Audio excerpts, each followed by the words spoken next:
Haha, here we go. Hello, everyone, and welcome back to the late night Pokemon live stream. You guys thought I abandoned you, but I did not. I was simply sleeping in a little bit. I had a nice day. I didn't do any work except for right now, but I didn't do any work today because I took the day off. So after the live stream yesterday ended, I just climbed into bed. And you would think I got a lot of sleep, but I did not because my wife immediately woke me up. So, but I got a little bit more sleep tonight, and but not a whole lot tonight either. So that's why we're late because I was struggling to wake up. What time is it? It's 1:40, so we're about 40 minutes late. Actually, if we were starting at 12 every night, we'd be an hour and 40 minutes late. We used to do that. We used to start at 12 every night. What'd you guys think about yesterday's nighttime start time? What's up, Alex? Coelli's here. What's up, Coelli? Oh my gosh, it's Mistle. What's up, Packology? No excuses. Oh, look at these. So I brought out some special cards for you guys so that there'd be a few more cards for Slab Away. I wasn't sure what to grab. And so I grabbed these really cool vending series cards. You guys have probably never seen these before. Cardos Vending. And basically these are from 1996. They're made by Bandai. And you've just never seen them, but they've been out there. And apparently these are quite popular. I've held a number of these for a while. And we got Hypno, Aerodactyl, and Tentacool. I like their little 8-bit. Is it 8-bit? I like their little pixel art from the game on the back there. Pretty neat, huh? Actually, I noticed these two are like black and white, and this one looks a bit more colorful. Weird. Anyways, I'll go ahead and make these available. We're going to be giving away the Charmander tonight, so we're going to be finishing up the Charmander giveaway. If you have not joined the well, I tell you what, let's let more people join in, and I'll remind them to join the Charmander giveaway, because there's only 50 people in here. We just started a minute ago. Mister, this is Demetrius. I slabbed away that Ray Ray. Okay, I'm placing them to the side. He's pretty good looking. Yeah, so I brought out a few nice cards for slab away, because, the table is actually kind of wearing down. Not as many slabs left. They've all been claimed.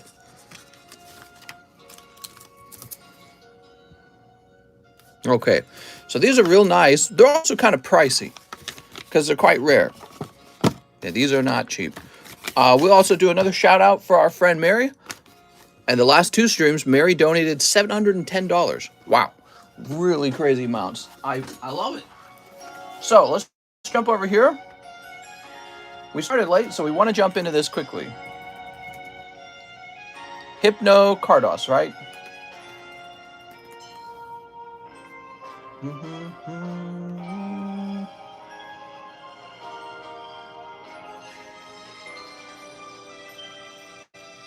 It looks like this Tentacool sold on January for $450. That's a sold price. And there's none available. So again, these are going to be quite expensive. That's the sold price on that.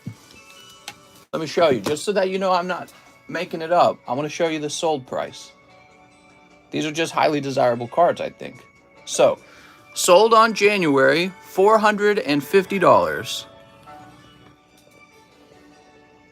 Wait a second, maybe that was me. Was that me?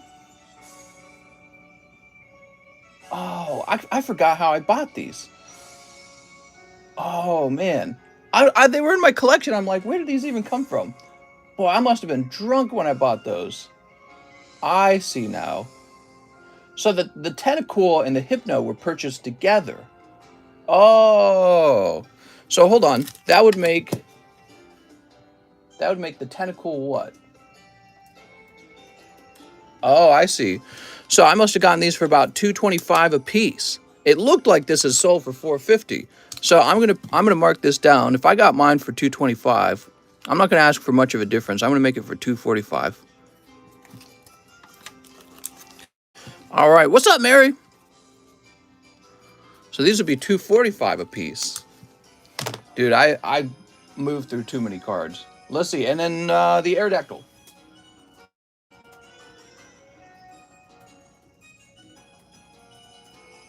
Okay, I really like the Aerodactyl, but I myself am not a big Aerodactyl simp.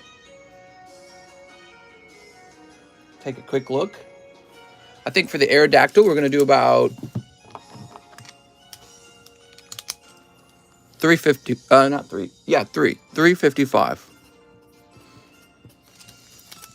All right, there we go.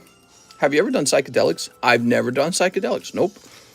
Oh my gosh, Mr. Streaming again. What's up, God King Lunar? How's it going, man? Why does the camera seem too far to the left? It's weird, because now it's in the middle, but it seems like the camera on the table is actually too far to the right. Strange. Okay, let's find out how busy it's going to be tonight. It is a Sunday night. We started quite late, so I don't think it's going to be as busy as it's been the last couple of days. I could be wrong. We're going to move real fast, because yesterday people were waiting a really long time.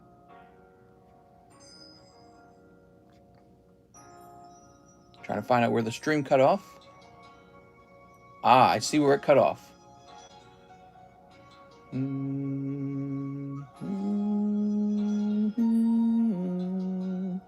So that's 424. We got Robert Dimmick extra for the shipping. Thanks for sorting it out.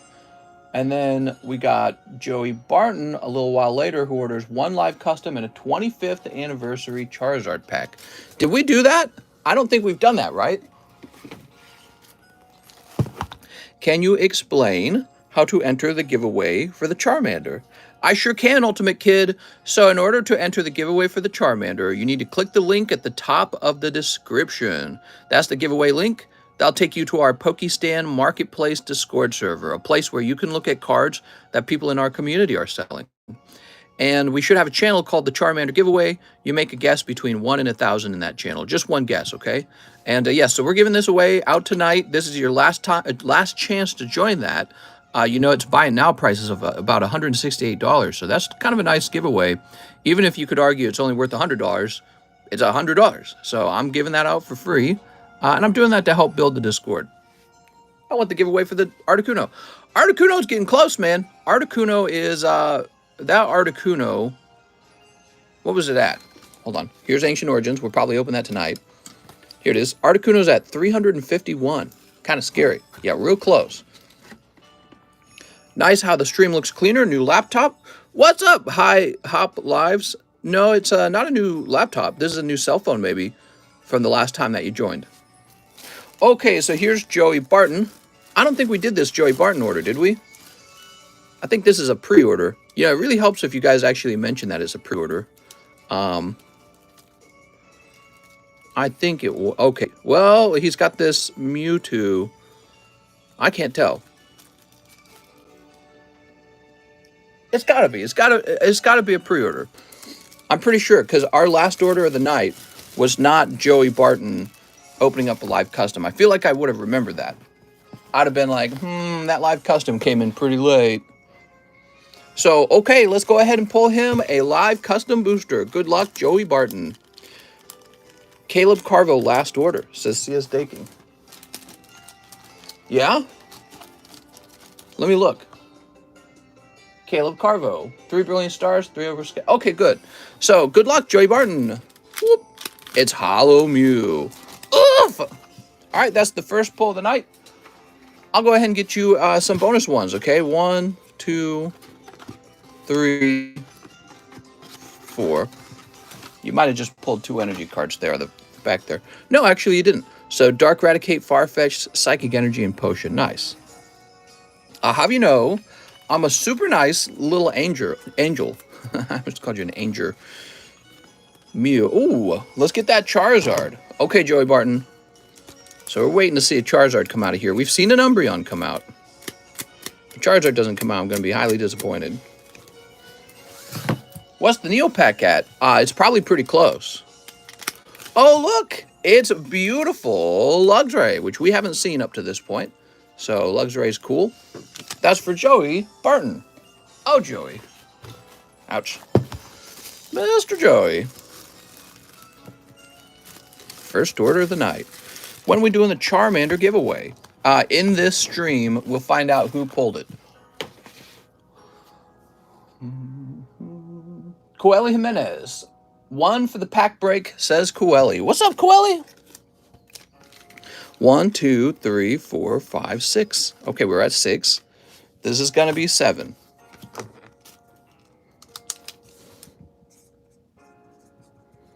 I'm just going to write you down as Coeli. I know who you are. Got a really distinct first name. Sergio Espinosa. Just wondering if you put the Marvel I opened and Donphin from the 25th anniversary in the right bag. The bag looked way smaller. I don't remember you making a smaller bag for me. This is L12. You caught me, L12, but I fixed it. So I later realized that it was not your bag, and then I got your actual bag and I put it in there, okay? So we fixed that already. I distinctly remember that in the chat. And so you probably didn't see that in the live stream. Quite a bit later, I realized that these other Sergio's bag can actually look like yours, and I'll show you why. It's because yours says L12, right? Well, this says A2, and if the A folds over, it actually kind of looks like it's 12, right? So I mistook his bag for yours. We fixed it, though. We got your cards back out and put it in the correct bag. Okay, now we have my $220 that I spent at the grocery store. That was one of the things I did today. I went shopping for food. We got a nice baked chicken. We got tater chips. And I got more soda, since I basically live off of these. Yeah, it was a nice day. I had a really nice day. You know what I did today? No card grading. God, man, I've done a lot of card grading the last week. I played Elden Ring with my wife. Man, that's such a good game. There's so much to that game. It's kind of shocking. It's massive. It really puts to shame many other video games. So we were playing Elden Ring today. You know, I got an older editor from the TheCardconomist channel has reached out to me and told me he's available to start editing videos again. And I'm going to try and work with him to make some videos on the TheCardconomist channel. Mike's side also has some audio files. He could make a video for TheCardconomist as well. He's probably playing around with it. People are raving about Elden Ring. That's right. My bag is Edvin Aldrin. I wanted to check if the pending payment of February 28 had been sent to you or not, because the funds has been cut from my bank. Oh, how's it going, man? I'll tell you what, I'll help you with that right now. Edvin Aldrin.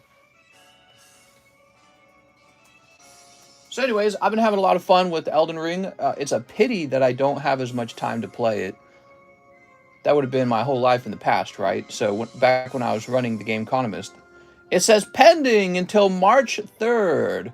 1 slime, 1 rent-a-girlfriend, 1 brilliant stars. Sorry, Edvin. Until March 3rd? It's March 6th already. So that's weird. Yeah, it says pending. Yeah, sorry about that. My bad, I don't play that, says Miguel Vasquez. Well, you don't play Elden Ring? That's fine, you don't have to play every game. It's a nice game, though, if you ever decide to give it a try. You know, I'm playing through and I'm thinking I might want to download the PC version so that I can eventually make make videos where I have everything unlocked, you know what I mean? So eventually I might be swapping over to PC version. Alright, so where were we? What's all this then? Joey Barton, Coeli Jimenez, Sergio Espinoza. Here we are. Demetrius Gizas. Demetrius! What's up, man? Can I have a box of brilliant stars? That's a pre-order for Demetrius. Dude, you guys are too generous sometimes. All right, let's get it going. He also wants a box of Rent-A-Girlfriend, and I have 18 for shipping my slabs and box. Make sure to keep the hits as usual. You got it. Anything for Demetrius. Let's get it started. By the way, you guys want a better look at these real fast? I'm going to show these off again. So I've never sold these before because I really like them and I've just been sitting on them. These are a special Japanese card. They're the Bandai Cardos vending cards. What's unique about these cards when we flip them over is that they actually have the 8-bit version of the Pokemon on the back, like from Red and Blue. So for a boomer like me who actually played Red and Blue, that's extremely nostalgic. And they're very popular in Japan, but also I think if more people were aware of them, they'd be popular here in the United States. You know, I'm not a fan of these particular Pokemon. I'm not collecting them as badly as some of the other ones I have, so I thought I would make them available to you guys in case you wanted them. You might be an Aerodactyl fan or Tentacle fan. Snip these up. Got all the English non-holo Southern Island cards for $6 today. Oh, nice, man. That's pretty good. 6 buckaroos. There we go. What's your favorite Pokemon? What's my favorite Pokemon? Pikachu. Pick it. All right, Demetrius.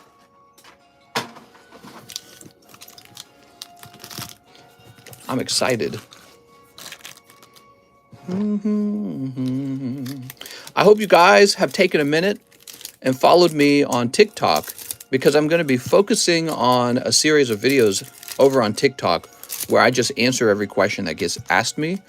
And I plan on making a lot more TikToks than I used to in the past.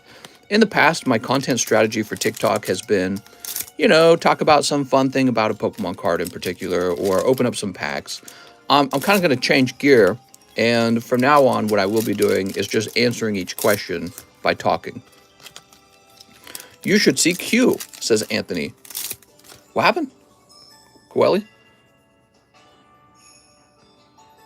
Mister, I sent 33 for the pack break. Can you just put two for the charity chicken, please? All right, sounds good. If I send you cards, will you send them to Beckett for me? No, I don't do that. I used to do stuff like that in the past. I'm happy to not do it anymore. Speaking of which, we got a ton of CGC returns. And so stay tuned, because we're going to have a big CGC return video down the road. Might be on Monday, might be on Tuesday. I just need to have a chance to sort through them. And it is a lot of cards.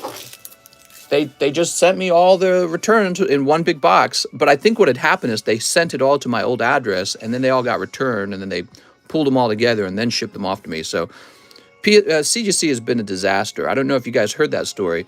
I submitted a bunch of cards to them, then I moved, and then I updated my address. It turns out they don't care if you update your address. You have to call them for each order and tell them, don't return that order to my older address. A horrible system. And I told them, like, you guys just shipped all my cards to my old address, even though I updated. They're like, oh, yeah, that doesn't work. It's like, well, okay. So the person who lived at my old house is kind enough that they returned it all. And so now we got a bunch of CGC slabs waiting to be sorted through. And, yeah, that's what we're doing soon. Like I said, probably Monday or Tuesday. They're all stacked up over there. It's exciting, too, because I think I have quite a few cards in that. We already opened a recent CGC as well. Was the CGC return the most recent one or an older one? The problem, Hayes, I don't even know. I don't even know which ones are in there. They just jumbled them all together. So it's going to make it tricky to find out who is who. But it shouldn't be terrible, because when I open up a sealed box, there's going to be certain cards that are unique to each, or like even the order that they were submitted in will be unique to each order. So it's just a matter of sitting down. It's going to take me a minute, but I'll find out each box and get them all updated and sorted, and we'll know whose cards return. Yeah. Here's Chinchino and Whimsicott. I feel like it was very unprofessional. CGC was very unprofessional. I just can't believe they don't check to see if you've updated your address. You have to call them for each order. I haven't seen Brilliant Stars anywhere in the shops. I love the look of the cards. Me too. Coeli says, thanks, mister. No problem, Coeli. Thank you. That sounds like a pain. It's not too bad, actually. It's not too bad. It's a lot of work, and so I got to get it done. Here's Pot Helmet and Zarude. That's another reason I won't use CGC. Yeah, it was pretty bad. Here's Barry. I just think that their website needs to be changed so that if you actually change your shipping address, they update all of the previous orders that you've mailed in. I think it's silly that their computer can't do that. It's such a critical piece of information. What's the point of all the security they go through with their cards if they're just going to ship it to your neighbor? You know what I mean? Here's Raikou. Look at that Raikou. There we go. Why doesn't CGC do autograph cards? They did actually do one of my autographs early on. Ooh, you got Roseanne's backup. Mr. Demetrius picking up the waifu. Okay, that's going to be a hit. And then later, they said they couldn't do it. And I think it's just because I'm not special enough, unfortunately. You don't have 1 million subscribers or something. I don't know. I don't have a bag, says Ultimate Kid. Bag. Alert, major bag alert. I go on Google and go onto pack openers to see my luck when bored. Neep.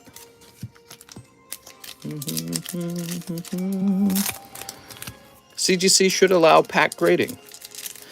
So you'll notice that pretty much the only person doing it is PSA.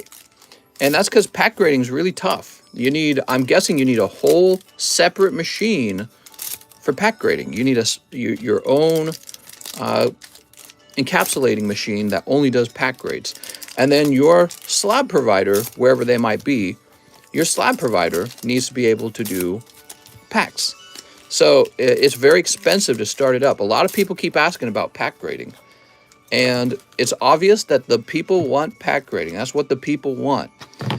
I think when I am at a point where I feel like I got free time, which sounds like a crazy idea, but when I get time for free time, I'm going to stop and start asking all the suppliers if they can create an encapsulation slab for pack grading. And we'll begin doing pack grades on sealed vintage booster boxes. When we open them up, we get fresh packs out. But not just those, but also, sealed modern cards. And I don't have to worry about the authentication process, right? Like BBCE has to worry about authenticating a pack, and PSA has to worry about authenticating a pack. I do not, because I'll just have a strict rule that you're not allowed to handle the pack, only I can. And we'll just take them straight out of fresh boxes. It'll be really nice. There we go. Artillery. So this is Demetrius Gizas' box. Mr. Demetrius. We got Shroomish. Hey, mister, how many packs are in the 25th anniversary box? 25th anniversary boosters. What are you talking about? Derek, I don't want to sleep on the couch. Here's Mimikyu. Except those funky Neo 2 packs you got. Yeah, we can't, if it's not coming out of a sealed booster box, we couldn't grade those if we wanted to. How's it going, Russ? Hey, TCC, just checking in. It's Santa Russ. How's life going, Russ? Any interesting news for you in life? What's the life of Russ all about today? Here we go, Al Creamy. We've got Magma Basin. Man, I've never seen that one. That's cool. Dude, just got on the plane. Hopefully I don't miss the giveaway. My number is 387. Brilliant Stars looks like Primal Clash. There we go. Box is trash. Really easy to reseal packs and put mint cards inside. All right, and then finally, Mimikyu. Oh man, I'm feeling back pain right now. I think I've been doing too much sitting, guys. Too much sitting. These extra long streams gotta go, man. Extra long streams. We went for, I think it was over 6 hours yesterday. Let me know when you get a bag, Ultimate Kid. I'm sitting with really good posture. I don't think it matters. It's just a matter of how long you've been sitting. So in this box, I would say the main pull is Roxanne. You also have this Magma Basin, ultra rare. Not the best pulls, honestly. Let's take a quick look at your other pulls, though.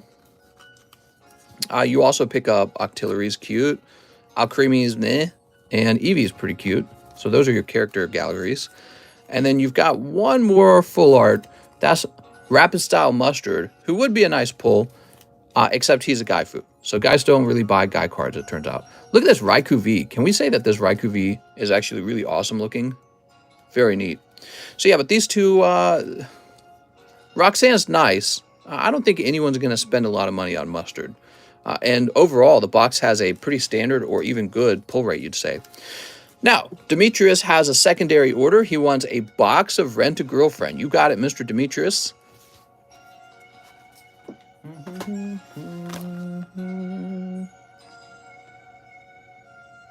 Rent-A-Girlfriend. Saw the Uncharted movie tonight with the girl. The girl, the potential future wife? How was it? Roxanne, all she wanna do is... Mister, are you doing a 24-hour stream tonight? I certainly am not. I am not. Why must you be not here? I want that card. Would you grade these packs heavy or light if you could weigh them? Oh, good question. Well, I mean, like, let's say we open up a vintage box of Team Rocket. We could weigh out all the heavy packs, get them opened, and then just keep opening them until all the hollows are pulled. Once the hollows are all pulled, we could just take all the light packs and immediately encapsulate them. And maybe what we would do is even include a scan, a QR code to show when the box was opened, so people can, purchase them with confidence. Can I rent an inflatable? I mean a girlfriend. Dude, girlfriends ought to be rentable. That would make life a lot less complicated, I feel like. Here we are. We're a capitalist society. I bet you there's girls out there who are looking to get a job as a girlfriend. Maybe it's exciting, you know? Of course, well, I don't know. That's a good question. I doubt that. Well, yeah, I don't know. I was going to say there's probably some guys that you wouldn't want to rent you out, you know? There are probably guys where it's like, I'd rather not. I'd rather not be your boyfriend or be your temporary girlfriend. Here we go. Let's see.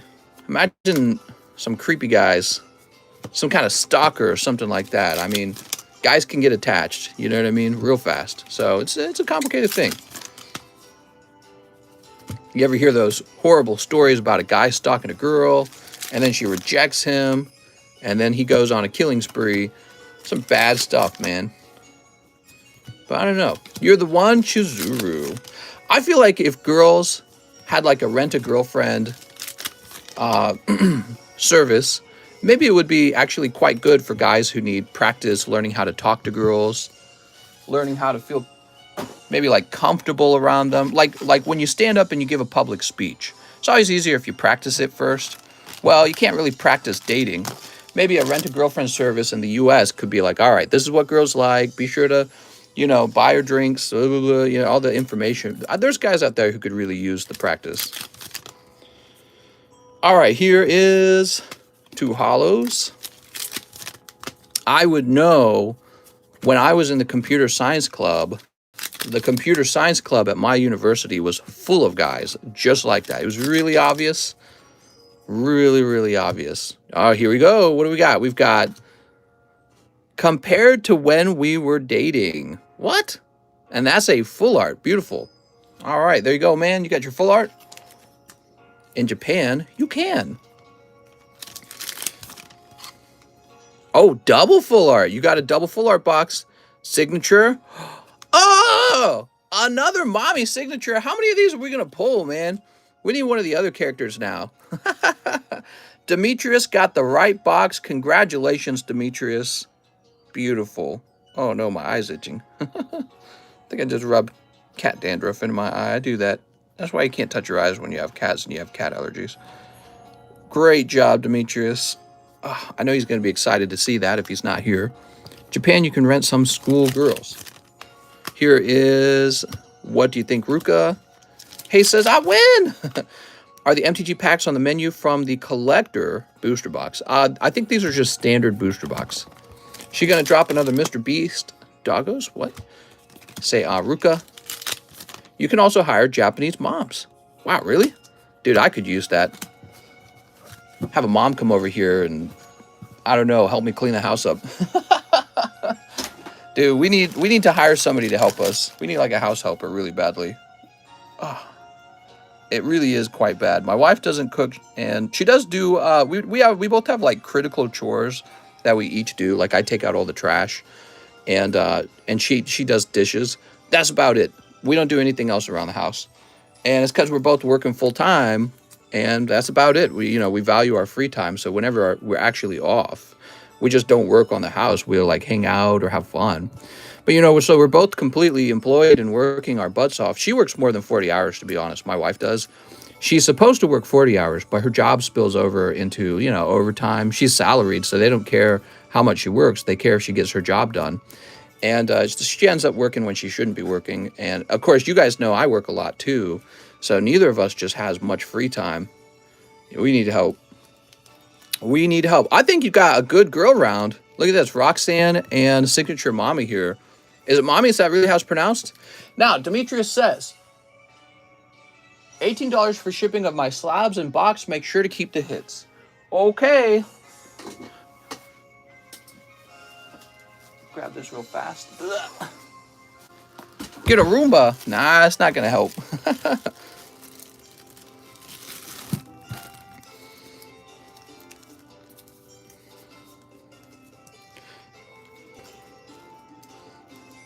Gloria. Honchkro's okay, I guess. Grand Bull. All right. So we're gonna get your significant hit cards out, right? I'll take this too. don't know if you'll upgrade Magma Basin with me. I mean, you might, but...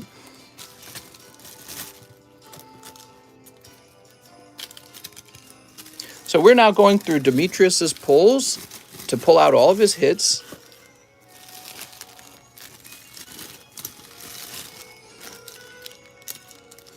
That's legendary Kane. I don't know if you'll grade it, though. Amistar. Got some full art girls. Okay, that's Coal Bag. How's it going, everyone? We got 200 people watching now. I just want to announce we are finishing the Charmander giveaway tonight. This Charmander is being given away. Holographic Burning Shadows Charmander from 2017. I guess the cheapest buy now is like 168 on this card. This is a free one. If you want to be part of the giveaway, click on the link at the top of the description and look for the channel in that Discord server that says Charmander giveaway, okay? Here we go. We got a bag called Demetrius Hits. You know, Demetrius, let's go through this and be a little more picky. Looks like you got a lot in here. Those aren't hits. I don't even think these are. You're not going to grade that one. That one's off center. Maybe this one. That's off center. That's a guy. That's off center. Oh man, as cool as this one is, it's also off center. I would put it here. Yep, so be sure to join that giveaway before it goes off. We will have more giveaways in Pokestan in general, so there's no reason not to join. If you like free stuff, that is the place to be. You know, the people who sell in those, in that Discord server, they pay a little fee to sell. There's a $6 fee. It's a monthly fee, and you can cancel it. So you can sell stuff for a month and then cancel. But I just take the money and apply it toward these giveaways, and so this helps attract more people into that Discord server. So it's kind of like a feedback loop. You know what I mean? Oh, you got that nice looking Ninetales. That's cool. Dragonite. Cloyster Seadra. Look at that Raikou. Oh, you pulled this holographic G.I. Joe card. We ought to get the rest of those G.I. Joes.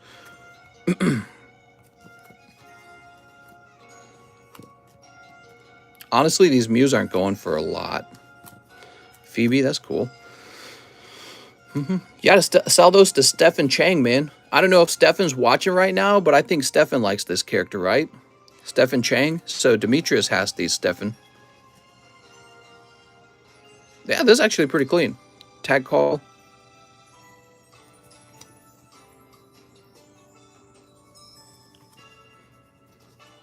We're not going to count these as hit. They're too common. Slightly off center. Oh, here's another one. Nice. Rayquaza, Celebi, Charmander reverse. I think I'm going to shift gears and only buy 10s if they're either super vintage or packs. I'm going to buy all others at 9s because they're way cheaper. In most cases, have them with nothing wrong.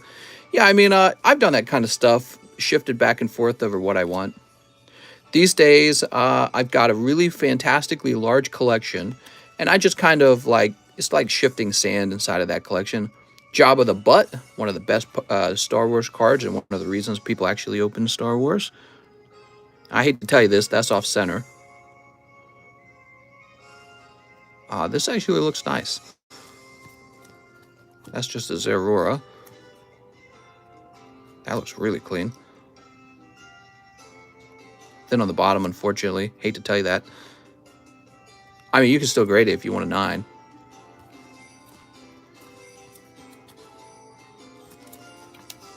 White dots on the corners. You made a new Discord, I see. Yes, we have a secondary Discord, and that one is going to be where we host card sales for people in the community. So you guys can sell your cards in there. There's a small fee to be allowed to get into those seller channels. It's a $6 monthly fee. And you can become a member for a month, sell a card, and then end the membership. And, you know, this is a much better deal because if you were to sell on, like, let's say eBay or Mercari, there's these huge fines that come along with selling on those, you know, platforms. They want all your money. They want you to pay them a lot of money to be able to sell. So they'll typically take a percentage of your sales on a place like, let's say, eBay. So I think eBay takes like 12%. It's a massive amount, actually. And if you were to sell, let's say, a $100 card, then you'd pay $12 just on that one card. And that's if you sell one card. If you sell multiple cards, you'll pay for those too.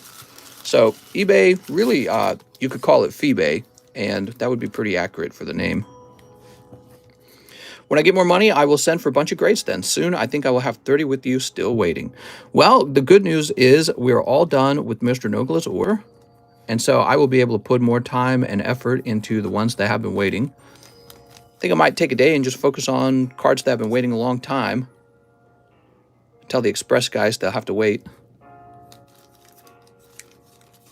Okay, these are pretty stinky. Mister, I am almost at 50 subs. Oh, no. What are you going to do when you're famous, Ultimate Kid? Brian Cabrera says hello. All right, Mr. Demetrius. Now, let me get a fresh ETB, because your name's already on this one. Finally, how well we now when you grade or... Finally, how will we know when you grade our bulk? It gets posted in the TCC Returns channel in our Discord. So we have our main Discord and a channel that says TCC Returns. And I just post a picture of your grade in there with your name. So you can literally just like do a Control F, like a find on your name, and it will show up.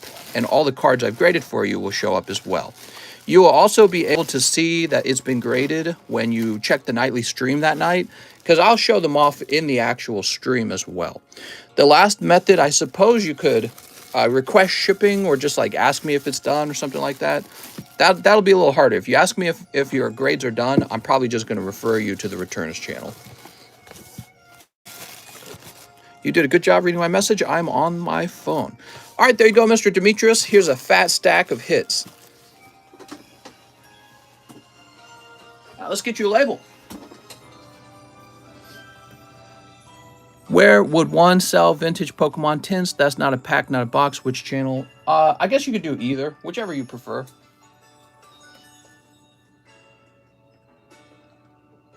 All right.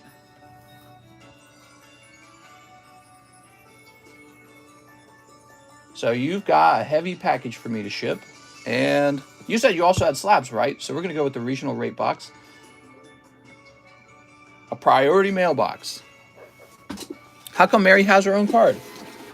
This card is to let people know Mary donated like $700 in the last 2 streams, which is pretty tremendous. So the least I could do is give her a lasting shout out. And she donated some of that money to you guys. I think 250 of this was to the audience. So Mary gave out $250. Really, really generous. I posted a Pokemon video if you're interested. I'll be getting my streaming together soon too. Wow, everyone's advertising. All right, so let's see. Don Trell Davis, pre-order 2 Hololives. You got it, mister.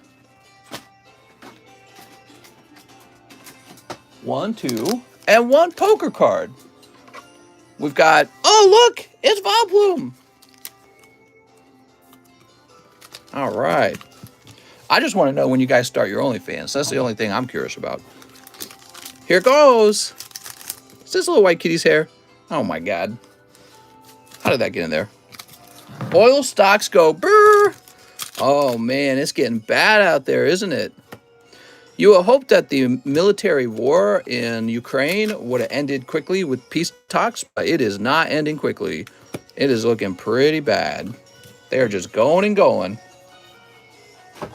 Bad for everyone. Bad for the Ukrainian people.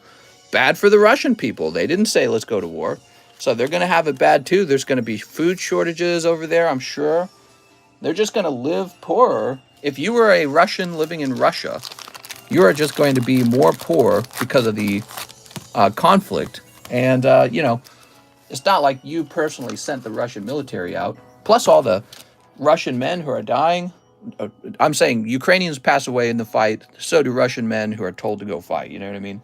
So sometimes people sign up for the military just because they need a job and not because they want to go kill anyone. And now, you know, you're in the military and it's like, all right, head on out. We're going to war. And it's like, wait, what? Yup. And all of a sudden you're in a helicopter being shot down by your opponent. So really unfortunate, the whole thing, huh? I grabbed another spot on the pre-order. It says, see us staking. Oh, God, why am my eye itching so bad? Jack says, I don't want to kill anyone. I don't think anyone really wants to kill anyone. There's probably a small percentage of people out there who are crazy enough where they do. But I think the majority of people just want to live a good life.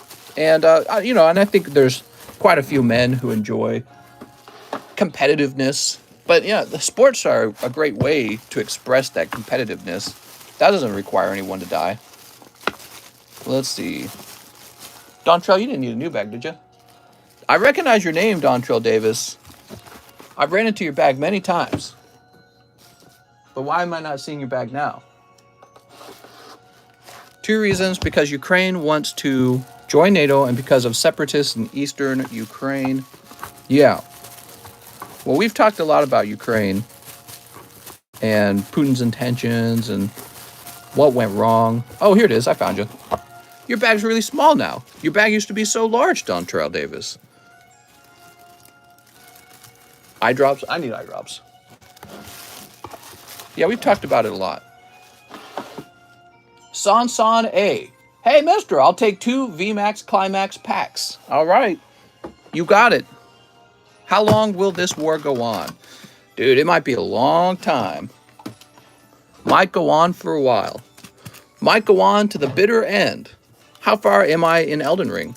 Well, I'm level 41, but I just beat that fox, the large fox in the magic temple.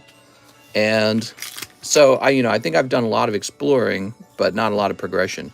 Oh, very good. You've got Zera Aura. All right. Here we are. And Zera Aura. I think they stopped them now, ain't they? I think you have to phone the doc. What are you talking about? Okay, and here's Mimikyu. This is for San A. Thanks, San.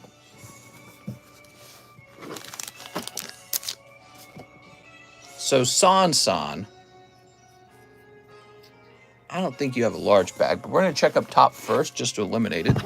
Very easy to eliminate the up top box. We are really full.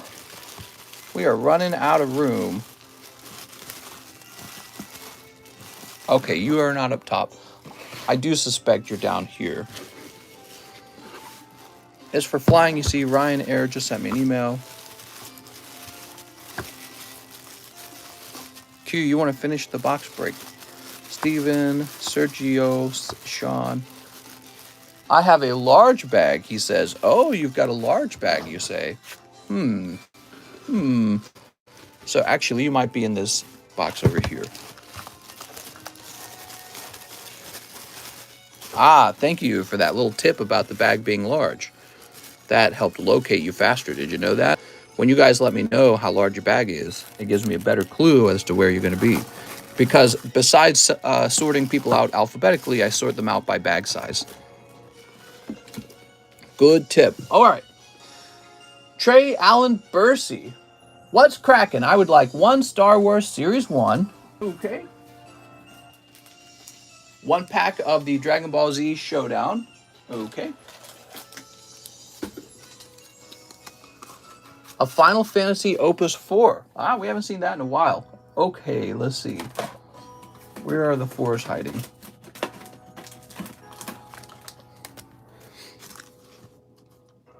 One Final Fantasy 14. Now, is it 14? Yeah, it is. These used to be a lot cheaper. And then suddenly they got really rare.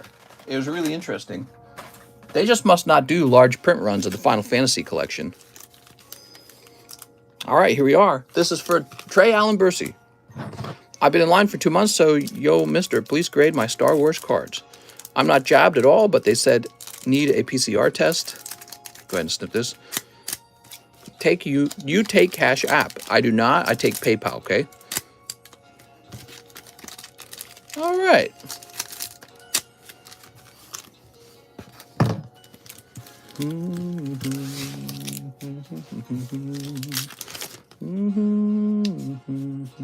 You got Caius. What? Kamlanat. Garuda lady? Ifrita. Oh my gosh. Lovely Ifrita. Here's Nashu. Nono Bomb, Beatrix, Mira. Mira legendary. This war made Putin look weak. I don't agree with that. I feel like it's the other way around. I feel like it made the West look weak. Same Jack, I ain't jabbed either. There's a lot of war propaganda going on saying, oh, he's doing terribly and blah, blah, blah, blah, blah. So there's an awful lot of war propaganda going on. Here's Broly's Slumbering Demon. Almost an hour in, and we're still on pre-orders, says Jack Gray. Hey, I think we are. Yeah, I think you are correct. Now, Trey Allen. Do you like JoJo? Yeah, we watched like 2 seasons of it and gave up. It's okay. The first season was really interesting. I don't feel like we were able to keep watching after the second season. Okay, you got Slave Leia in there. There we go. That's for Mr. Trey Allen. Trey with the T.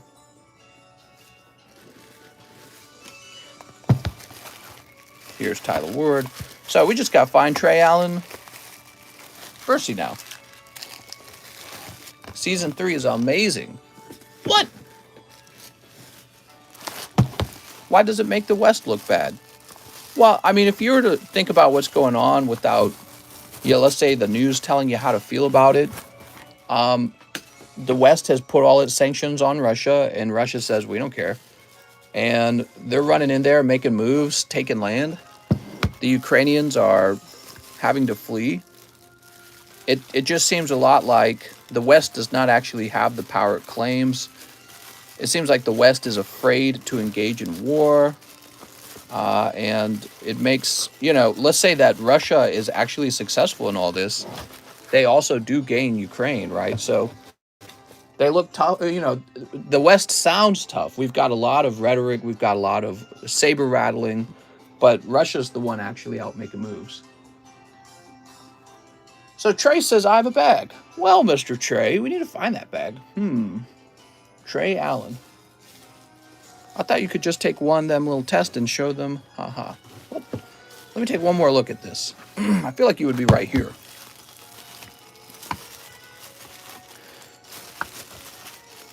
I think that it shows you that Putin's not actually afraid of the West. He's not afraid of what we would do. And what have we done? We haven't really done anything. We've sent money, we've sanctioned, we've sent weapons. That's about it. And Russia's just ignoring all that and saying, nah, we're going in.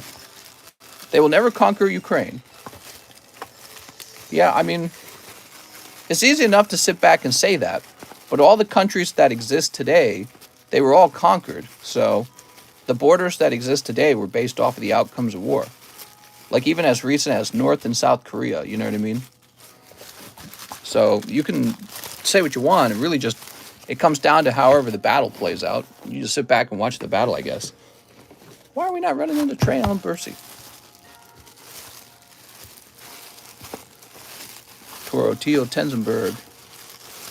Mr. Trey Allen Bercy, I'm going to go ahead and create you a new bag. We'll call it bag number 2. We'll have to locate your other bag. Oh, is there an up top box? No? Yeah, we'll have to go ahead and keep looking for your bag, but I don't want to hold the line up. So you think we should go into a nuclear war? I think that Putin would not have invaded. Look, we've both got nukes, right? He's got nukes, we've got nukes. We could say, like, get the F out of Ukraine or we'll nuke you. But he doesn't actually believe we'll do that. So he's not afraid of us. We're afraid of him because we think he might actually use his nuclear bombs. And we don't know what they're capable of. We've got a lot to lose, and Putin seems really determined. So, again, it makes it seem as if the West is not really as badass as it often claims it is. Oh, we got the biggest military. It's like, yep, you sure do. Now, sit back on your haunches while I take this land over here. Luis Rodriguez says 10 chilly rains. 1, 2. Putin invades. Damn you, Biden. 1, 2, 3, 4, 5, 6, 7, 8, 9, 10. Oh, I hate Biden. I hate him with a burning passion. He's a horrible leader. Biden and Kamala, like, no wonder Putin's invading. He probably thinks they're a joke, too. Probably the worst leaders of my lifetime. Here's 4. Toss this over here. Absolutely horrible. It's almost guaranteed that's the reason why he's invading. It's because he doesn't respect them even a little bit. And he probably thinks that they're a little bit of a reflection of the people, the American people. It's like the American people aren't ready to fight. How much do I send for live shipping? What's up, man? Dave, for live shipping, it's just $8. If you are international, though, it's 18, right? 1, 2, 3, 4, 5, 6, 7, 8, 9, 10. There we go. Putin has had this plan for a long time. It's not because of Biden. I guarantee you, he knows that Biden is a weak leader, and he said, this is the time to do the invasion. So, probably the moment Biden got elected, but especially after the Afghanistan war. Remember what everyone was saying? Our enemies are looking at this and licking their lips, and everyone thought it was going to be China invading Taiwan. Probably they still are thinking about it, but actually it would be Putin invading Ukraine. And we don't know. China could still invade Taiwan, but I feel that China's probably thinking we don't need to invade it. We can use political pressure. Trump would have just let it happen with no punishment at all. I mean, that's great that you say that, but you don't actually know what Trump would have done. And Putin didn't actually invade during Trump. I feel like there's some sort of disconnect mentally when you say, yeah, well, Trump would have sucked. Putin did invade during the Trump presidency. He invaded during the Biden presidency. So I feel like that says it all. And, I just feel like with Trump, you actually were worried he would do something. I don't feel like there's any chance that Biden is going to do anything. It's like a perfect time to invade because there's no way Biden's going to do anything. He's a Democrat. Democrats are anti-war. They don't like the military. They want to defund the military. Here we are. Hitler and Putin are the same. That's what people say. Mostly me. Yeah, you can certainly draw some parallels between them. Biden wants you to touch his leg hair. Russia also invaded during Obama. Here's Gengar. Look at this Gengar. Trump is a Russian asset, though. A Russian asset. Trump had Putin on check, and the media is liberal woke trash. Right, well, somebody just said it. Russia annexed Crimea during the Obama administration. And then Trump came along, and Russia's like, all right, don't do anything. And then Trump left, and Biden came in, and he said, all right, now we invade Ukraine. So, I don't know how else to convince people who are anti-Trump and pro-Biden. Your minds are probably made up, but this is what has actually happened when you actually look at what's happening. Here's Fusion Strike Energy. Ukraine isn't part of NATO. Trump wouldn't attack. I don't know, man. It's very easy to say what he would or would not have done. But I don't think that's fair to claim what he would or would not have done. He's not in power right now. He didn't get to make a choice. At least Bush had a pair. Putin his butt. Is Ukraine more dangerous than Afghanistan at the moment? Russia also tried to invade Afghanistan as well in the 1970s. It did not go well. Look at this beautiful reverse hollow Gengar. I love it. So this is for Luis Rodriguez. I think Putin thought Trump was as crazy as he is. That's what I think, too. I think Putin realized that Trump was as crazy as Putin. Trump is literally on record calling Putin a genius for this move. Well, maybe what he meant by that is he understands that Putin is winning when it comes to the strategic attack on Ukraine. So he's probably commenting on the move that his opponent has made. I don't think he's saying Putin's a good guy. He's just acknowledging that this was the correct move for Putin to make if he wanted to expand, the Russian Federation or Russian power in the world. Is Ukraine more dangerous than Afghanistan at the moment? The Russians lost 6 warplanes last night. Why are you defending Trump? I'm not defending Trump. I'm saying that Biden's a really bad leader. Biden's a really bad leader, and this is definitely leading to instability in the world. Exactly way above a normie's head, says C.S. Daking. Right, I mean, people just hear it and they get very angry very quickly. I understand that. It doesn't sound right. It sounds like he's simping for Putin, and maybe he does simp for Putin. I don't know, but maybe he respects him. But it turns out the world is really morally ambiguous. There we go. The world's very morally ambiguous. Really, the only thing that matters in the end is who holds power. So power is super important because once you have power in the world, you can just go write the moralistic rules. And so when he does something like call Putin a genius, he's saying he made a powerful move and we're not making powerful moves. That's probably what he's referring to. He's not saying, oh, we should invade Ukraine. You know, he's not saying that. He's saying that our opponent is outplaying us, and maybe, I don't know, maybe our opponents are outplaying us. I feel like people would, you know, I feel like it's clever to be able to admit when you're being outplayed, because it allows you to adjust, you know? It allows you to step up your level of game. Like if you're playing a video game and your opponent does a 360 no-scope snipe on you, you go, wow, that was really good. Trump literally is quoted saying we should be doing the same to our southern border. I think he's referring to locking down the, I'm guessing, I don't even know, you're saying that to me, I've not heard that, but I'm guessing he's talking about the drug cartels. That's what I'm guessing he's referring to. If it's true, I mean, the drug cartels have done a lot of damage to a lot of people. I don't think it would be a bad idea to stop the drug cartels. I think Biden is doing well. He's focusing on updating the infrastructure of the U.S., which is good for Americans and American business in the long term. We should invade California. People's life, what a game, huh, mister? Well, yeah, it is. You can think of life like a game because in the end, it's going to be the smartest group that has the highest quality life. You know, you have to agree. If you are really good at producing products, well, it takes a certain level of logic and skill and creativity to do that. So it's almost like playing a game, right?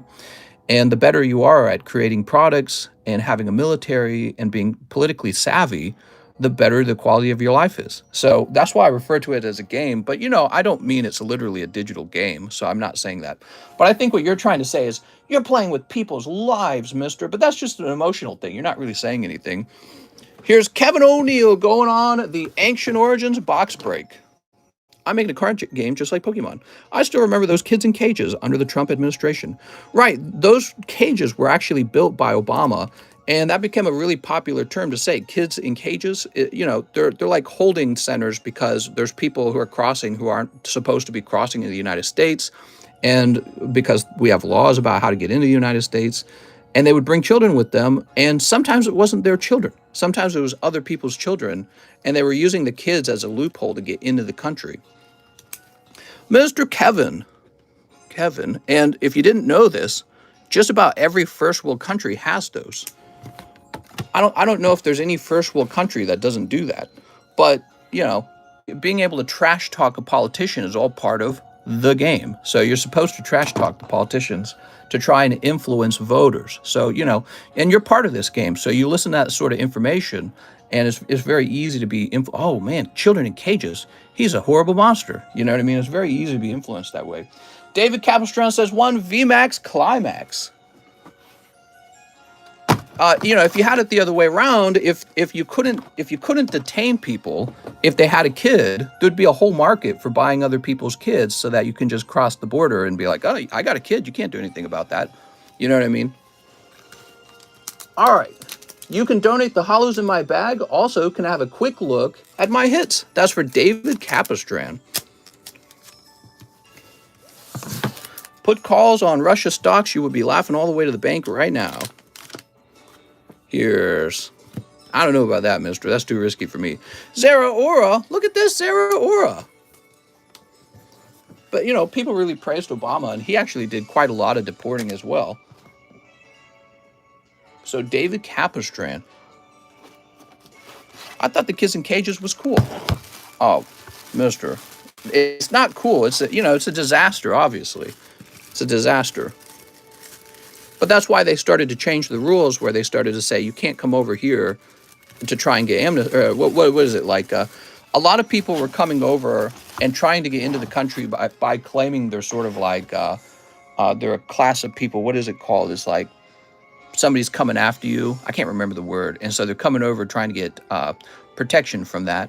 But then we changed the rules to say, well, you've got to wait in Mexico in order to apply for that. Mister, it was the Twitter fingers for me. I saw Ultimate Kid today in another stream. Mister, with his net worth of $600 billion, he couldn't make his country great again, so keep taking. Refugee, was it refugee status? I think you're right. Yeah, so they're applying for refugee status. I think the way it's working is you cross over, you apply for the status, and then they just kind of let you go, and then you have a court date.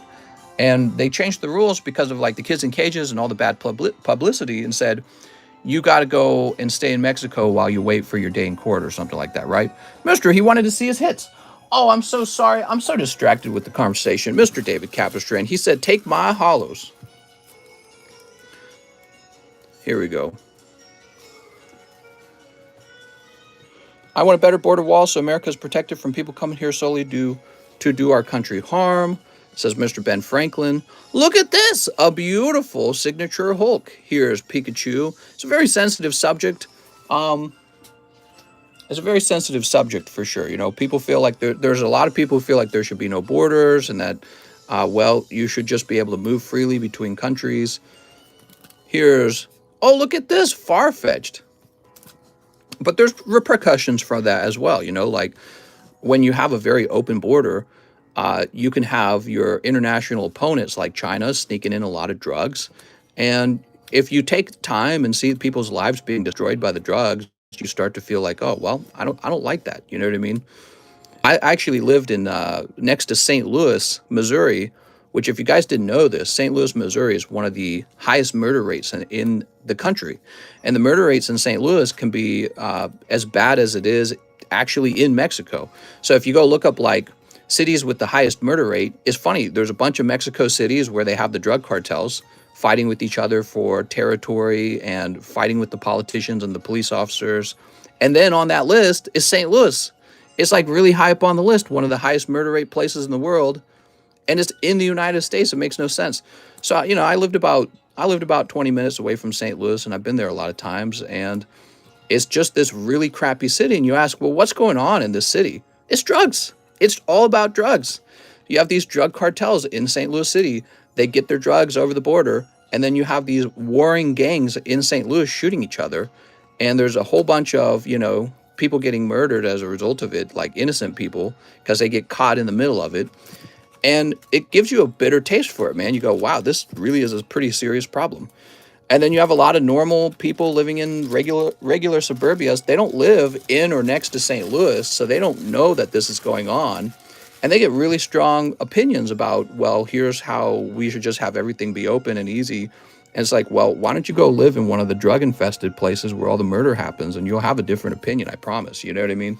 Like, you need to spend time there and realize how bad it is, and then you go like, wow, this is actually a serious problem, destroying people's lives. It's like the opium wars that China had, right? Like, China had the opium wars, and they eventually had to kick everyone out in order to fix that problem. We're just not doing that, though. For us, it's just like, yeah, let's keep buying them. We've got Jack Gray, he says, 2 Yu-Gi-Oh! Brothers of Legend. How's it going, Jack? None of that would have happened if Kanye was president. Alex Verban, says Derek LED. But, you know, you need to spend some time in some of the drug-infested places in America and be like, oh, this is actually really, really serious. You know what I mean? You got to see people's lives destroyed by it. My brother-in-law, he took drugs and it destroyed him. So I never forgot that. And my wife to this day is, she's like scared of what he's capable of doing because he's just not himself anymore. He had brain damage from doing drugs, and he's no longer himself as a result of doing those drugs. All right, that's for Jack Gray. So there's a lot of people unaffected by it. They live in nice, clean suburbias, away from all the crime, away from the drugs.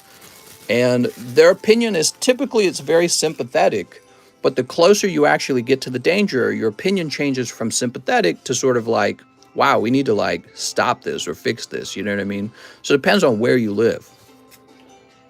Okay, and he says, can I trade my Tyranitar slab for 2 in the large, says Mr. Jack Gray. Let me go check, Jack.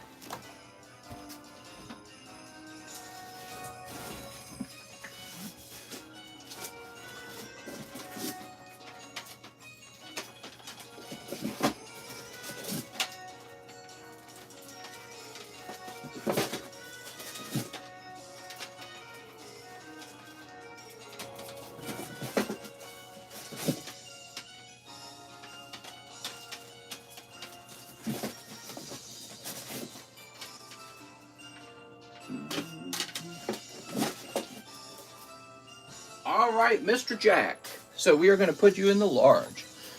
Sounds good, man. I grew up in California, seen it all, and even the nice part of the valley I live in now still has crime is just done in suits now. Ooh, well, I mean, as long as it's in a suit.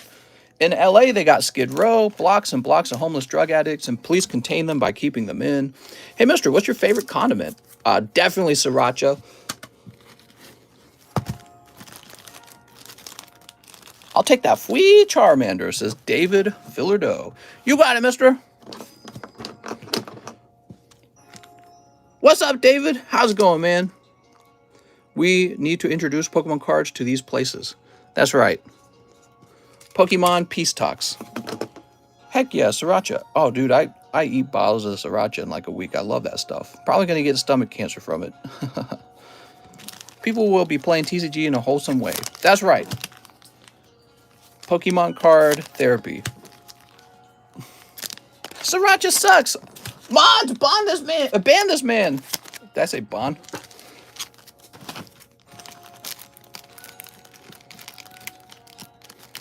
F's in the chat for Ben.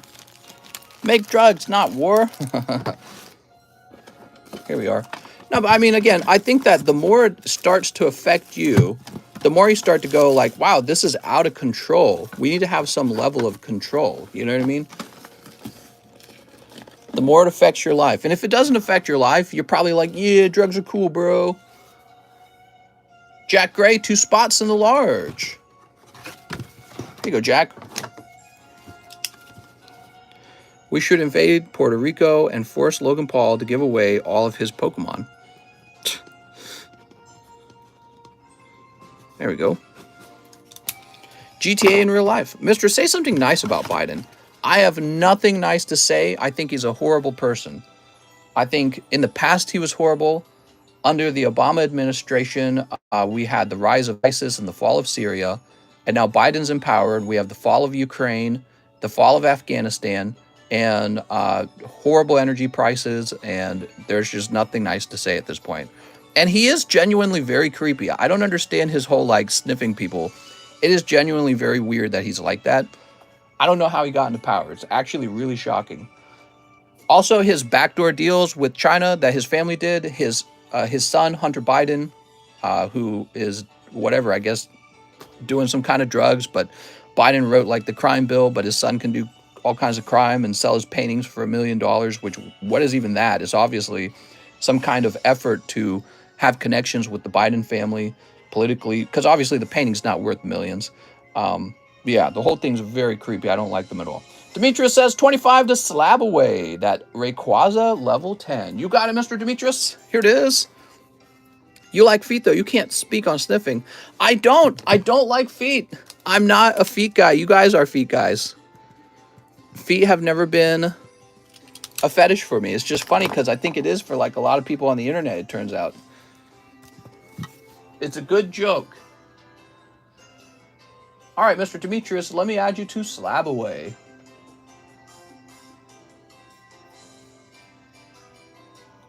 By the way, I also want to point out, I think Kamala Harris is absolutely atrocious, too.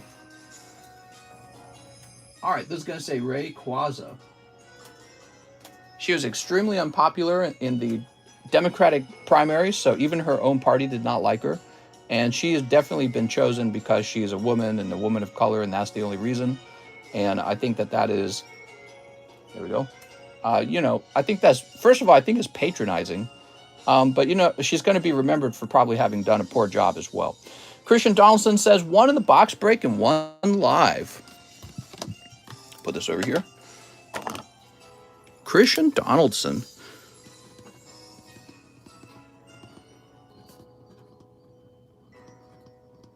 Now, I think a black woman could be president. I think she could be vice president, but she should be somebody that people like and people choose. You know what I mean? And 1 live. Kamala blew her way to the top, says Paul. So if you guys did not know this, there is actually some truth to that. She was placed into political power for having sexual relationships with a politician who was in power. Box of chilling rain. So that's actually accurate. It's very creepy. Very creepy. That's her, and Joe Biden's also creepy. It's just awful, man. Mister, that was for the box break. One box break, one live. Did I not? Oh, that says the Sublist. I'm sorry. I wrote you on the wrong list. I was like, I did put you in the box break. All right, we'll have number 4 here. There we go. All right. So this is Christian Donaldson. That is actually a fact about how Kamala Harris got into power. She was having explicit relationships with a guy in power, and he basically just gave her the job.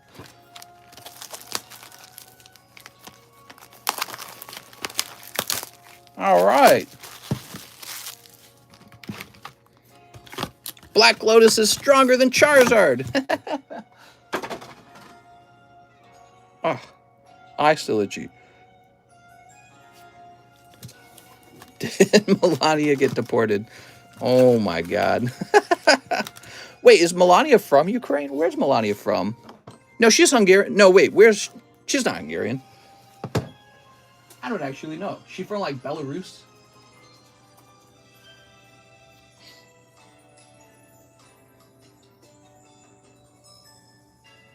Hold on.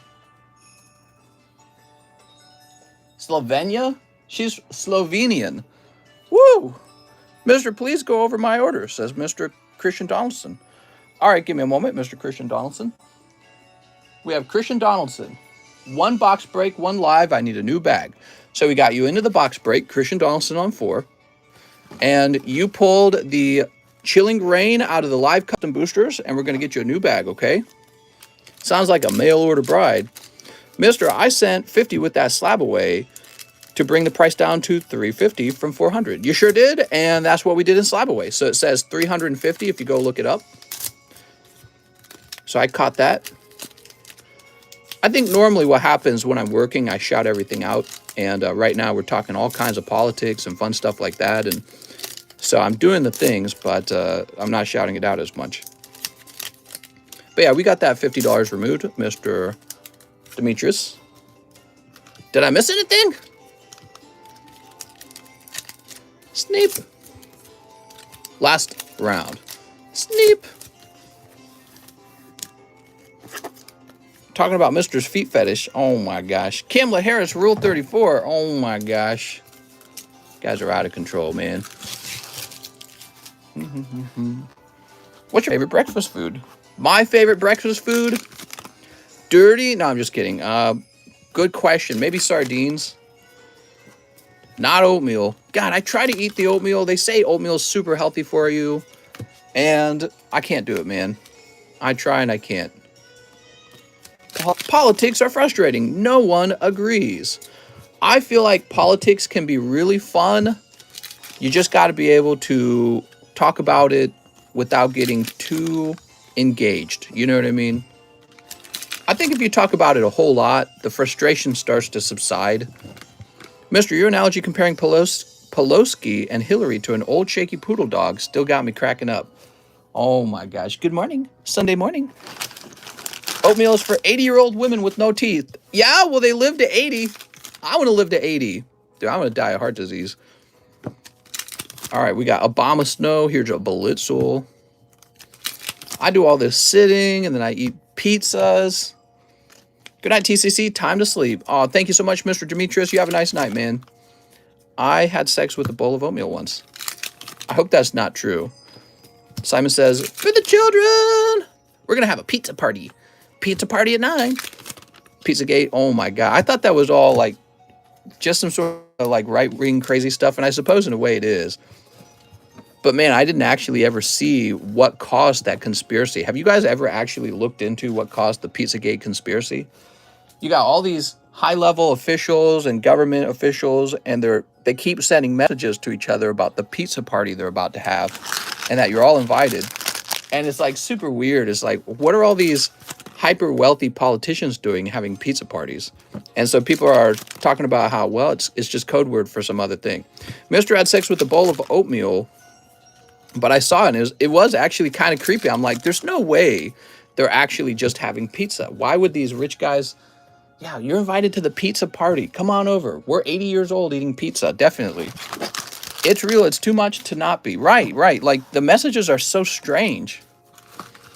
And you got like this Epstein Island, and how do you think they communicate about stuff like that? You think Epstein Island's the only island? I feel like it probably is not. Epstein Island was probably one place that they were able to go to. I would not be surprised if the most powerful people in the world have some weird, crazy-ass sex parties. Let's sneep it up. Sneep. Oof, I was invited to get party. I was the cheese pizza. He's still alive, says Derek LED. Oh, you're talking about Epstein? No, he committed suicide. You know, the cameras turned off and the guards walked away, and then he committed suicide. And then, wow, they discovered him just like that. So crazy. So strange that the cameras turned off and or they were pointed the wrong way and the guards weren't there. So weird. Damn, a whole booster box? This whole booster box is for Christian Donaldson. He pulled it out of the live custom boosters on a single pack. CP means cheese pizza. Alex Jones might be a little extreme, but he did predict last year that Russia would invade Ukraine in February. Dude, he was 100% right. It's crazy. And he's banned from social media. They all banned him. Only booster I'm getting is Poke Boosters. It's kind of unbelievable. I thought it was, when he first got banned, I'm like, that doesn't seem good. You know what I mean? I didn't care too much because I don't watch Alex Jones. All I knew is he was the water's turning the freaking frogs gay guy. And I was like, maybe that's for the best, you know, when they banned him. I'm like, he is kind of too weird. Like, what is the line for being allowed to say weird stuff? But at the same time, I was also thinking about, you know, when you go to the grocery store, you have like the National Enquirer. And if you look at that newspaper article from the National Enquirer, it's always full of like rumors. Hillary Clinton's a lizard person. You know, it's always like these insane claims like that. And those would be at the grocery stores. I know because back when I was working for Coca-Cola, you'd fill the coolers, and those kind of like gossip conspiracy magazines were always out there. So he's like one of those to me. That's how I always saw him. So when they banned him, I'm like, maybe he is causing damage. Maybe that stuff isn't good for us as a society. But at the same time, I'm like, it's a slippery slope. It so was a slippery slope. That was the beginning of the deplatforming. We're in the deplatforming era. Say what you're supposed to say, or we'll kick you off the internet. And we'll fact check you. The fact checkers have determined that this is false.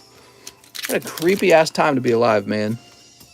I can't believe that there's not more outrage over it.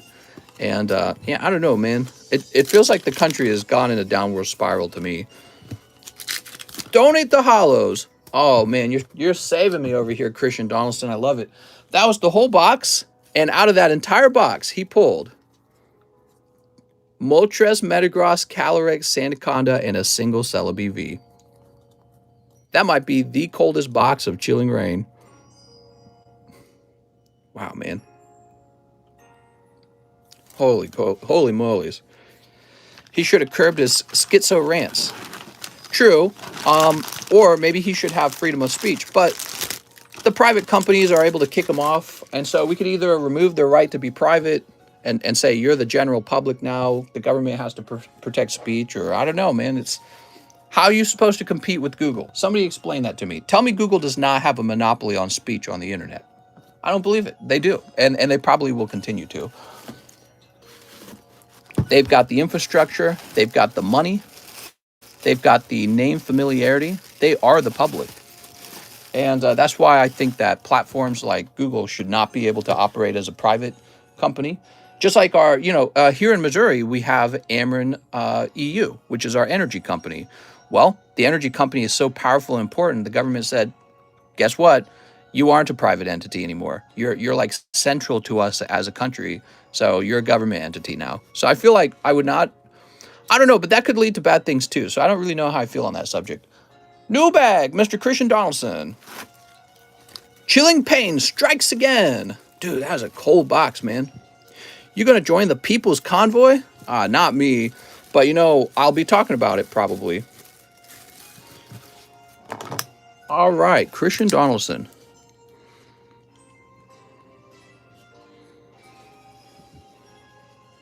I don't know if people are going to pay attention to that anymore, but maybe they will because, I feel like the interest in the war in Ukraine, it'll get a little repetitive. People will adjust mentally to it. Mr. Shane Childers, 10 packs of Brilliant Stars. You got it, Shane. Social media should be a utility, should have to pay, so it can be regulated. 1, 2, 3, 4, 5, 6, 7, 8, 9. Yeah, something. Everyone's got different solutions. I think it's scary that you have these tech monopolies. I think it's fair to call Google a monopoly. Can we agree that Google is a tech monopoly? And they have the ability to censor ideas that they don't like, political ideas. I think that's a major problem in the United States. It has to be fixed. And I don't know how to fix it.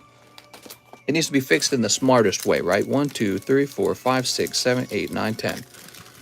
Pray for Mr. Guys. He said he will be leaving to Ukraine to fight off the Russian invasion. I got my flak jacket. I got my helmet. I'm going to the front lines, everybody. I think it's really interesting that a lot of guys from like the UK or just in general Europe, they're all flying over to Ukraine. They want to get involved in the fight. It's really fascinating.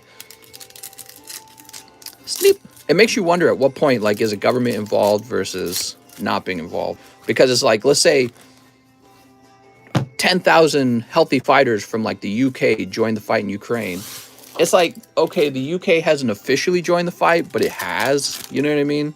Those are the people from, well, I don't know. Here's Honch Crow V. It's kind of a fascinating idea, isn't it? Here's Zekrom. Ukraine is a good example as to why we need to keep guns. Right. You know, the whole battle in Ukraine is sort of bringing back a lot of old conservative arguments about gun ownership. And a lot of people want to say, hey, we should remove all the guns. And very often, one of the conservative counterpoints is like, well, what if you're invaded? And then everyone laughs. Of course, we're not going to be invaded. We have nukes now. Well, I think that's still kind of a legitimate argument for countries that have nukes. It's probably not going to happen. But it's like for Ukraine, gun ownership is kind of a big deal because you'll want all your citizens to have guns to fight the oncoming invasion. So it's fascinating because you see sort of like a clash of the old and the new, but these the ideas are still there. You know, the idea that, well, it's much harder to invade an armed people. Like the first thing that happened during the invasion is Ukraine starts handing out AK-47s or whatever to its people. It's like, oh wow, suddenly people having guns is a good thing. But yeah, it's interesting. I think both answers can be true, like having very good gun control, but also letting the right people have guns, you know, maybe people who have passed gun training and they have a history of being normal. I don't know. It's a really sensitive topic. I think there was an attempted school shooting today, wasn't there, here in America? There was an attempted school shooting. It wasn't today. I think it was yesterday. And a police officer in the school saved the day. Yeah, he was a 17-year-old officer, veteran, I think, and he took a bullet, but he didn't die, and he stopped the shooter. We spent billions on the military. We should be protected very well, right? Hopefully. All right, Shane Childers. I would hope so. Here we are. Is there a giveaway going? There is a giveaway, yes. And it is the Charmander giveaway. If you'd like to join the Charmander giveaway, click on the link at the top of the description. It takes you to our Pokestand Marketplace Discord server. And there is a channel in there with the giveaway. We'll have more giveaways like that in the future. So go guess your number between 1 and 1,000. And stay in there because the next time I do the giveaway, you'll want to put your guess in there too, okay? When do we get a new emoji? Oh yeah, we need enough new members for a new emoji. Okay, now we have Mr. Miguel Vasquez, 5 Brilliant Stars and a Merlin Tops pack. You got it. So this is the Merlin Tops pack. It's a sticker pack, right? And 5 Brilliant Stars. Oh, we're going to need a bunch more Chilling Rain. I brought a case in the room for when we ran out. 1, 2, 3, 4, 5. All right. I find it so funny that we talk about all these advanced subjects while opening kids' cards. Isn't that funny? You call it kids' cards and good conversation. Those Bandai cards are so unique, mister. Where did you get them? They're only in Japan, and I thought they were really cool as well. For those of you who have never seen these, so I've got these 3 for sale.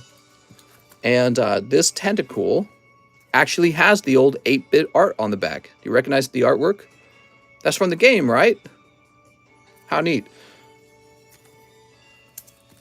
That's really cool. So these are really old vintage cards, very low pop cards. And I've been collecting these, and I'm just selling these 3 because I don't need them. Here's Hypno. Very fancy. So you can purchase those or put them into slab away, You will notice if you look them up, there's none for sale online. And these prices are based off of the last sold prices. They're just about $20 more expensive than the last sold prices. So very reasonably priced. Here's Gerdo. So your Merlin sticker had no hollow in it. Let's see about these brilliant stars. We were talking about the other day another concept. A lot of people in a country, typically on the left, will say something along the lines of we need to demilitarize so we can put more money into giving out social welfare.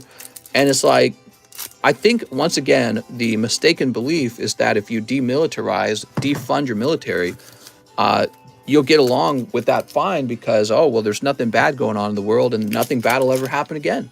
And it's like, well, that's apparently not true. You know, China spends $250 billion on its military, and there are some serious issues in the world. You know, if you see Russia invading Ukraine, that is not too far off from China invading Taiwan. And it's probably going to happen. You know, I don't know if they'll invade. I suspect they won't invade because I think that they can get it without invading. Look at this. Marnie's Pride for Mr. Miguel Vasquez. He got that in 5 packs. Wow, man. Great pull. All right. This is definitely probably one of the better cards in the set. She looks very different, not in her traditional outfit. She's in her gym outfit, huh? That's cool, though. Well, she got like a tattoo on her arm. Look at this. She got like a tattoo on her arm. Miguel says, let's go. Thanks for answering my question. I'm on it now. Heck yeah, man. Get yourself into that giveaway and keep an eye out for future giveaways in there because we host the Charmander is the 3rd one. So this is the 3rd card we've given away. And yeah, so it's a really nice thing. All right, Miguel. Stealing that Marnie, huh?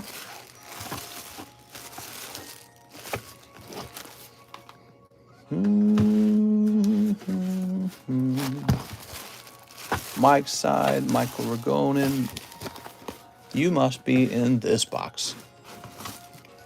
My answer when it comes to how much military should we have has always been we should spend the right amount on military. Isn't that a funny idea? The right amount. But that's really hard to know. And our generals always claim to know, but they know a bit more about military issues than I do. It's funny, every voting person has a strong opinion about the U.S. military, but it's like none of us have a degree in military operations and what's going on in the world. So it's funny because it's like we're really uninformed, but we're allowed to vote on military spending. Isn't that weird? Mr. Coeli, he says, 1 for the box break. Oh, we're getting close. We're getting close. All right. So I'm going to put you over here on 3.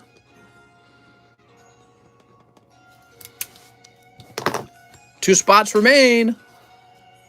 We have our friend Big Lance. Mr. I have a bag, 3 live customs. You got it, Mr. Big Lance. We got 1, 2, and 3. Oh, man, nice. A snipe. Good thing you went 3 instead of 2. So this is 293 and 249. All right, cool. Give me a minute. Let me get some sleeves on these. Homeboys, make some noise. Oh, yeah.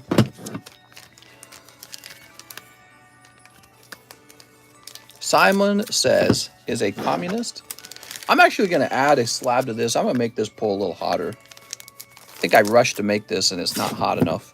I think the comment you made about how Cameron got into power has no validity at all. The fact that Kamala, almost every president has had some kind of relationship with somebody in power or not in power. Hold on, let me go grab a slab.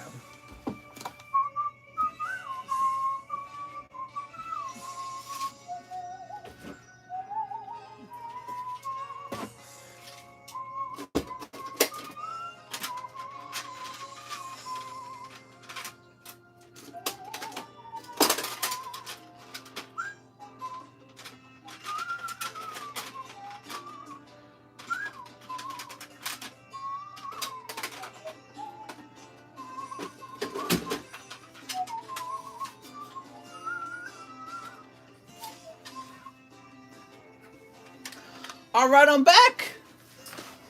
Woohoo! I think if you were to suggest that women sleeping around to get political power is the standard norm for women in government, I would say we'd have a pretty crappy government. I don't think it's normal at all. And I don't know. It sounds like a bad way for somebody to obtain power. Yeah, I'll just sleep around. All right, so Big Lance. This is going to be your pull, Mr. Big Lance. You have Bird Keeper and Chinchino 9.5s, and then you have these 2 9s as well, okay? President Joe Biden, let's get on the invading and take over Canada and liberate the oppressed Maple Leafs people. Here we go, Mr. Big Lance. Win.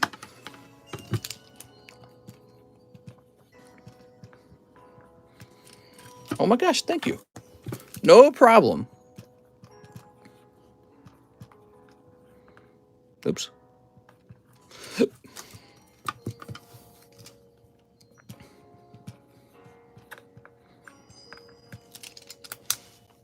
I don't think you would want your vice president, at least, to have gotten into power that way. I think if you looked at the history of all the vice presidents in the United States, my guess is they did not begin their political career by having sex with somebody who was in power, who then gave them their position. I don't think that's normal at all. And so your use of the word relationship, you know, you're kind of, you're generalizing. You're using the word in a general way to suggest her relationship with that one dude is the same as maybe sort of like a business relationship that some other vice president had when he started. Brigito Ibarra, but they're not actually comparable. You know what I mean? Brigito says, one celebration 25th anniversary promo. You got it, Brigito. Would you be okay with America invading Canada? Oh, not at all. That would be terrible. It's not even necessary. We're already allies. You know what I mean? We're allies, so why would you need to invade each other? All right, we got... Oh, look! One lovely clay doll. She earned it the wrong way. That's what I'm saying. Minister Brigito. Brigito with the B. What's up, little Snorlax? Hey, we got a little Snorlax. Here we go, clay doll. Ooh. I don't know, it seems kind of iffy. You're kind of conflating. I looked it up, and it's true she had a relationship with the San Francisco mayor in 1994. All right, next up, Sergio Tolentino Hernandez. Mr. Sergio. To say she had sex for the position is kind of twisting it right.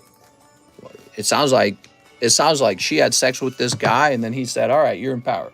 But I'll go look it up, because it's very easy to go either way.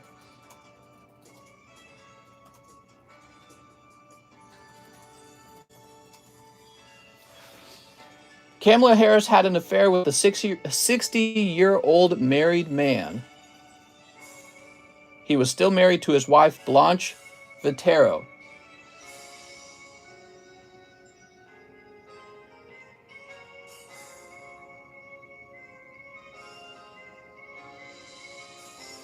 All right, so I won't click on that and read much more into it. I don't have time. But let me go ahead and open up this beautiful Cynthia's Garchomp. Oh, I'm loving this. That's a great pull, man. That's for Sergio Tolentino Hernandez. I really like the Garchomp from this set. It looks fantastic. I liked it so much, I went out and I bought the original one. He was 60. What a pimp! You know how it is. Women generally go and have a nice night with a 60-year-old man. Maybe they do. Brad Warden says Neo 2 pack break. Maybe it has nothing to do with politics. Mr. Brad. He just had those wily charms. And his position had nothing to do with it. A large custom. Ooh, here go. Oh, a large, not a live. Woo! Can't wait to be 60, says New Master. That's the way to see it. Brad Warden, I'm putting you on 3. Is the 31 to hold a spot for Neo Jeff? Yes. You don't get to be in politics because of it.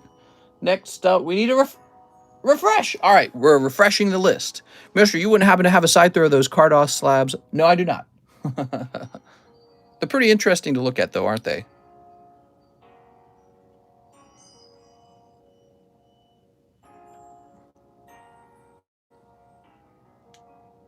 All right, we just refreshed. Looks like a pretty short line, actually, guys. Not too bad. Probably because everyone ordered on freaking yesterday's stream. Yesterday's stream was crazy, man. Mister, you find an employee yet or getting apps? Yeah, so we have somebody coming down in March. We're in March. I think it's March 16th. They're going to come down and work with me for 2 weeks. And if it seems good, we are going to go with that. And he's going to be renting that house and working with me. So we'll find out. How many spots left on the box break? How many spots left on the box break? Like 2.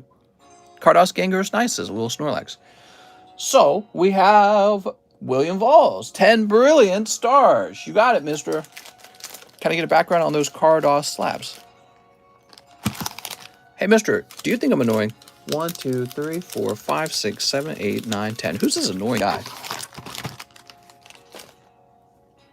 And the Chilling Rain. So now I need to open up a case of Chilling Rain. Give me a minute. Because we are out.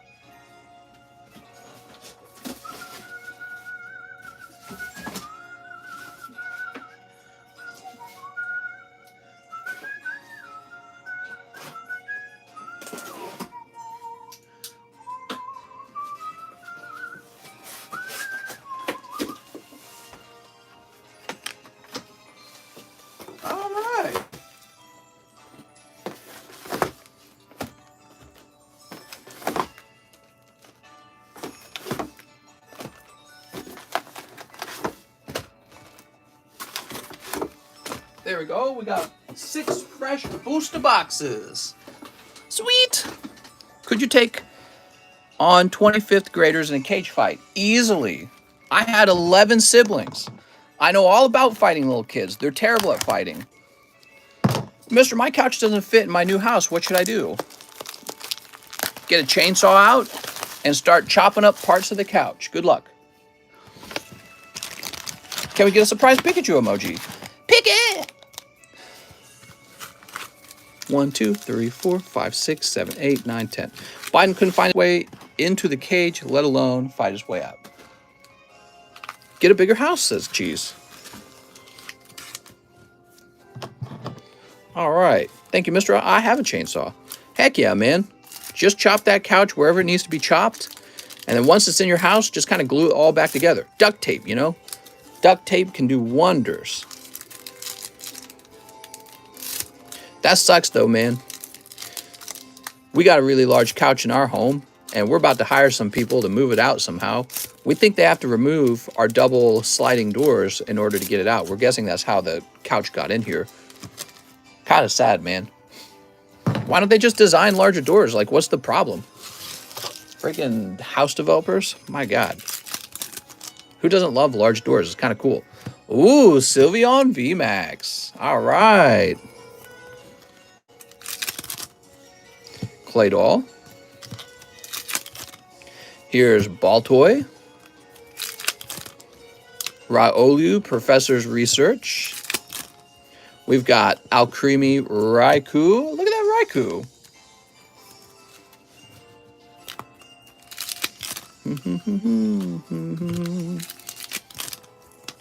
Ultra Ball. Look at that Ultra Ball. Probo Pass. Chin Kimiko. Cut in half, set it on fire, make some s'mores. Here's Piplup. Looking very cute. And Weedle. Why is there no Raikou full art? Ah, man. That's sad. There is no Raikou full art. That's why I'm saying it's always a pain getting furniture in and out of houses, especially couches. Right.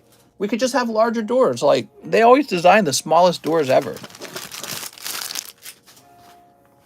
I don't understand. They could just be larger. They did them dirty. Okay, William Valls. I'm guessing that the reason they make doorways the size they make them is because it's some industry standard from like the 1960s or the 1950s. That's my guess. And back then, everyone was small and they all had tiny, terrible feeling couches. And now we're living in the future. We got beautiful couches, beautiful pieces of furniture that are huge and comfortable and luxurious, but we're all still using the same old doors from the 1950s. So they need to update that like immediately. Why can't we have large doorways? It would make so much getting things in and out of your house. It's not just couches. You have a large chair. You can have a large TV. You could have well, TVs generally do fit unless you have like a really weird entryway to your house. But there's all these large items we bring into our homes now. We just can't fit them through the doors anymore. RIP app. Oh, I'm sorry. I thought he said RIP. No, he's talking about something else. Why have a door at all? Says Mike Side. Well, you need one of those, Mike Side. What if somebody comes in and tries to take all your pokies? All right, there we go. Daniel Ramos. 3 brilliant stars. And I need a new bag. You got it, Daniel. Welcome back, Daniel. 1, 2, 3. All right. You get the Glock-a-chew if that happens. The Glock-a-chew, Pika. Government-made houses for people to live in standards had to be established. Everyone's happy and gets along in 2022. The tree that is sacrificed doesn't love big doors. So Moltres was missed in last pack. What are you talking about? Here's Burmy and Roseanne's backup. I thought this was called Roseanne's Challenge. All right, there we are. I don't know what to do. Buy or upgrade my last pull for live grading. I've already paid 26, so is another 20 good enough? I don't know what you're talking about. You're talking about an express grade that you're working on? We're obviously outgrown the previous regulations. I think you mean generations.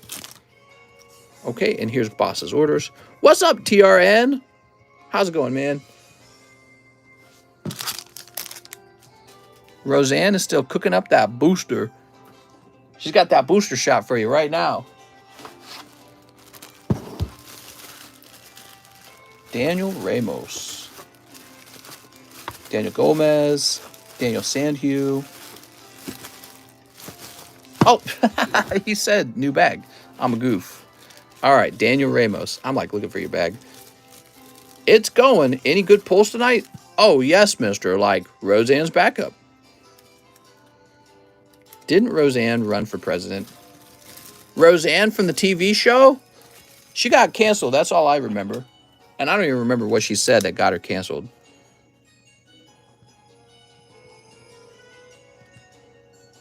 There you go, Daniel. They seem to have a full-on conversation. She said the N-word? No, she didn't. Roseanne? I feel like I would have remembered that if she did. All right. Caesar Salas. What's up, Caesar? 3 Evo Skies. 1, 2, 3, and 6 Rent-A-Girlfriends. You got it.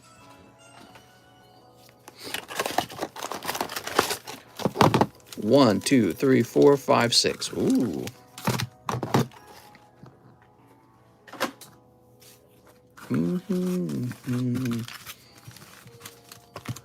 Mr. Caesar. Sleep.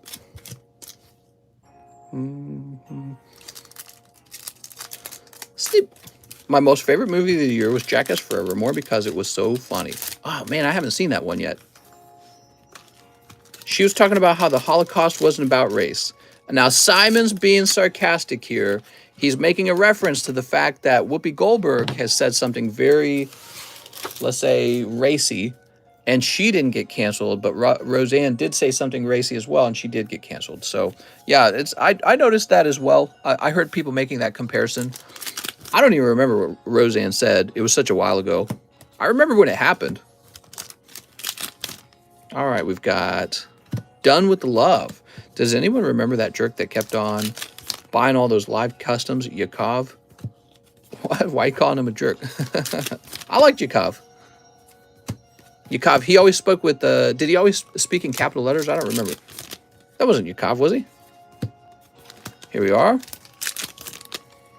And treasured moment. Woohoo! Mr. Caesar Salas. Nothing crazy coming out of that round. There we go. Didn't she blame it on sleeping pills? Maybe. Mr. Yukov says, Mr.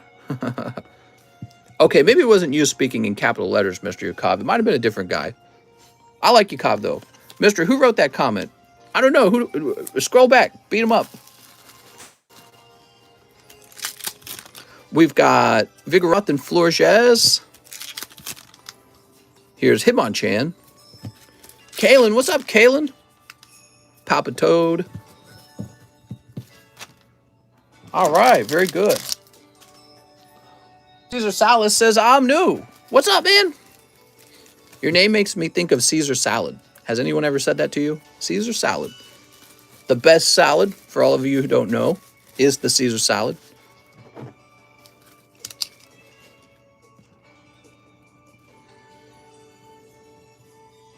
It's probably Caesar Salas, isn't it? What's just messing with you, mister? It's been a while. How are you?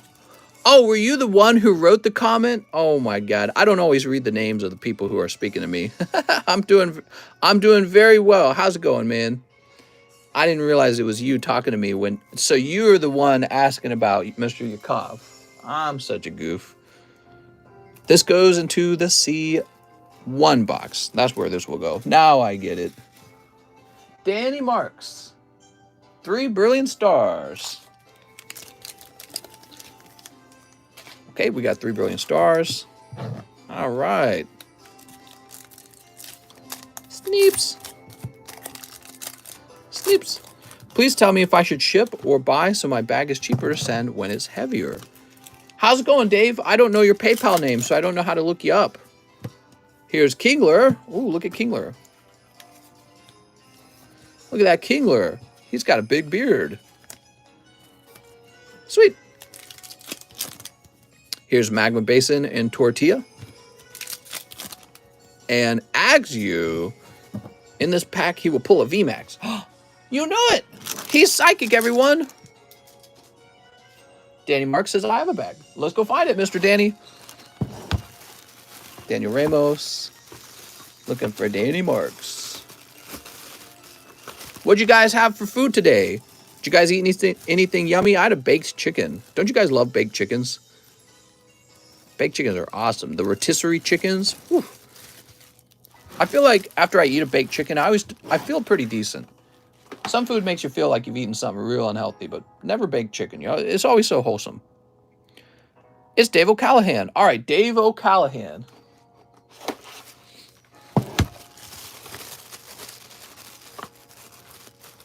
I don't know the last place I've seen you, Dave.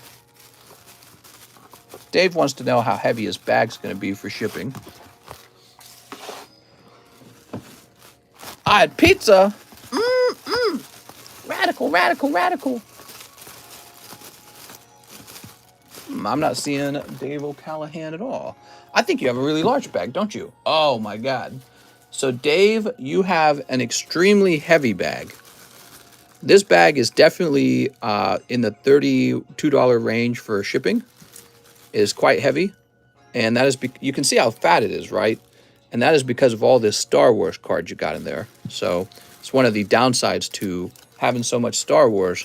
They're just a lot of bulk. You keep all the bulk, of course. And yeah, it's kind of crazy, huh? Big bag. Yeah, I found you. And so that would be in the heavy range for shipping, okay? Those damn Star Wars cards. Oof. Finnegan Real. Can I please get 5 rounds of Star Birth? All right, you want Star Birth. You got it, man.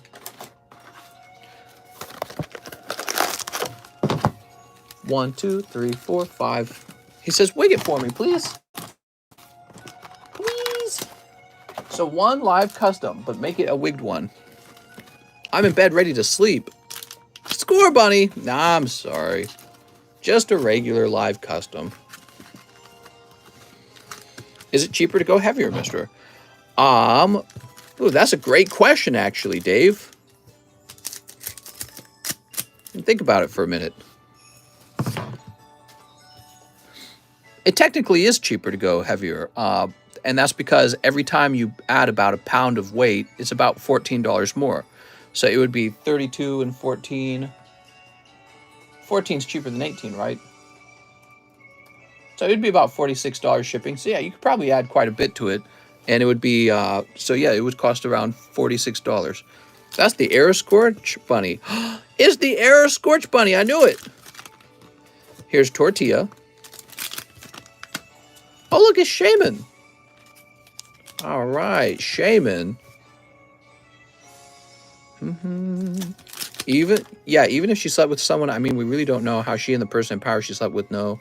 What are you talking about? We're still talking about Kamala Harris having sex with the guy who then gave her political office, right? Seems kind of weird. How old was she when she had sex with him? Let me look it up.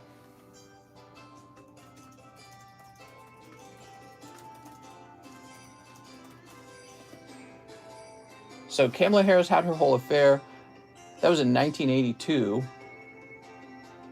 How old was she? She was 29 and he was 60. I mean, it's just strange. You're sleeping with a politician, a 60-year-old politician. She was 22. Really? Because the article I saw said 29. It's just, it makes me uncomfortable. You know, if she didn't hold the office of vice president, I probably wouldn't care as much. But it's like, you're vice president? I don't know. All right. By the way, the more popular choice for vice president would have been Bernie Sanders. He was by far the other candidate that was popular in the Democrat Party, but he was passed over. He's the wrong gender, I guess. All right, here we are. It was me. I was that guy all along. And you've been hiding out in our stream? Now we have Jose Suentes, one of the Neo 2 pack break and one of the XY Ancient Origin box break. I already have a bag. Also, my last name is pronounced with a Q. Thanks, and have a good night. Jose Cuentas? Like that? Cuentas? I'm bad at it. I'm sorry, man. You gotta apologize if I say your name wrong. I'm very bad with names. There's so many of them out there. Cuentas. Cuentas? People think Biden is weak. Already imagined Bernie. Yep. I mean, I agree. I don't feel like Kamala's strong either, though, right? Like, so I don't know if there's a comparison. Mister, it could have been Bernie. He was running against him. It couldn't have been Bernie. He was running against him. Well, Kamala was running against him too, actually. So that's kind of how it works. But I see what you're saying. You're saying that at that point, maybe you're saying, I don't remember the timeline, but maybe you're saying based on the timeline that Joe Biden picked Kamala while Bernie was still running. So I see what you're saying. That's a fair point. I agree. That is a fair point. I'm betting that's what you mean by that. Russia would have never invaded if Mr. streamed on time. Oh, that's a very fair point, Cheese. Patrick Strader. Take my $42 credit. Okay, give me a minute. I saw a conservative who disliked Twilight Review. The Batman said Pattinson was fine in the role. I have not watched the new Batman show. Kamala lets Biden sniff for bear. There's a lot of live feeds going on. The other night, you could see the firefight at the nuclear facility. Okay, Patrick, we got your store credit. And he says, add me to the pack break. Okay.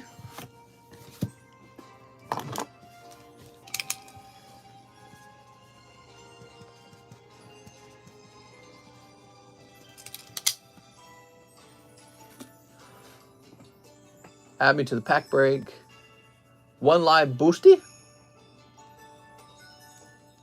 Okay, one live boosty, huh? How many spots left, Mister? I think it's full. So here's Gurky. 3 brilliant stars. 1, 2, 3. 2 chilly rains. Is the math right on this? 2 chilly rains. And shipping. That should clear me out. Keep some possible hits, high value, gradable cards from your opinion, and ship my slabs. All right, sounds good, Patrick. So Patrick wants me to pick out his hits to leave out over here. And we could do that, Patrick. Why not? All right. Mister, isn't there one spot left in the box break? Yes, one spot left. And also, let's see how many spots are left in this pack break real fast. 1, 2, 3, 4, 5, 6, 7, 8, 9, 10. Yes, the pack break is full, so we'll be doing that in one moment. Mister, you have a PSA 9 Charizard 3 card you're grading that needs to be added to my live shipping as well, so it will be heavier. That's right, it's already heavier, isn't it? Because of the PSA slabs you already had. Okay, we've got Beedrill. Buzz, buzz, buzz. Here's Snowrun and Lipard. Ooh. Mister, are you selling boosters of Brilliant Stars? I am. That's my spot. I got the last spot in the box break, says Coeli. Bernie seems a lot more physically mobile than Biden, and Bernie's older. Dude, we got these dinosaurs in office. Holy cow, man. There's Alcremie, and here's Grimer. Can I send for the last box break? Somebody's probably already got it. I think Coeli mentioned that he placed an order. I always find it interesting. People always want to buy up those spots when there's only a few spots left. Really ought to have a higher price on the last couple of spots and a cheaper price on the first couple of spots. So that's for Patrick Strader. And Patrick, before we actually go through your bag, I feel that what we should do is we should allow this pack break to occur to see what you pull. Because who knows, you might get the holo. Bernie was too radical. Yeah, I agree. There we go.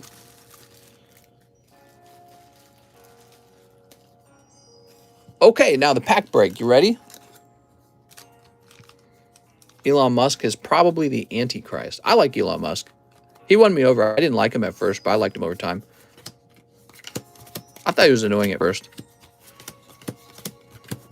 Bernie had no refunds. Come on, Bernie. We're doing the pack break, everyone. Get hyped. Bernie walked during the Martin Luther King marches. Wow. That should make him president. Don't ship it till a box break is added to the bag. Here we are. Sweet.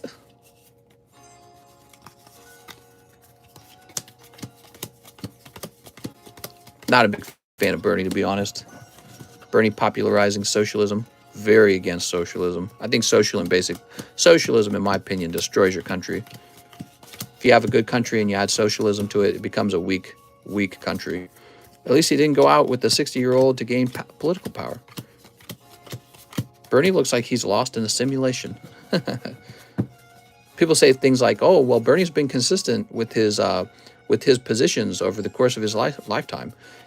That's like telling me, yeah, he's been a socialist his whole life. It's like, that doesn't make me like him more. Pretty sure, but someone could have always got one before me. Socialism's the last thing we need. All right. Can I get a number? Ooh. Costco. Lil Snorlax says 8. 1, 2, 3, 4, 5, 6, 7, 8. Sweet. Set that down. Now let's snip this pack. Time to snip. You're blinded by your hate, says Cheese.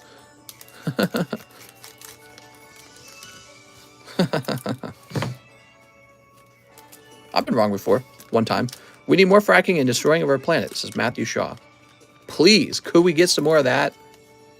At least you understand.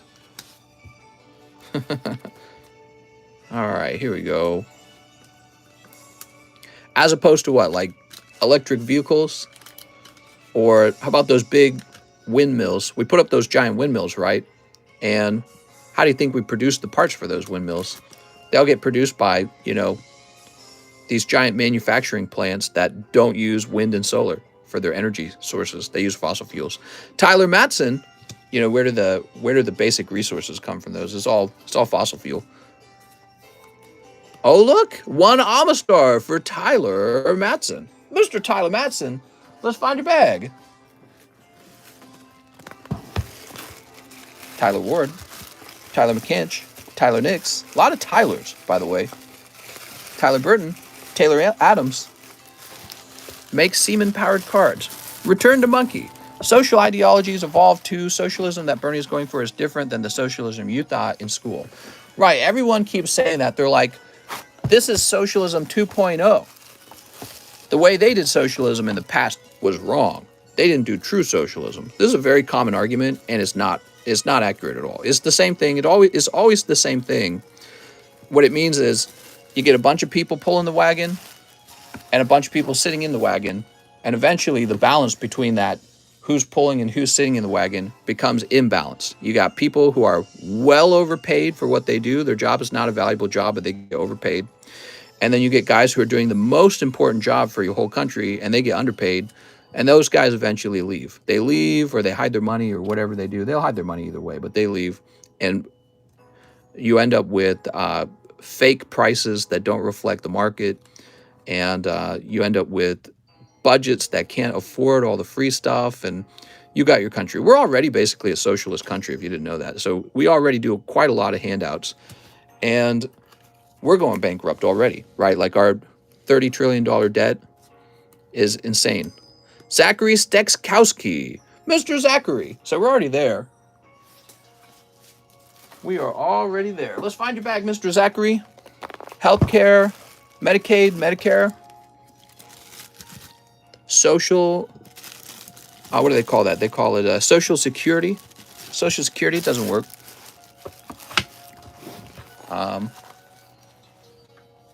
Public schools are outrageously stupid public schools. We pay more than most countries for our public schools, but we actually have some of the worst grades in the world. There's third world countries with better grades than us. They have a better education system than us, but we spend an awful lot of money on it. Alex, PSX. Mr. Alex. Socialism paves the way for communism, says Simon. Yeah, communism or just like a collapse, you know what I mean? Which I would argue we're already in the collapse. We're in it now. The collapse has already started. The collapse is on our heels. Here's Brad Warden. When do you pull the winner for the Charmander? In tonight's stream. Tonight's stream, we'll find out. Brad pulls a beautiful uncommon Eevee. Look at that, Brad. Pretty good, actually. Okay, let's find Brad Warden. Social Security gives me £1,200 a month here in the UK. Earth is the third planet we're all third world, stupid. That isn't your Pokemon card, it's our Pokemon card. Hey!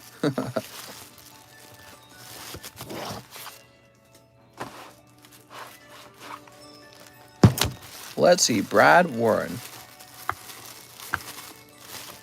Mister, will the housing market crash soon? Everything crashes eventually. I don't know if it'll crash right now. But everything eventually crashes, right? Did Brad Warden need a new bag? I feel like maybe he needs a new bag. I just went through the B boxes. Let me check one more time. Maybe he's like in the back or something, but I don't think he would be in the back. He seems like he would be in the front. Brighton, Billy, Brittany, Billy, Bryson. How's grading going, mister? What's up, Jack? I didn't do any grading today. I had a very, very busy week of grading. And so today I just took the day off. It's much needed. Oh, here it is. I found him. His name was kind of wrapped up. There we go. I didn't used to have to do this much work.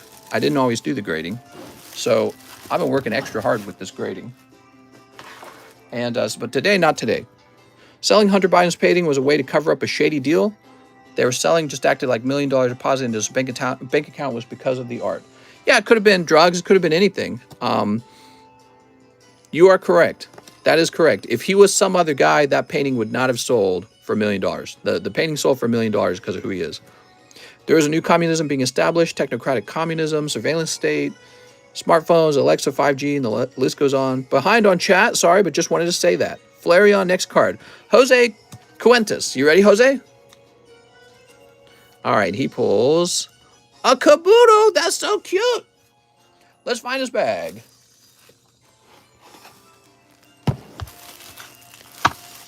Aha, here we go. It's just because he's such a good artist.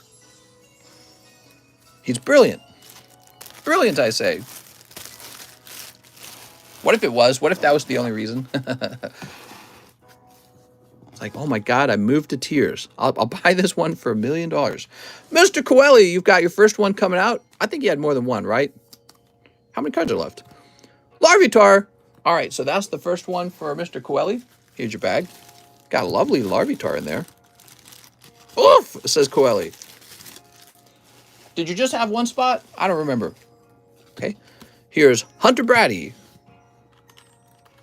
Rich people don't pull a lot of their weight. They benefit a lot off the back of their workers who just want to live life, working 3 jobs.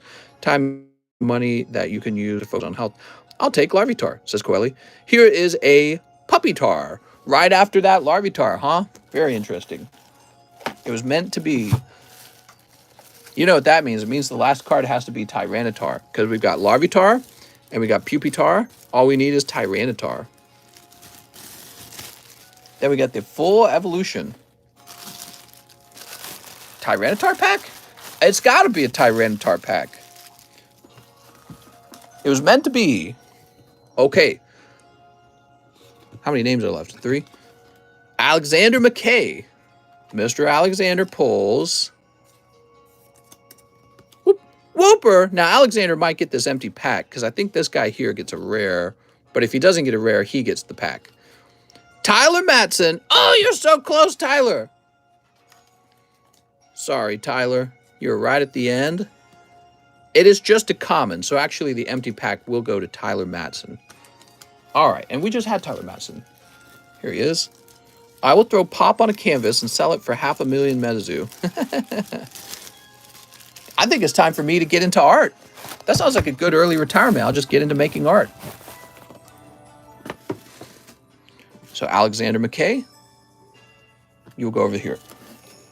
What do you guys think? If I made art, think it'd go for 1 million?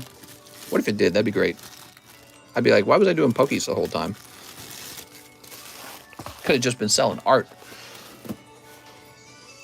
All right. It's Patrick Strader.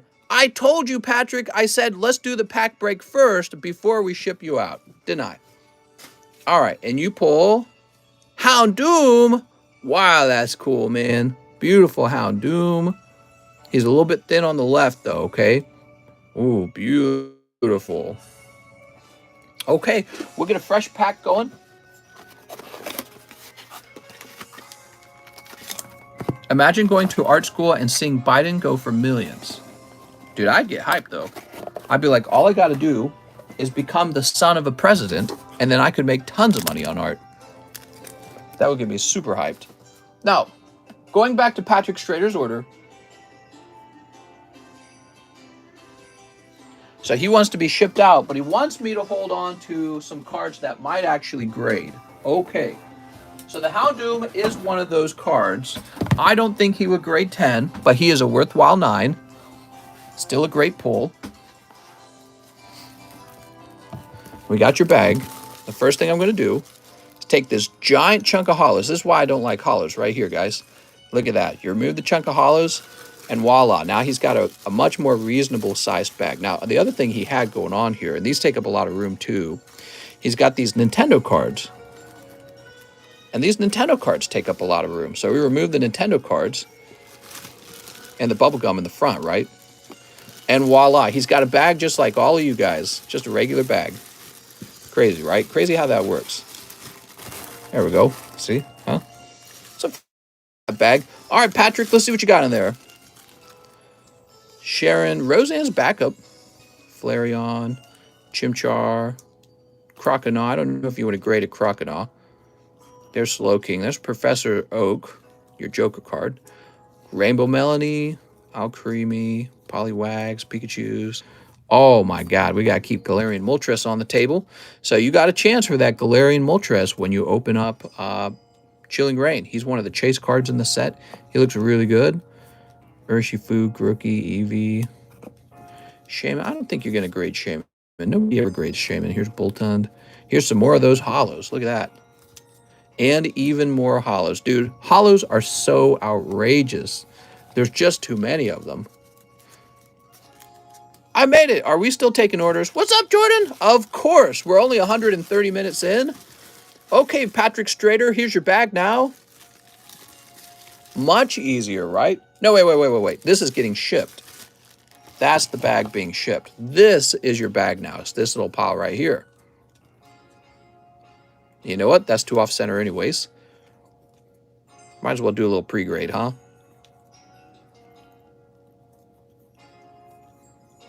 This one's too off-center.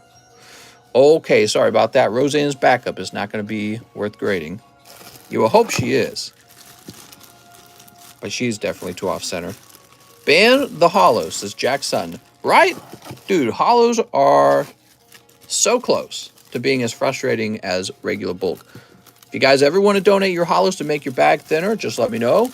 I'd be happy to take them off the table and make some more room. Of course, you're entitled to them, so you're not obligated to. Many hollows are not very good. Like, are you going to grade this? No. But let me see if I can find one you might grade. Maybe like the Garchomp. He's kind of cool, right? Yeah, I don't know if you'd grade Moltres. He just looked kind of very mediocre here. Like Axio, Grottle. There's so many Berry. You're not going to grade Berry. But maybe Lucario. I don't know. So that's kind of how hollows go. Like Deoxys, he's kind of cool, right?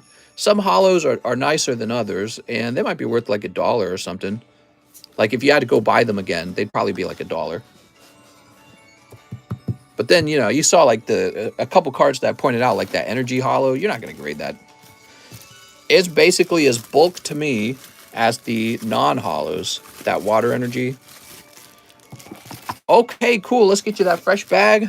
Patrick, this has been a long order. You had a long turn, man. Mister, where's Kitty?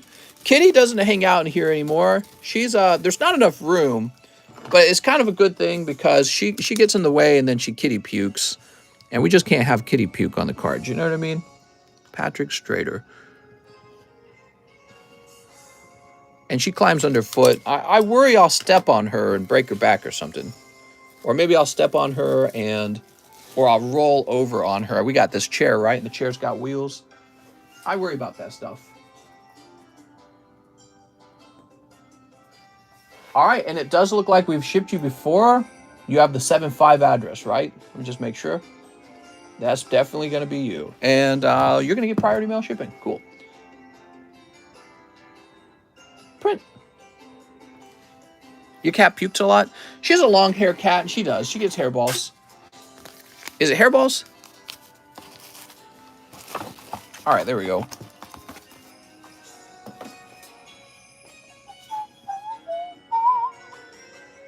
Alan Duarte, he says, 2 live customs. All right, Alan, it is your turn. Let's see what happens, Alan. Alan Duarte. Oh, look at this. And Whirlipede. Cool, man. Whoop. It says 10 of the Series 1 stickers. Oh, that's cool. So let's see if we can pull you a Gengar, man. Gengar would be the pull. You got Gengar and you got Snorlax. 1, 2, 3, 4, 5, 6, 7, 8, 9, 10. So that's 10 of them right there. Alan Duarte, if we can't get Gengar in 10 packs, what are we doing?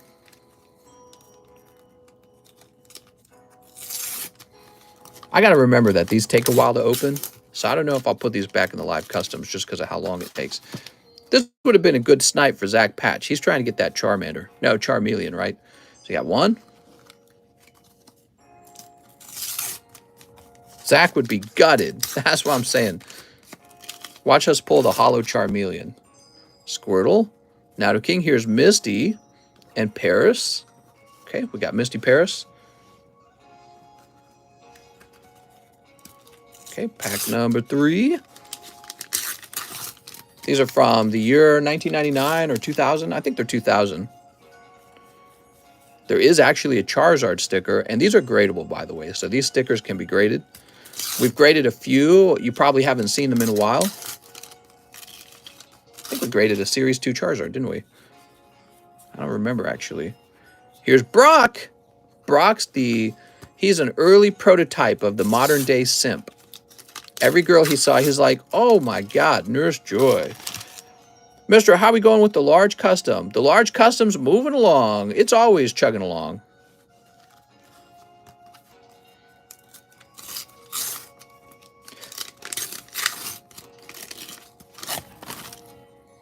Okay, we got Cloyster, War Turtle. Here's a Venusaur. Venusaur is kind of cool. Slowbro.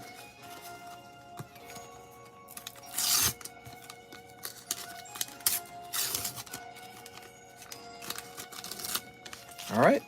Here's, oh, Pikachu. Nice, man. That's a good one. And there's the Charmeleon. Zach Patch has been trying to pull this Charmeleon the whole time. There he is. So close, dude. Oh, no. I don't know if he's watching tonight. Okay, Kabuto. I thought that it would be cool to do this because nobody really opens this many in a row, so you get a better chance of how they feel. I don't know how much Jubilife Village music I can take. Should I change it? Da, da, da, da, da. Okay, we've got Mew. All right, new music. When you guys are ready for a music rotate, let me know. Especially the moderators. All right, moved on to a new one. I don't know how much of the Jubilife I can take. It's Ash. Wow, so 10 packs, no Charizard. Gives you an idea how hard it is to pull the Charizard, at least. He's not super common. Also, no Gengar and no Snorlax in all those packs. You did pull the Holo Charmeleon, though, which I think is really nice. This is one of the better pulls in the box. Part of the Charizard evolution line, right? Holo Ash, Misty Brock, and Pikachu. Okay, so here's Ash. Here's Holo Mew. Got a non-holo Bulbasaur. He seems pretty cool, right? Pikachu, I think this is a real solid pull. Holographic Pikachu. No Gengar, you mean Mr. Charizard in Series 2. Charizard's in Series 1. There's 2 Charizards in Series 1. Non-holo Charizard and holographic Charizard. I'm sorry. 2 non-holo Charizards in Series 1. I'm sorry. The first one is a puzzle piece Charizard, and the other one just has a regular border around it. I apologize. And then in Series 2, there is a holographic Charizard. So that's how you describe it. All right. You got all these bulk non-holos. Quite a few of them. And I wonder the best way to store these. It's kind of funny because these actually make your bag kind of thick, won't they? All on their own. I'll stagger them. All right, there we go. So we've staggered the non-holos, and let's get them sleeved up in groups. Wow, what a weird order. What did you guys think of that? You guys want to see that in the live customs again? Let me know.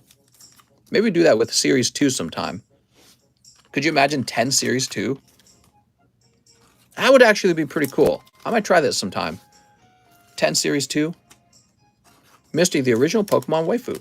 Ask Gibbs says, yeah. Yes, more stickers, says Jake. All right, there we go. Yeah, you never really get a chance to see a whole bunch of them in a row, but here they are. So these are Series 1, the older set. There's Venusaur, there's Pikachu, there's Bulbasaur, Mew, and Charmeleon. I'm going to guess these two are 2 of the better ones right here. Actually, the Pikachu as well. I like Mew.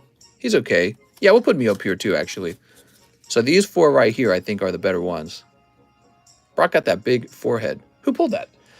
So these were for, let me jump back to the line, Alan Duarte. Now, he also needs 2 VMAX Climax. You ready? 2 VMAX Climax. 1, 2. Mr. Allen. Those stickers are awesome and nostalgic. I never actually opened these stickers when I was younger. So I find it interesting to think some people actually did, and it was nostalgic for them. But I did open up the Nintendo, the Pokemon Topps packs. Wow, look at that. That's great, man. Holy moly. Now, you know, the fact that the Pikachu VMAX and the Urshifu VMAX are in the same pack finally kind of answers a question for me. I always wondered if the Pikachu VMAX, these regular VMAXs that aren't special, I've always wondered if they ever replaced the pull for the loot table for this guy, but apparently they don't. So you can just have colder boxes of VMAX Climax. Now I know. Okay, there's Octillery. Here's the Pikachu. And here's the Urshifu. I think he means nostalgic because it looks like the TV show. Oh, I'm sure he means nostalgic because he actually used to open them. Because, you know, some people did actually open them. He probably meant that. Oh, it could be either way. I don't actually know. I never opened them, but I would have lost all of them with all my old cards anyways. Oh, that sucks, man. I hate to hear that. I lost all my cards, even though I had taken pretty good care of them. I left home when I was 17, and I should have grabbed my Pokemon card collection. You know, I left instantly. It wasn't planned. I actually really just walked out and left. So I grabbed basically a pair of clothing and my wallet. That's all I had. Alan Duarte. Had I left in a slower method, I would have gotten all my cards. You stuck them on everything. I'm putting them on my laptop. I lost all mine too, says Neil. Oh, Neil. Sweet, sweet Neil. All right, there we go. And Whirlipede. There we go. Might ship my slabs, says Scott Zard. Scott! Oh, he said 2 battle regions. Okay, hold on. Alan Duarte also gets 2 battle regions. Mr. came up from the mud. I did. That is accurate. Everyone likes to claim that, but really I did. I was poor. I was super poor. I was like poor. You're very assertive. That's right. I give out the spankies. It's Caldio. I remember the Pokemon cards they gave out at the Picture Theater for the Pokemon movie.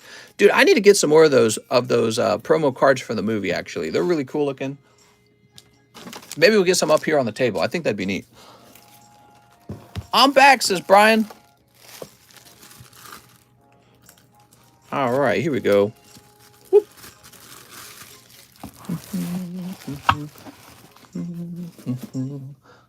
Kip F. He says 3 of the Opus 1s. Kip! All right, you got it, Mr. Kip. Going deep on Opus 1. 1, 2, and 3. I love Japanese cards 2BF. I'm such a sucker with anything that has Gen 1 artwork and the style, to be honest. TBH. Boop. All right, here goes Kip. Kip's going deep. These are pricey packs, everyone. You got Kate Sith. Okay, there's Lightning. And Lululemon. Lulu. I hope we have a box break order soon, says Coeli. I hope so too, because then we can do that whole box of Ancient Origins. Gilgamesh, Knight, Evoker Bard, Squire Knight, Ranger, Gordon. Dukelarg, Brynhilder. Ooh, there's the cloud that you want right there. That's the legendary cloud, everyone. Wow, man. I'd consider grading that. Even though it's a non-holo, he still looks so cool, and his odds of grading 10 are super high. I feel like that's an easy flip. Cloud legendary, everyone. Now, what he's looking for, if you guys didn't know it, he's looking for the holographic version of this card to come out of the box. And I can tell you from experience, he does not pull very often. So yeah, that's a great pull. Okay. Red Mage, Bard, Devout, Vincent, Sid, and Golbez Legendary. All right. I said Dukelarg, you're right. I didn't play many Final Fantasies at all. I played one Final Fantasy game, and that was it. And I thought it was really cool. I played it all the way to the end. I think it was Final Fantasy 13 and a half, I think was the name of it. It left a great impression on me. Really great impression on me. I remember I had a girlfriend, and I was playing through the game while we were watching movies together. And we were watching scary movies while I was playing. And so it was really easy to remember because it was like this weird combination of this new game, Final Fantasy, that was playing. It was really fun. But at the same time, like this weird, creepy, scary movie going on right next to me. So that's for Kip. He's got his own box. Mr. Kip. Find your hits bag, Kip. Kip, is it this? Is it? I think this is it, right? This your hits bag? I can't tell, but it looks like it. I think it is. So let's put Cloud in there. Devout, Golbez, Gordon. I think they all just go in because they're all Opus 1, right? I could never keep up with the Final Fantasy lore. All right, there we go.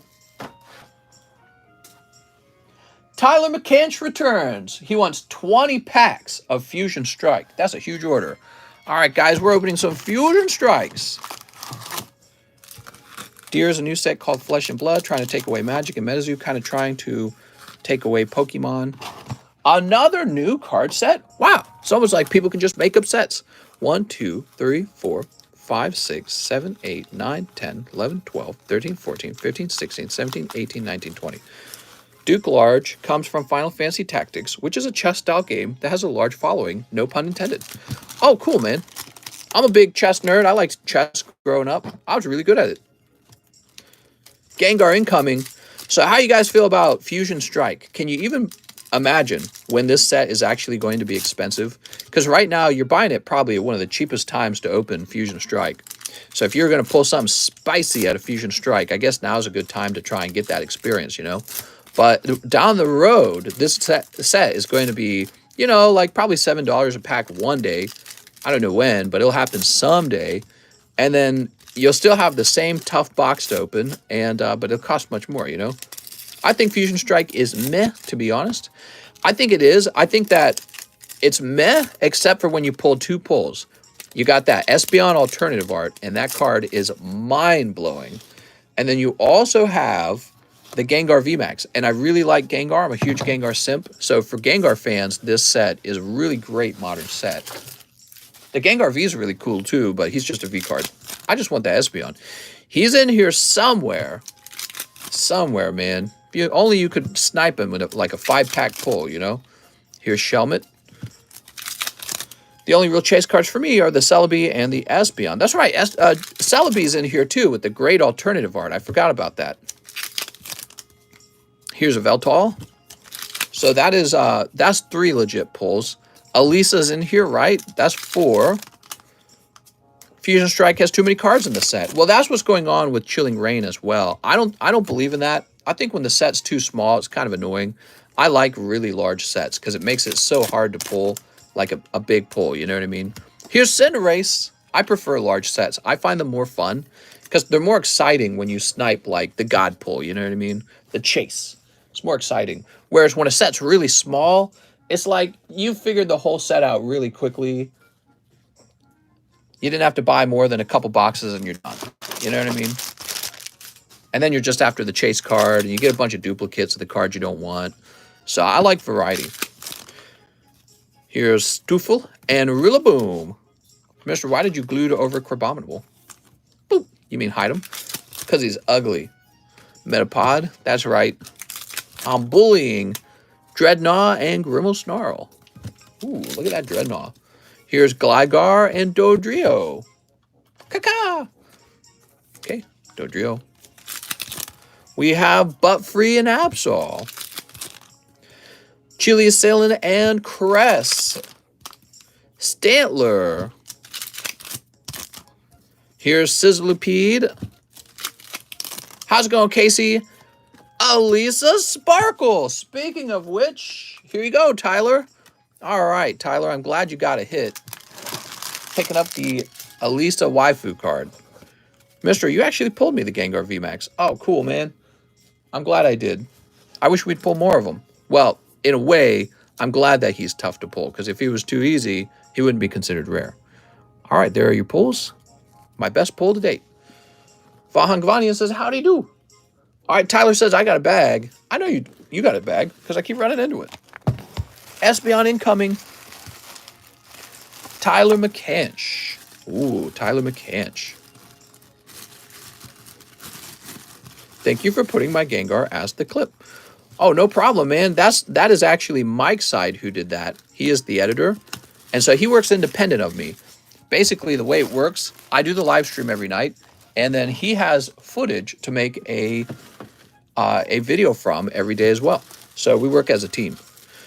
Do you still play chess? No, not really. I think eventually video games kind of replace chess for me because, you know, you got games like, you know, you've got real-time strategy and all kinds of strategy games. So I think that chess is just kind of really old and outdated at this point as a game because you got to remember, in the end, it's a game. Chess is so fun. I think it's definitely fun when you first learn. I think over time you start to get bored. So we have Edvin Aldrin. 1 slime, 1 rent-a-girlfriend, 1 7 deadly sins. You got it. Those are the sets, aren't they? We got 1. And we've got 2. And a slime pack, right? And we got 3. Chess, you say, says Vahan. Vahan's a chess grandmaster. It's still a good thing to learn. Definitely, yeah. I mean, you know, they talk about going to school to learn math just because it's good for your brain to learn math. Well, chess has got to be in a similar way, except more fun. You know what I mean? Got their true identity. But it depends on how seriously you take it. You know, if you just play casually. All right, Mr. Edvin. Edvin. Say your name right. 3 hollows for you, mister. Chess, you say? That's right. Edvin with an E. I feel like we ran into you recently, Edvin. Weird, though, because I'm not seeing you. I'm going to go ahead and create a bag for you, Edvin. Say Dude, I'd be saying off. She making me little strawberry cakes like that. Holy Jesus. Holy Jesus. My wife does not cook. I never really cared if the person I was with could cook. It didn't matter to me. I'm older now, and it's like I care more. Isn't that weird? I wish she did, but, you know, she doesn't want to, so you gotta make sacrifices sometimes. She does pretty good on the not spending any money and making a ton of money side, so there's trade-offs, right? Mister, would you rather have 2 first edition PSA 10 Charizards or 1 first edition base set booster box? 2 of the Charizards. What did I eat today? I only had 1 meal, but it was a really big meal. And it was sushi with the baked chicken. And then I had some for dessert. Oh, I had a donut for dessert. I had donuts today. Next up, we have Philip Twist. He says 2 spots in the box break. You got it, Philip? Oh, but Mr. Philip, there was only 1 spot in the box break. I'm sorry. Yep, we're starting.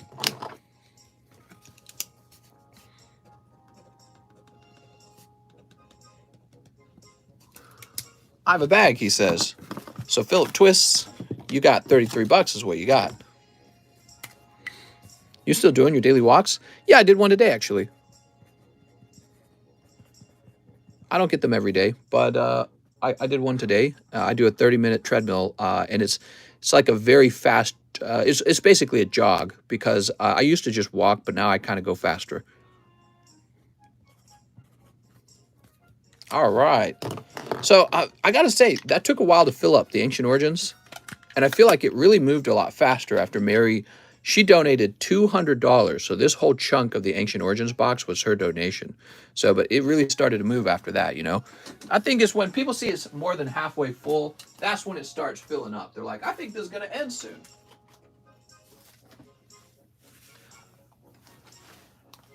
All right, here we are. Ancient Origins. Ooh. How nice. So, what are we missing? I'll go ahead and snip this open. What are my standard protocols for opening a box break? I think normally what we do is we move these slabs out of the way. So we're going to move Mary's little card. Told you someone had it before me. Yeah, when there's 1 spot left, everyone says, me, me, me, me, me, me, me, me, me. People go crazy.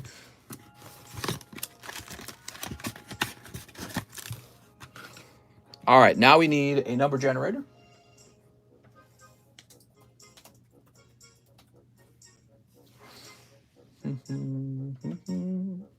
So this will determine who we start with. 34 is the starting number. Okay. We do that just in case a box is mapped. Mapped is when you can determine where the hits are. And I don't know what's mapped, but now you guys don't have to wonder about that. So 34 is Coelho Jimenez. And so we'll actually start on 33 because that's how we do it. That's because we know if we start here, well, then he'll be the last pack in the box. So he would be this one back here, right? So I say, what's the point of that? Might as well just start wherever their first pack is. So Coelho, we're going to grab your 3 spots. Good luck. Let's see what happens. We're opening up the Ancient Origins box break. I feel like people always regret not getting into the box break once they see it, especially if it's a hot box, right? Sometimes it's a cold box and they go, ooh, yuck. But especially the hot boxes, they go, oh man, maybe I should have gotten into that. You know, you take some patience to get into the box break because it's a little pricier, obviously. But on top of that, you have to wait for it to fill up. I don't think people like the waiting. All right, let's see. It's a cute little Eevee. Porygon Reverse Holo and Virizion Holo in box number 1. Okay, Magikarp. Goomy and Golurk Ancient Trait. So that's the special card in these sets. And you'll realize this is very similar to like what VMAX Climax has, right? They got those character cards. Well, this is very similar to that. Spinarak. No luck, Mr. Coeli. That's a cold round. Cold round for Coeli. Sorry, man. A lot of pressure there to get the hot one, huh? All right. Roaring Skies and Primal are a bit safer. I wouldn't say so. They're about all the same. All right. Here's your bag. I was hoping you'd pull a full art. That's a cold round. Cheese is sad. Cheese is going oof. Sometimes you get the cold round. Patrick Strader on 30. Yeah, Patrick Strader on 36 is next. Here we are. The question is, should we do Kevin Neal next? We could. We could do them out of order. Technically, these numbers are all made up. All right, here we are. We've got Spinarak Larvesta. There we go. So you were hoping to pull this, which was literally in the next pack. So here's a holographic Ancient Trait card. Check that out. And actually, is this a reverse holo? It is. So what are the distinctions of a reverse holo? I noticed this part and this part are actually the holographic portion. I was trying to figure this out the other night. So now I know the difference between a holo and reverse holo for the Ancient Trait cards. I still have 2 more packs. I'm hoping you get the hot ones on the next 2 packs. All right, this is for Patrick Strader, and he's got a bag right here.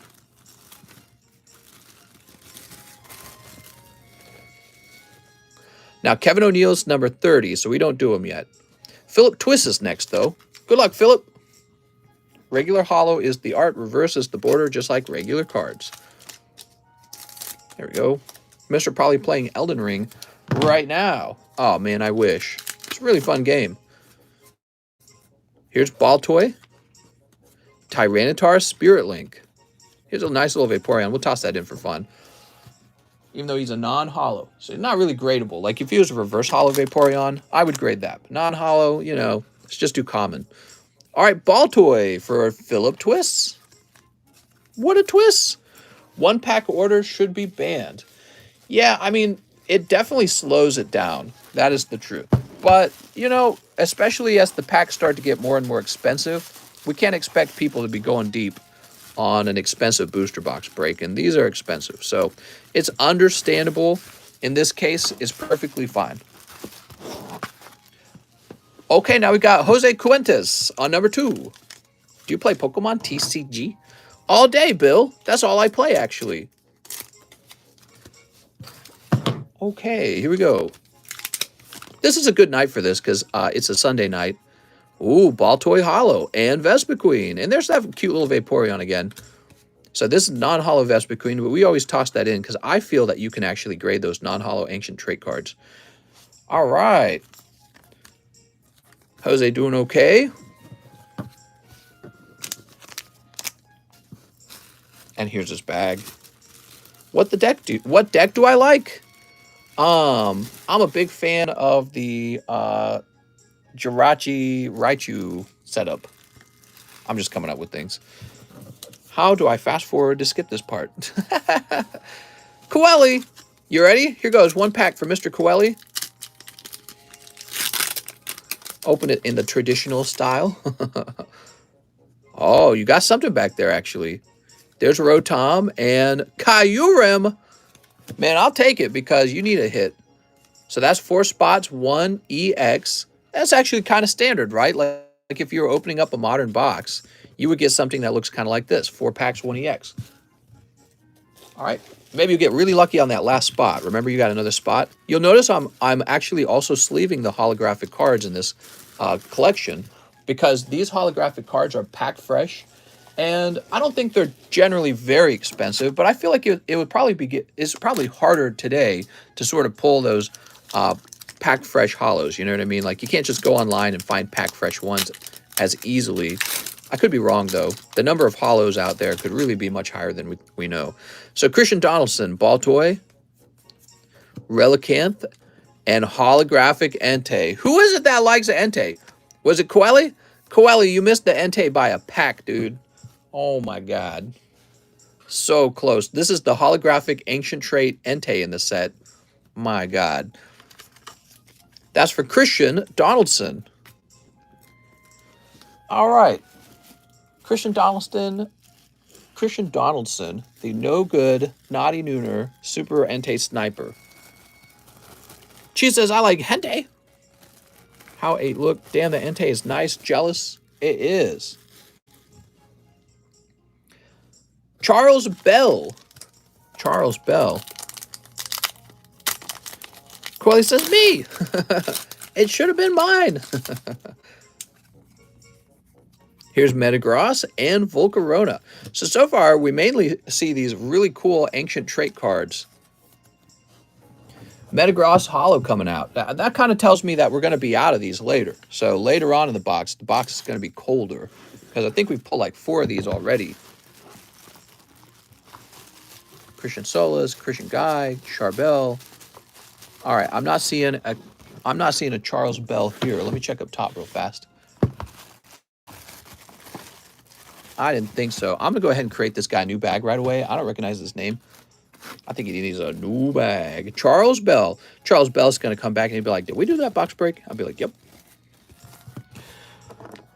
Okay, Charles Bell.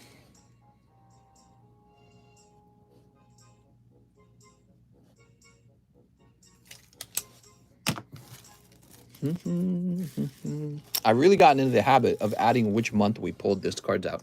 Kurt Eyrig, so we get an idea of how old a bag is. Mr. Kurt. Is that your Entei? All right, Kurt's got 2 packs in here. He's gone real deep. Good luck, Kurt.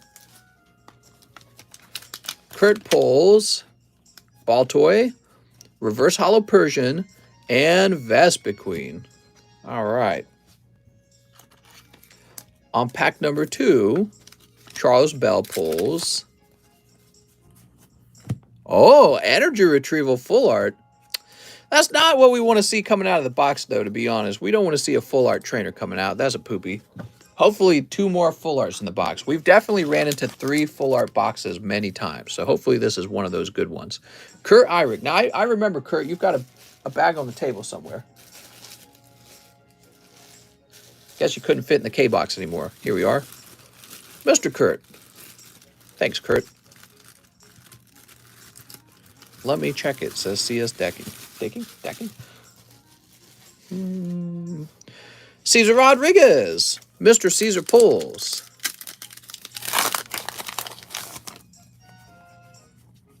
Porygon Reverse Hollow. Here's a non-hollow Entei as well. Wow, this is kind of an Entei set. There's 2 hollow art in here. I hope there's 10 full art, says Alan Doan. I agree. There should be 10 of them. 10 in every box.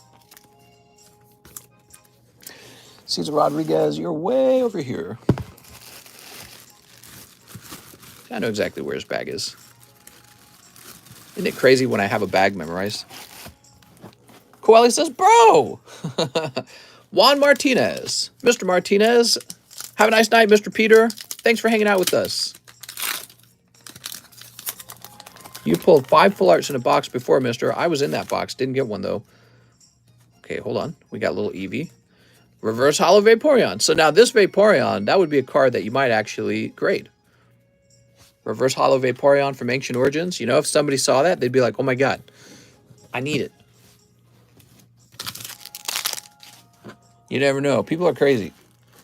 People are crazy when it comes to hollows. Here it is, Juan Martinez. All right. Christian Donaldson. He's got 2 more packs. Good luck, Christian Donaldson. And then we got a big order from Patrick Strader. And actually, hold on. So Patrick Strader has 1, 2, 3, 4, 5. So he's got 5 in a row. So we're going to have 1, 2, 3, 4, 5. So these are Patrick Straders, right? We're going to put these back here.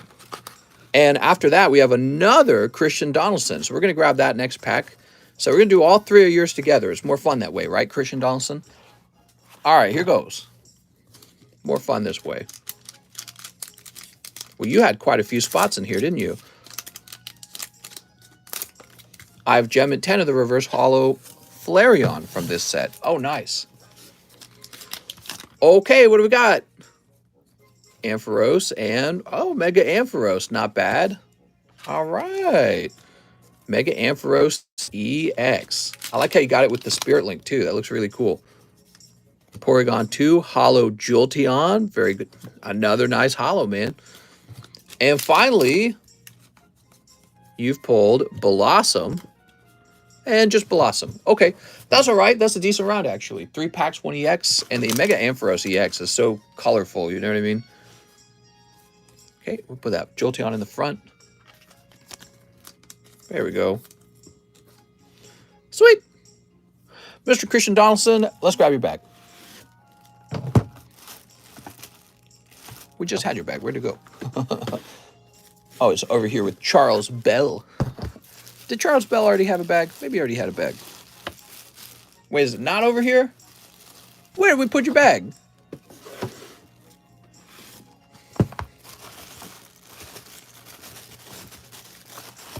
I bet you I put you in the C1 box and you don't belong there. All right.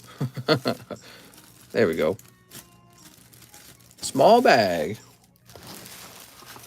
We just had it like 2 seconds ago, and I'm like, where did I put it? Patrick Strader, I know you want to know. Here goes, guys. 5 packs. Are you excited? 5 packs of Ancient Origins. Patrick Strader. That's a deep order. Now, I think he pulled these out of the live customs, right? So Patrick Strader pulled these out of the live custom boosties. Sneeps. I love the set. Got my personal chase card, which was the Mega Sceptile EX. Here's Baltoy. Beldum. Entei non-hollow. Pack number 2. Sliggoo. Metagross. Pack number 3. Oh, there we go. Full art. Oh, I know what that is already. Vespiquen and full art Mega Sceptile. Damn, that's cool. All right, congratulations. So he picks up one of the good full arts in the box, not the energy full art. All right. Dude, that's crazy. We're hoping to pull a Lugia. Lugia seems to be hard to pull. Okay. And now we have... Oops. Oh, he also got Gyarados, everyone. Look at that. That's Hollow Gyarados. So this is another reason to open up Ancient Origins. Mega Sceptile and Hollow Gyarados. I think I sold a 9 of the Gyarados for like over $100 recently. Beautiful. Okay. And last but not least, here's a Baltoy. Reverse Hollow Regice. This is actually kind of cool. Regice doesn't get a lot of action when it comes to graded Pokemon cards. Okay. That Gyarados Ancient Trait card is awesome. And this box was really hot with the holographic Ancient Trait cards, I noticed. So that's for Patrick Strader. Patrick has a bag right over here.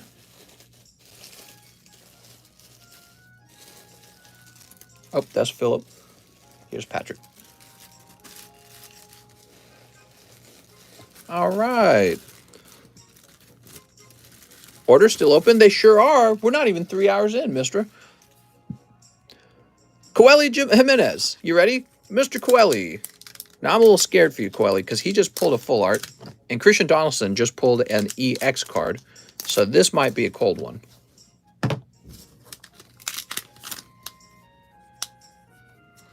Quagsire and Vespiquen. You got a non-hollow Ancient Trait card, which actually would not be too bad, except this one is actually the Vespiquen, which I think kind of is bad. Come on, Vespiquen. Damn it. Can you get a holographic version of the Vespiquen? I'm not sure if you can. Yeah, you can. All right, so that's for Mr. Coeli.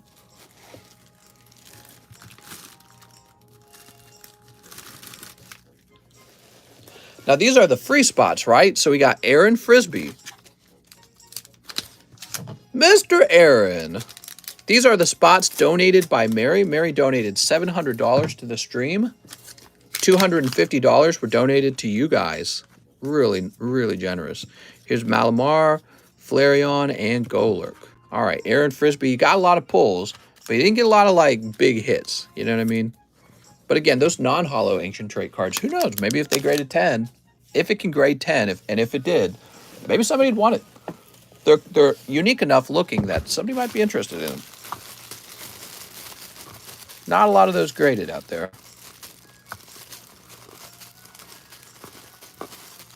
I'm not seeing Aaron Frisbee. I'm going to go ahead and create him a new bag. It's from Japanese Gym Challenge. Sabrina Zabra, I'll trade you 50 pickles for that one.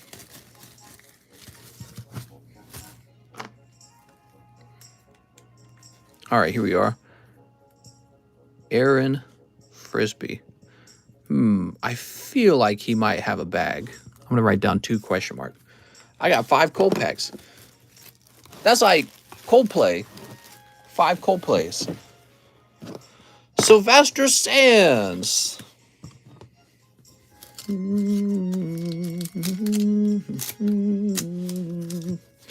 Yeah, these box breaks are tricky, man. Actually, quite a few people are getting cold ones if you look at it. Here's EV. That is the nature of a box break. You get one guy like Patrick Schrader who gets all the luck. That was for Sylvester Sands. One Matang. Sylvester with an S. Okay. Oh, this is going to be a mess looking for. Unless we get lucky and he's right in the front.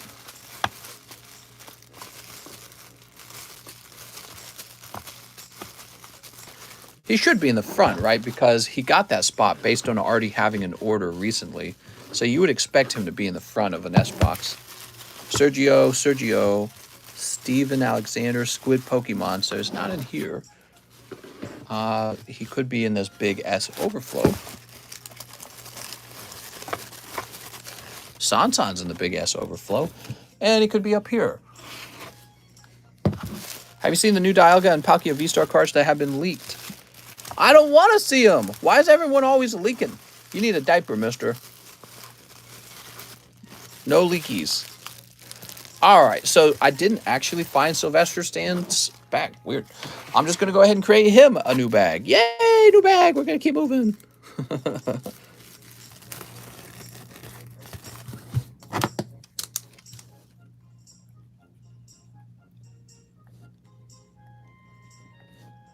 What do you guys think should be the next box break?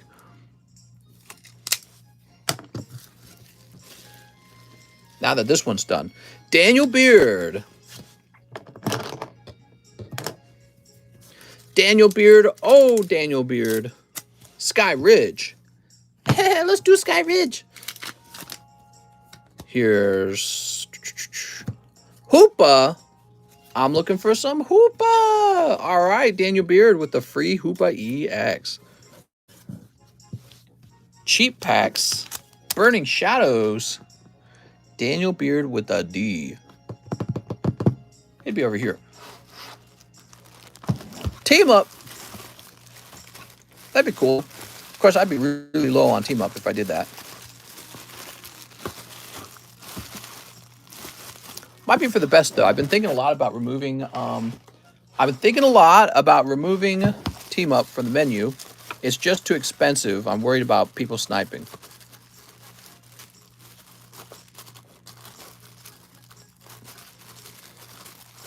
Wow, I think Daniel Beer's getting a new bag. Let me check this last D box.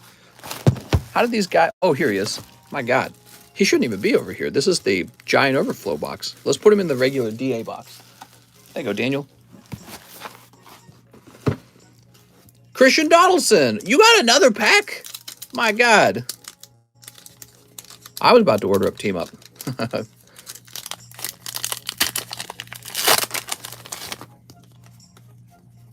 Here's Whimsicott. And Mega Tyranitar EX. Wow. 2 EXs in a row. And that goes to Christian Donaldson, and it's a great pull. Very nice. All skill. I think you did pretty good in this box break, Mr. Christian Donaldson. I think you did pretty good. We're going to have some pokey communism. Benjamin Wood.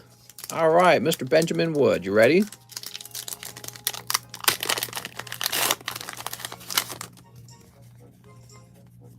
Baltoy, Volcarona. Okay, we got Baltoy, Volcarona. That's for Benjamin Wood. Yeah, all these individual pack opens really does make it take a long time, doesn't it? Lord of the Rings box. The new Amazon Lord of the Rings. Sterling York. There's no way Sterling York already has a bag. All right, Sterling York. You've got Baltoy, Forest of Giant Plants. Okay. Does he really have a bag? Sterling York? I feel like I don't recognize him having a bag. So weird, though, because, again, they would have made an order. Squid Pokemon, Samuel Hardison, Super Dan Kiwi, Sterling York. He does have a bag. It's right here. He's just new. I'm not used to it. All right, lovely. Oops. After Sterling York, we have Chris Acevedo. I know Chris has got a bag. He's got a whole box. Can you bring back pack battles? I like the pack battles. They're fun. They do slow the stream down, though, is the problem. So we're trying to get rid of anything that slows the stream down. Those are fun. It's fun watching somebody pull a hot one. You know what would be faster than a pack battle where you, like, compare the value of the cards or have them battle? Just flip a coin and one person gets all the winnings, right? And so we could do that because it's essentially the same, right? Because pack battles are a matter of luck. That's what they are. Chris Acevedo. They are a matter of luck. Chris, your box is like 100% full. Will I get the Fable third full art, says Alan Donut. Oh, you know it. Whoa, Christian Donaldson has one more spot in here. Well, I'm glad, Christian, that you got a nice pull or two. I wish everyone could. But, you know, it would be pretty tough if you had this many spots and no pull. Actually, how many spots did you have total? 1, 2, 3, 4, 5, 6. Dude, you had 6 spots? That's a lot. But PB is next. Let's see what PB gets. Fates Collide box. I like Fates Collide. Have you ever sharded yourself after you farted? Not me. Maybe when I get older. Here's a little Eevee. Here's a reverse holo Flareon and a holographic Volcarona. There we go. Can I see the Mega Tyranitar? Or my last one? All right, there we are. No, he's all mine, mister. You can't have him. Okay, and PB. Couldn't possibly show you your own card. He's on my table. Trying to find PB. Where's PB? Wait, does PB have a large bag? Yes, he does. Here he is. PB, your bag started getting larger. When did that happen? Christian Donaldson. You ready, Christian Donaldson?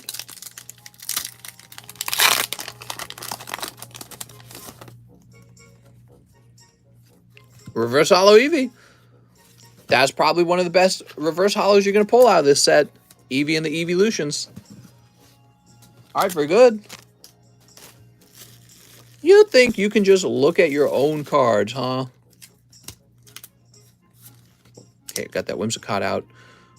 He's thin on the bottom based on yeah, he is fat on the top. You can see it. So he is fat on the top. I'm betting this one is 2. Yeah, they're both fat on the top. That's how it be sometimes. They really said, let's make this fat on the top. Okay, there's your Eevee and Whimsicott. I agree with the Fates Collide box break. I don't know if I have a sealed box of Fates Collide other than the ones in my sealed case. So I don't think I have any sitting out. Alan Doan, 28 and 29. All right, come on, Alan Doan. One full art for Alan Doan. For example, Expensive Yu-Gi-Oh!, Dragon Ball, Final Fantasy. That's an interesting idea. That is an interesting idea. I don't really... I mean, maybe like Final Fantasy Opus 1. That's an expensive box. Here's Ace Trainer. Okay, we got Ace Trainer on pack number 1. And pack number 2, oh, Eevee, Eco Arm and Goodra. I'm sorry, man. The Goodra looks nice, though. Look at that Goodra. I'm sorry. It's a tough round, Alan. Sometimes it's hot, sometimes it's cold. This time it's cold. Alan had his own box, didn't he? Alan Doan.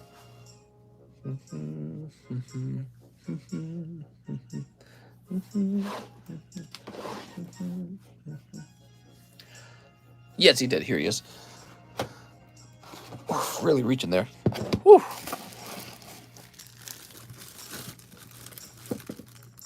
Now, number 30 is Kevin O'Neill. Ah, down here. I didn't miss you, Kevin. Ah, there we go. Kevin O'Neill.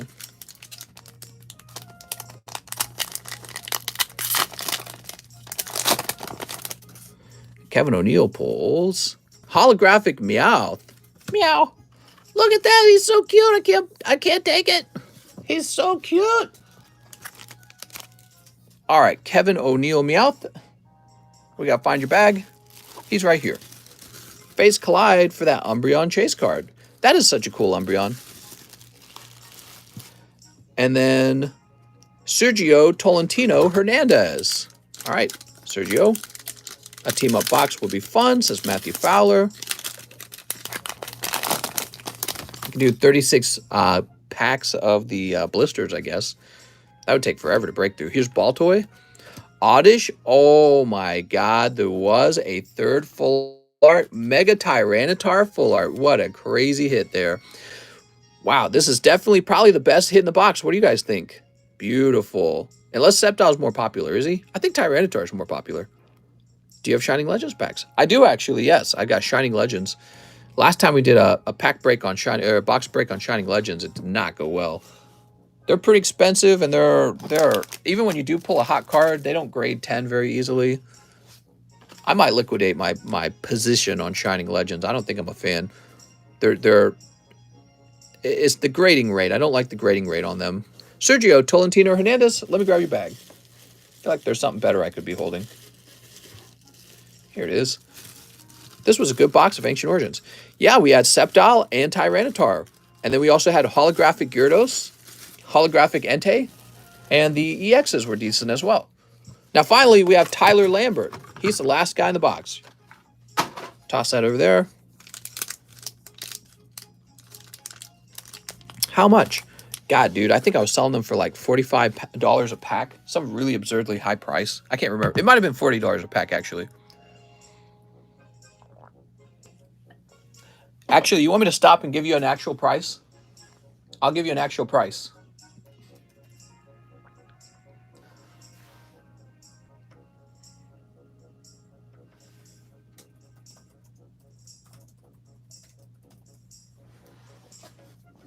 So all of my packs are really good because they come out of sealed collection boxes. And, of course, I never tamper with any of my product or anything.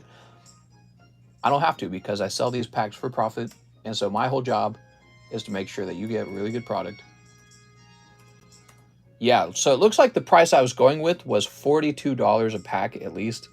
And I would probably go as low as $40 if you wanted to open any tonight. I think what I will do with the Shining Legends is after we're out of the Tag Team All-Stars, I will probably start to put the Shining Legends into the live customs. So they will make their way in there eventually. Here is Tyler Lambert's Ancient Origins. Now, you could still pull an EX, Tyler. You ready? Come on, man. No, I don't think you're going to have one in here. Paint Roller and regular Gyarados. Uneventful ending, but the pack just before yours was pretty wild. If only you had ordered one spot before. All right, Tyler. Let's find his bag. Tyler Lambert. You never know where the hit's going to be. Yeah, I'll probably start liquidating my position on... I'll tell you what, I'll do $39 a pack. You know, because once it goes below 40, it looks sexier than ever. And I think I'll place it into the menu right now, because I'd like to sell out of those. That would make them the most expensive thing on the menu.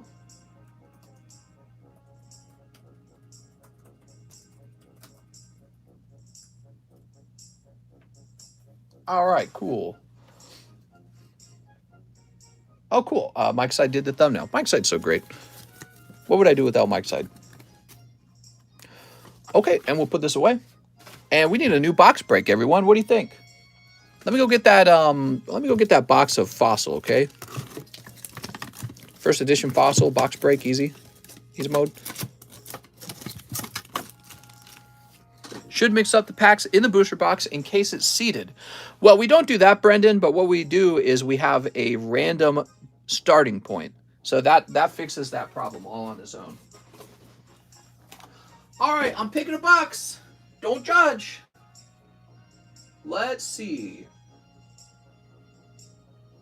You know, a lot of people were asking for a very popular set known as Cosmic Eclipse. So we're going to have a box of Cosmic going. That'll be the next box break.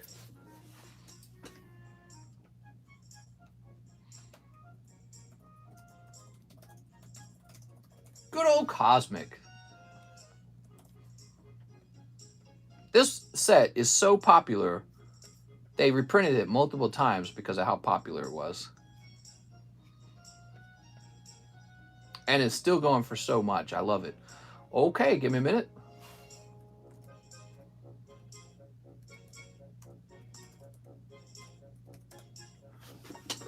I think we'll end up doing, I think we'll end up making it $22 a spot.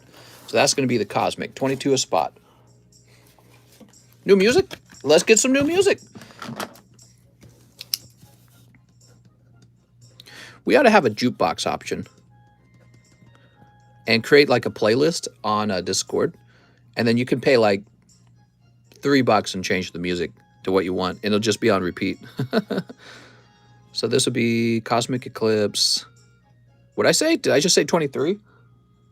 I said 22, right? Did I say 22 or 23? I don't remember. I can't remember. Probably 22. What's the chase in this set? There's a Charizard Brexen. But there's also many other great pulls.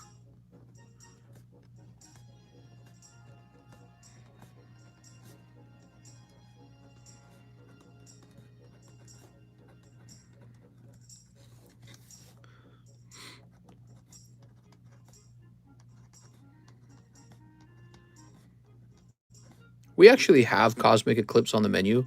I think people just like to see a whole box of stuff open. I think that's all it comes down to, actually.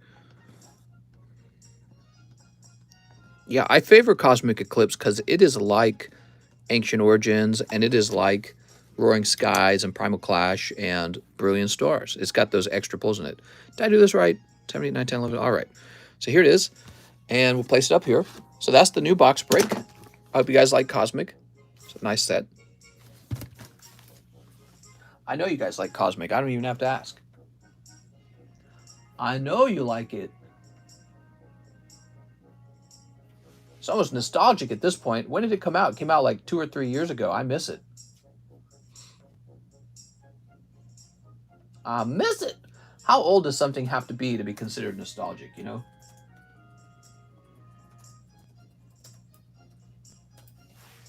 Okay, that's the box break. We'll hit save on that. So we've added Shining Legends to the menu, and we've added a Cosmic box break. Cheese left when the box break started. I know Law Mods are all sleeping already. So we did Edvin, and then Philip Twiss, who has $33 left over. Isidro Montes Alamilo. He says payment for my slab away. All right, you got it, Mr. Isidro. $73. Dude, I got the itchiest eyeball right now. 73. It looks like you were at 555. So we're going to say 555.5 minus 73 plus .75 equals $483.25. Thank you very much. It's been updated. Now we've got John Gamia. What's poppin', mister? Can I get 3 Brilliant Stars and live shipping? John Gamia, waiting patiently for like 30 minutes of box breaking to go by. Whew. Lots of orders to still go through tonight. Let's get it done. What do you think we'll pull tonight? The hottest pulls of the night so far. What do you guys think? Definitely those pulls out of the Ancient Origin, the Sceptile and Mega Tyranitar, and even the Gyarados have to be considered some of the top pulls. Cast Form. If I bought a Team Up and an Evolutions pack, could I keep them sealed? Yeah, you can request that I do that. If you get too many sealed packs, I'm going to ask you to ship out, though. John Gamio.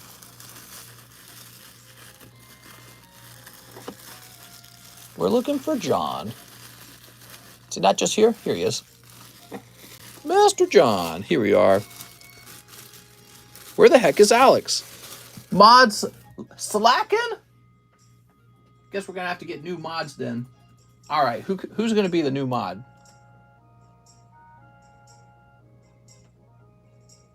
All these mods always slacking. Print. Me. You call for mods and yet you're surprised when they show up. Yeah, what the heck? We got mods here? All right, never mind. We're fine. Now we have Philip Smale. I made an order. You pulled the cipher. Sorry for the address details. Those are correct. On the payment, I asked to buy the gem sealed booster PSA 10 for 440. Although you provided an ungraded 1996 pack and open it, I don't know if the price for that pack was 440. Oh no, there was a big mistake. Okay, give me a minute. Mr. Phillip, so you're trying to buy a booster pack that I don't have for sale then, Phillip, because I didn't have it listed for sale. Let's give me a minute, guys. I'm going to sort through this. I think the first step is to locate your bag, Phillip.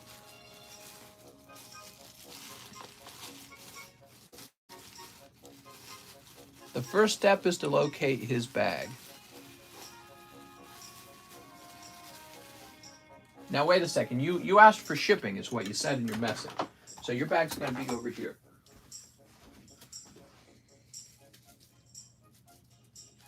All right, here is your bag. Philip Smale.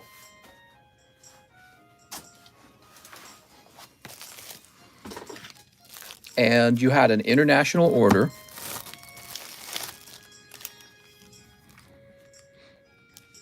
You had the international order with the Raucous Scyther in it. So give me a second. Here it is. So we had an issue here with Philip's mail. And he says, once again,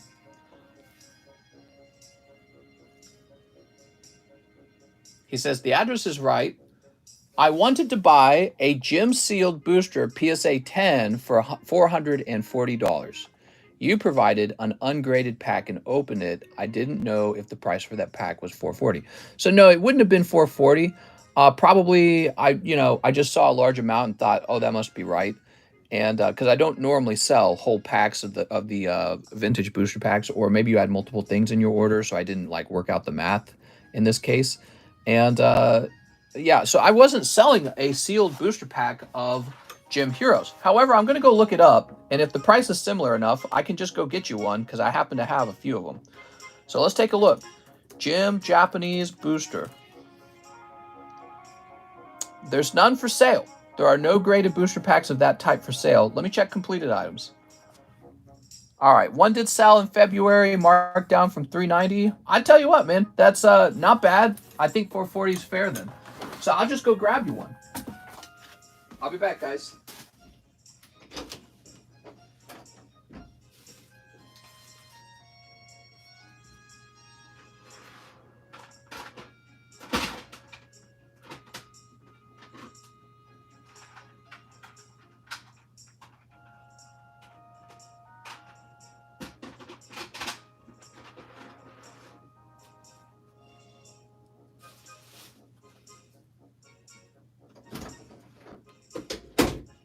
All right, I'm back. So you are lucky for two reasons, because I have one of these right here, and I'm willing to sell it to you. So that's what he wanted, was a graded booster pack. All right.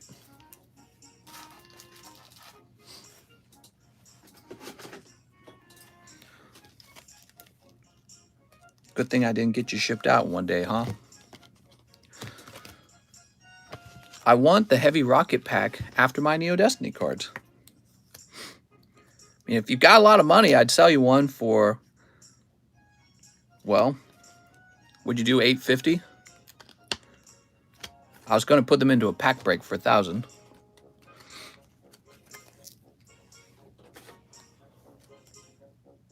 All right. So this is now your order, Mr. Phillip. You have, well, this makes your bag much heavier. I hope that doesn't affect the shipping. You've got the Pikachu. You've got the Gym Hero pack, graded 10. And you still have your Great Charizard pulling here. All right, there we go. PSA did the packs dirty with the old slabs. Not really. I think they look fine. Yeah, I think they look fine. Now, the new ones look better because it displaced the whole slab. But what's most important is that's an authentic pack in there. That's what's most important. That's what we really care about, right? That's what I care about. Yeah, I think they look okay. I think the new ones look much better, of course. Okay.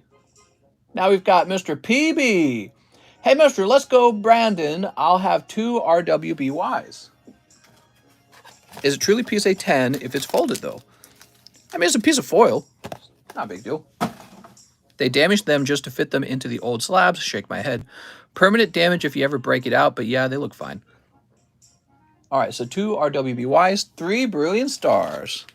I mean, they probably look a little folded over. It's what's inside the foil pack that matters the most, right? So the cards inside don't get folded.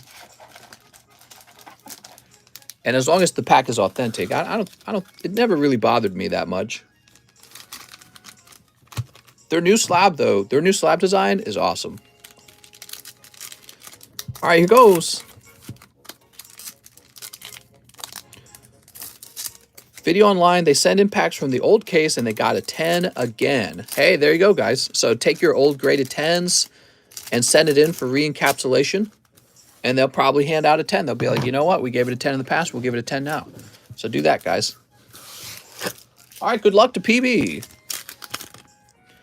Can you show the new slab design? I suppose I could. You guys want to see the new slab design? Oh, I don't have time. Let me keep opening this.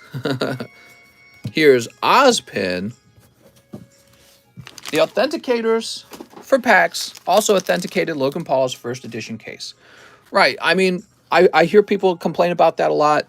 It doesn't, just because they got a case wrong, which, by the way, I want to point something out. A case is very different from a booster pack, right? So case is a cardboard box with tape on it. A booster pack is a sealed product. And I would argue that a sealed cardboard box is much easier to fake than the actual crimped booster packs, right? But I'm sure a counterfeit thief could do either of those, right? But the point is, it's probably never going to be perfect. I'm betting, though, especially based on how you sourced the pack, maybe you got it from a sealed box. That is fine. But yeah, I bet if we open up pack grading for TCC grading, we could just be like, look, we got it right from a sealed box. Nobody touched it but the grader. So, but yeah, I mean, I get it. It's flawed. I get it. You'll never buy a booster pack again if you think they're all flawed. We got fake boosters. Like, look. These were fake, remember? And actually, when you look at them more carefully, it's easy to see that they're fake. So probably the worst case scenario, you get a resealed pack. That's a problem. If you get resealed vintage packs. Here's Charizard V. Dude, of course, I would never want to mess around with something like that, because if PSA ever figured out, or BBCE, they're like, hey, there's a resealed pack. You'd probably never get to do business with them again. You know, one time, I don't know how long you guys have been in the hobby, but one time, PSA put out this announcement that they were no longer receiving cards from a certain group because the groups were the cards from that group were doctored. They were manipulated. And so they said, sorry, you can't grade with us ever again. And that's pretty scary, especially for somebody who's really in the hobby and wants to grade a lot of stuff. Just don't cheat. It's not worth it. All right, PB. Yeah, if they catch you, you're not going to get to do it again. They're going to be like, we're not accepting cards from you. Of course, I guess there's other ways to hide your send-ins. You could try to get a third person to do it. Third party. But for that group, it was pretty bad for them, like shutting them down. They were like Gem Min or something like that, right? Mr. Cheese, 5 brilliant. Oh, Mr. Cheese, that's why you didn't want the Ancient Origins box break. You're waiting for your turn with the brilliants. What about Z's colored cards? Yeah, what is up with that? I know what you're talking about. We talked about it the day he put that video out. He had a whole PSA submission come back and claim that they were all colored. And boy, did I feel bad about him. He was explaining in the video how it appears he has not lost anything, but he has. And what he lost was his opportunity to sell those cards at the price that they were offering back then. And, you know, after all that wait time, dude, I'd be devastated. He's lost potentially thousands of dollars in sales. Here's a Rongaroo. So that's not right. And I bet you they're not colored. I bet you some new guy. You know what I mean? Probably just some new guy. Here's Tropius and Boss's orders. That's the nature of it. I used to get more angry at PSA. Now that I'm doing my own grading, I kind of get it. They're under a lot of pressure. It's not the owner of PSA grading every one of your cards. He hires a guy to do it for him. And those people he hired, they're new. You know, they're noobs. They're noobs at doing the grading, and they make mistakes. Or maybe they're just lazy even, which I doubt, but it probably happens every now and then. You get bad employees. But yeah, they're new guys. Mr. Cheese picking up a Rongaroo. Look at that Rongaroo. Just chilling around with his fan. So when you send your cards into PSA, it's not the owner of PSA grading it. It's just, you know, the person that PSA hired. And I realized one day that would be true for me if TCC grading ever got larger. It won't be me grading your card anymore. And that's too bad, you know, because it's kind of special when the owner himself grades your card, in my opinion. I've trained someone to grade it like me, but it's weird because you can't really replace the years and years and years and years of experience with handling the cards. What's interesting is some people have been collecting cards for 3 years, and I've been collecting cards for 3 years, but there's a difference between me and that other person. I spend every hour of my day with these cards. Live, opening packs, grading now, sending cards in to grade. So the amount of time that I've spent with the Pokemon cards, who knows? It's probably like 4,000, 5,000 hours. So forget about, you know, talking about a person's experience in terms of years. Think of it in terms of hours spent working. And as you can see, because of how much time I invest into this, my hours spent working on this subject is probably enormous at this point. And that's what gives me like a whole bunch of, you know, just experience that's really hard. You can't just teach someone experience. They have to actually go build that up for themselves. So that's the hard part. And their organization is so large that they probably just have people at a very bottom level, entry level, where they don't even get to talk to the owner very much. Or maybe that's not true. I don't know. But, you know, you get these hierarchies, and they're at the very bottom of the hierarchy, and they're brand new. And I bet some guy just ran the machine and didn't know what he was doing and marked them all colored. They're like, all right, we're done. You know, oh, all his cards are bad. Send them back. He faked them. That was like 3 years ago. 327. That's for Mr. Coeli. What's 327? Not this. What the heck?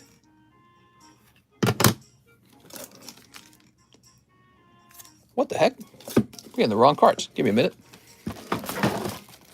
Looking for 327.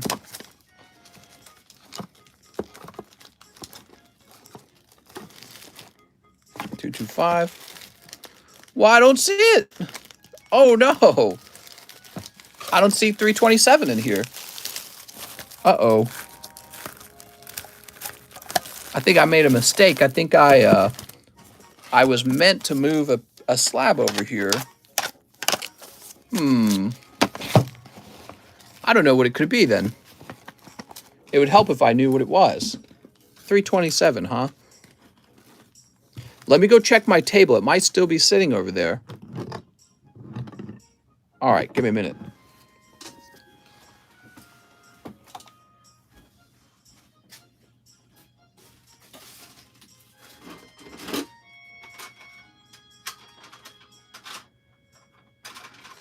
Oh, I see. Okay.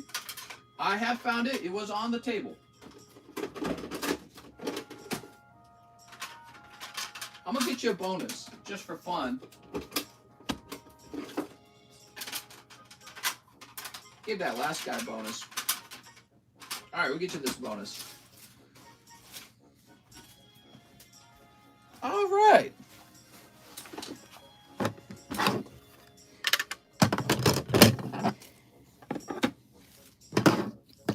Coeli says, oof. Gold Eternatus? How did you know it's Golden Eternatus? Cardos, the true first edition Pokemons? Question mark. There's some old Japanese Pokemon cards that a lot of people aren't aware of.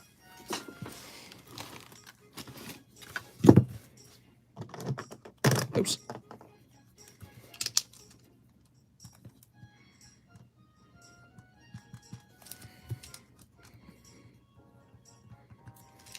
I have 3 of those, says Coeli. 3 of them! All right, so we're also tossing in the Alcremie 9. All right. I suppose I could buy it back from you if you want, for $60 if you'd like.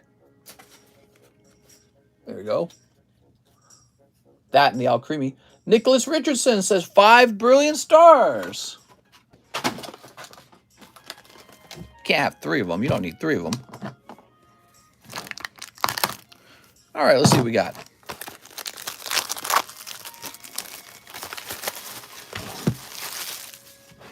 Master Nick. 1, 2, 3, 4, 5. Oh, look. Good luck, Nicholas.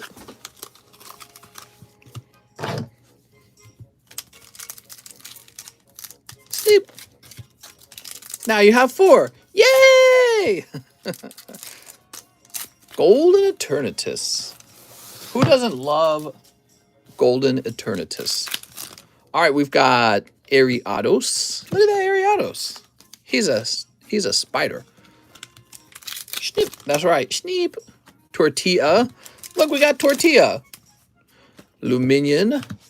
What a cute Luminion. Coeli says, thank you, mister. So are you saying that you would like me to buy them back from you? Is that what you're saying? You got to say yes if you're wanting to. Here's Umbreon. Whee! Look at that Umbreon. Nicholas Richardson.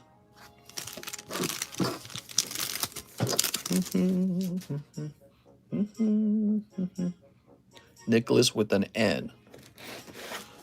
Oh, Nicholas. Nicholas Gerdis.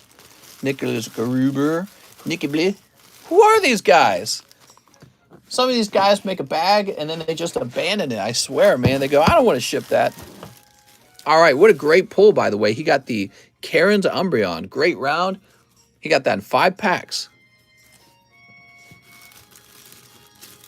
Good.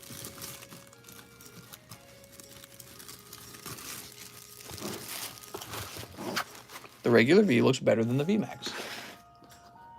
Mr. Cheese! He says, cut less shining. Do I have a pack of shining? All right, here's a Shining Fates. He wants me to cut Bofa.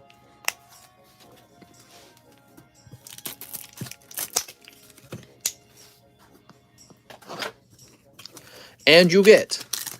Can I trade the alternatives for a Shining Legends pack? Yeah, we could do that. Why not? All right. Sweet. Totally cold.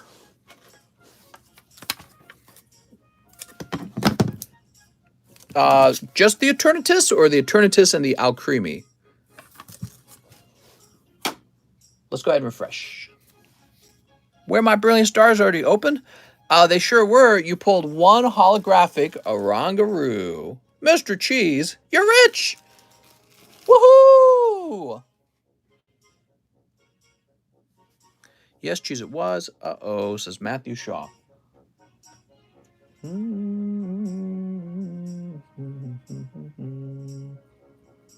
Okay, we're refreshed. Looks like we're having a pretty regular night. Not too heavy of a load, not too light. Just right. Monker, both. Both? All right. So I tell you what, Mr. Coeli, if you're doing both, I was offering to buy them back for $60.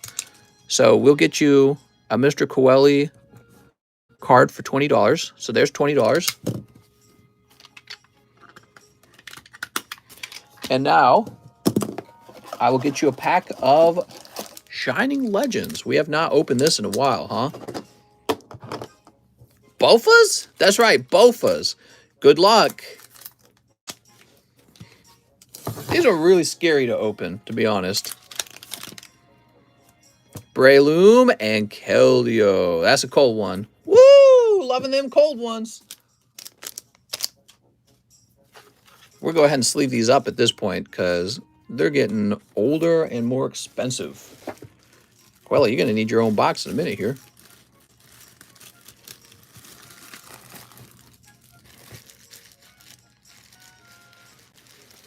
There we go. Okay, now, what to do with these, huh? I don't know what their real prices were. I think I just threw them into the live custom box back then. I was just like, I need something in the box. Some nights I kind of rush. Some nights I put together a really nice box. I also sent for a roll call earlier, mister. Really?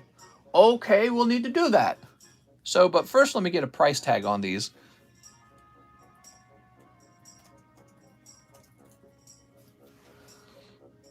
So the Alcremie would be $18.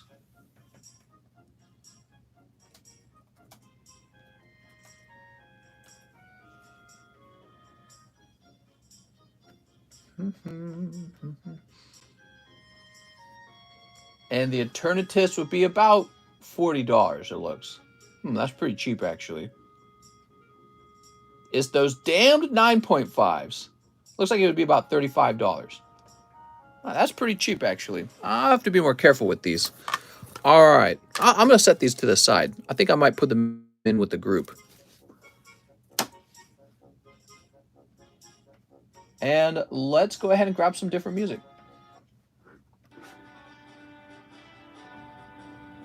So, the roll call. Let's get that roll call going. Nicholas Arciniega, Inpeng Sengvile, Matt Water, Edgar... Oh, here, let me actually save this real fast. All right, so we were on Matt Waters, Edgardo Cruz, Jordan Natividad, Vahan Gavandian, Alan Duarte, Eero Talljander. What's up, Eero? Is it Eero? I think it's Eero. Tyler Davis, Coeli Jimenez, Tom Morris, Alan Doan, Johan DeLu, Tyler Davis, Rick Schmidt, Coeli Jimenez, Zachary Stekskowski, Matthew Fowler, Mike Kelly, Dylan Blake, and Bryant Fukau. So that's the current waiting line. It's really not too bad. Really not too bad. Cutlass Shining. 2 live customs for Nicholas. All right, you got it, Nicholas. And he says new bag. 1 and 2. Oh, Nicholas. What's this? 90, huh? What's 90? Well, it's not that. Oh, you pull a lovely PSA 10 Dusk Mane Necrozma. It's kind of a long name, is it? Back from my nap. Did I miss the Neo 2 pack break? You did. You got the 9th card in the pack. You were just about to 10. You missed it. And then the pull went to Patrick Strader, I think. All right, not bad, Mr. Nicholas.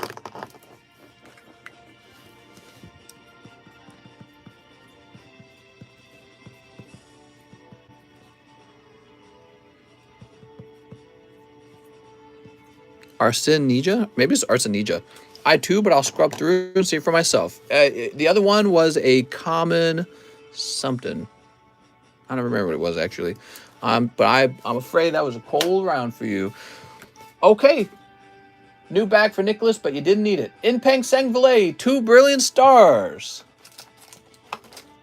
Pull this to the side real fast.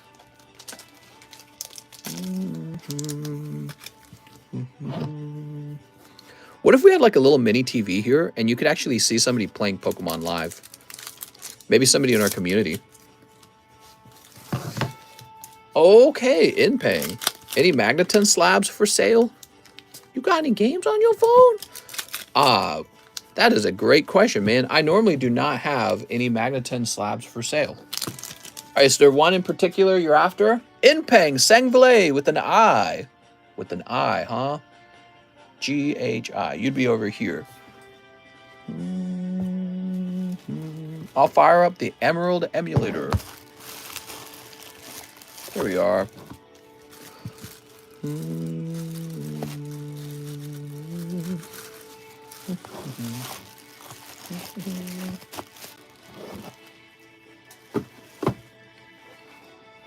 We have Matt Waters, who says 10 rent-a-girlfriends. You got it. I'll play Pokemon. Donate to get a Pokemon named after you. I just want a 10 Gengar slab. All right, there's 10 rent-a-girlfriends coming out for you right now. 1, 2, 3, 4, 5, 6, 7, 8, 9, and 10. I've thought about buying up some raw singles of like something really cool, like maybe like Gengar, VMAX, and then offering them as a package where you buy the raw card and have me grade it at the same time. 1, 2, 3, 4, 5, 6, 7, 8, 9, 10. Mr. Matt, let's pull you a hot one. So I thought of doing that. I don't know, that's kind of a weird thing, isn't it? I like what we're currently doing, actually. I like the fun of opening packs.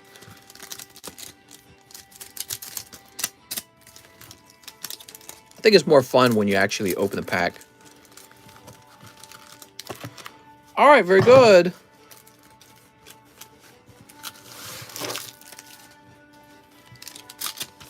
So Matt Waters pulls You're the One, Chizuru.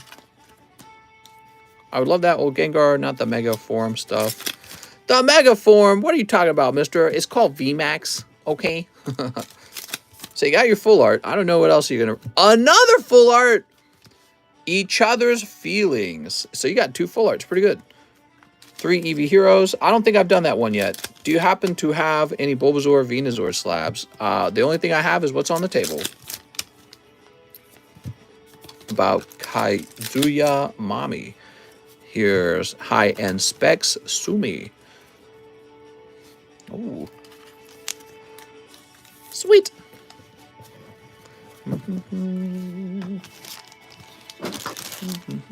Shiny Mega Gengar cannot be beat. Shiny Mega Gengar. That's from the XY era. Here's full art While I'm Your Girlfriend. Say Ruka. Say And Ruka Sarashiha. Shina? Okay, just those 5 slabs. Sounds good. First time, sorry. Well, we have some more behind them. Occasionally, I rotate through the slabs, and you can see what else is behind them. All right, there we go. Matt Waters. Mr. Matt. Matt with an M.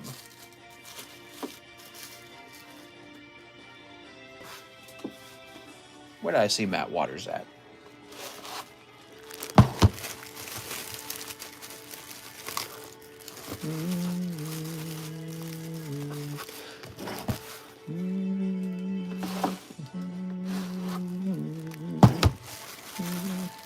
Marcel Torres, Mark Martinez. I'll check out the stream void quickly. Manuel. Weird. Oh, he's right here. I'm such a doof. All right, it's weird because my brain was like, Matt Waters is in a strange place. That's what my brain was telling me. And he was in a strange place. Here you go, Matt. You got 2 full arts out of 10 packs. I would say that's a win because usually there's like 1 in a box. If you're lucky, 2 in a box. Edgardo Cruz, 1 Dragon Ball Evolving. You got it? Dragon Ball Evolving. Battle Evolution. He also wants a Chili Pain. Okay, Chili Pain. And a Fusion Strike. He's looking for the Super Snipe. Edgardo Cruz, Super Snipe activate. Sleep.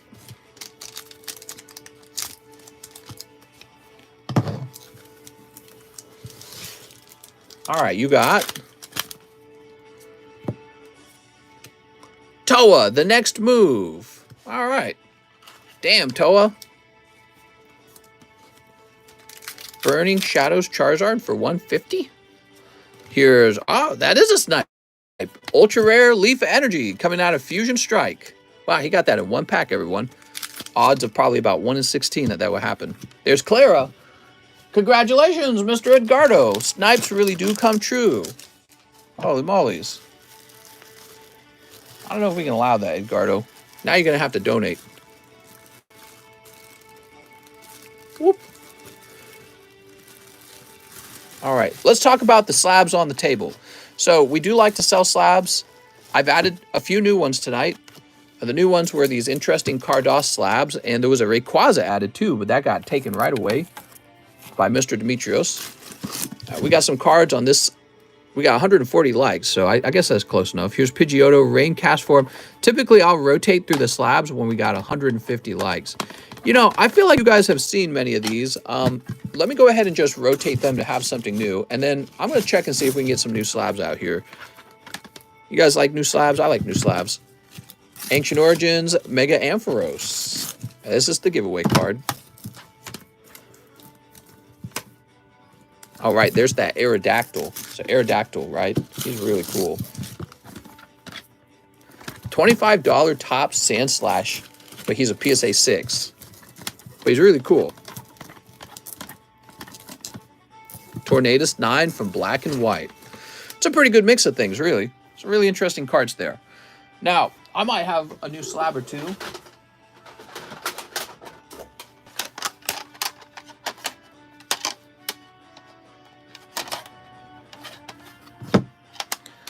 How much for Dragon Maid? Dragon Maid is, was it 40 bucks?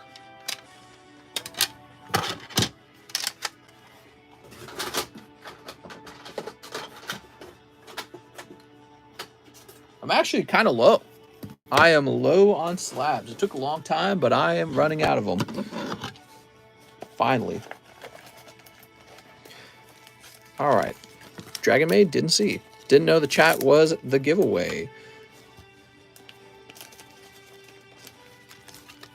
Shadowless Weedle, PSA 9 Shiny Rayquaza, and a low in Ninetales 10.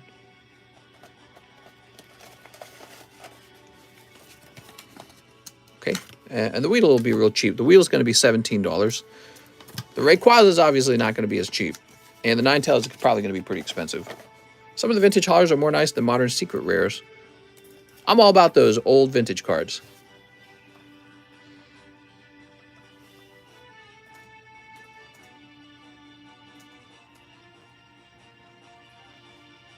That's XY69 on the Rayquaza. Very interesting.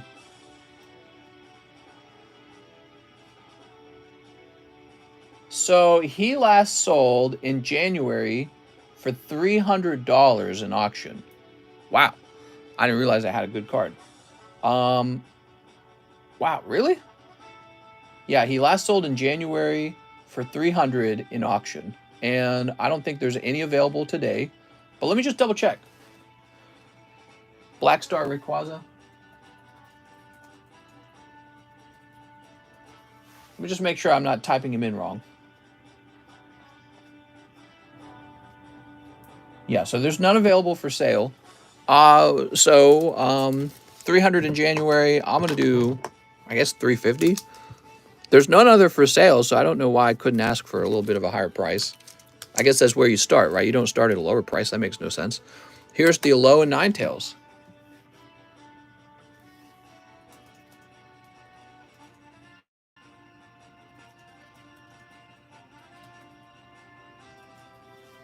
That's a cool looking card, man.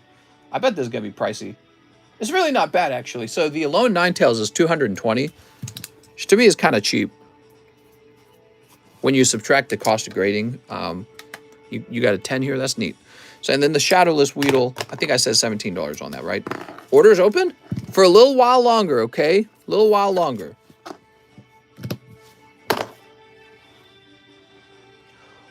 Okay. All done with Inpeng Sengvale. Matt Waters, 10 Rent-A-Girlfriends. Edgardo Cruz is done. Jordan Natividad, 10 Chili Range. You got it, Jordan. 2, 3, 4, 5, 6, 7, 8, 9, 10. All right. Yeah, $17. Can I buy that? Yeah, you can go after the Weedle if you'd like a Weedle. It's pretty cheap. Some people They're around just for those really cheap ones.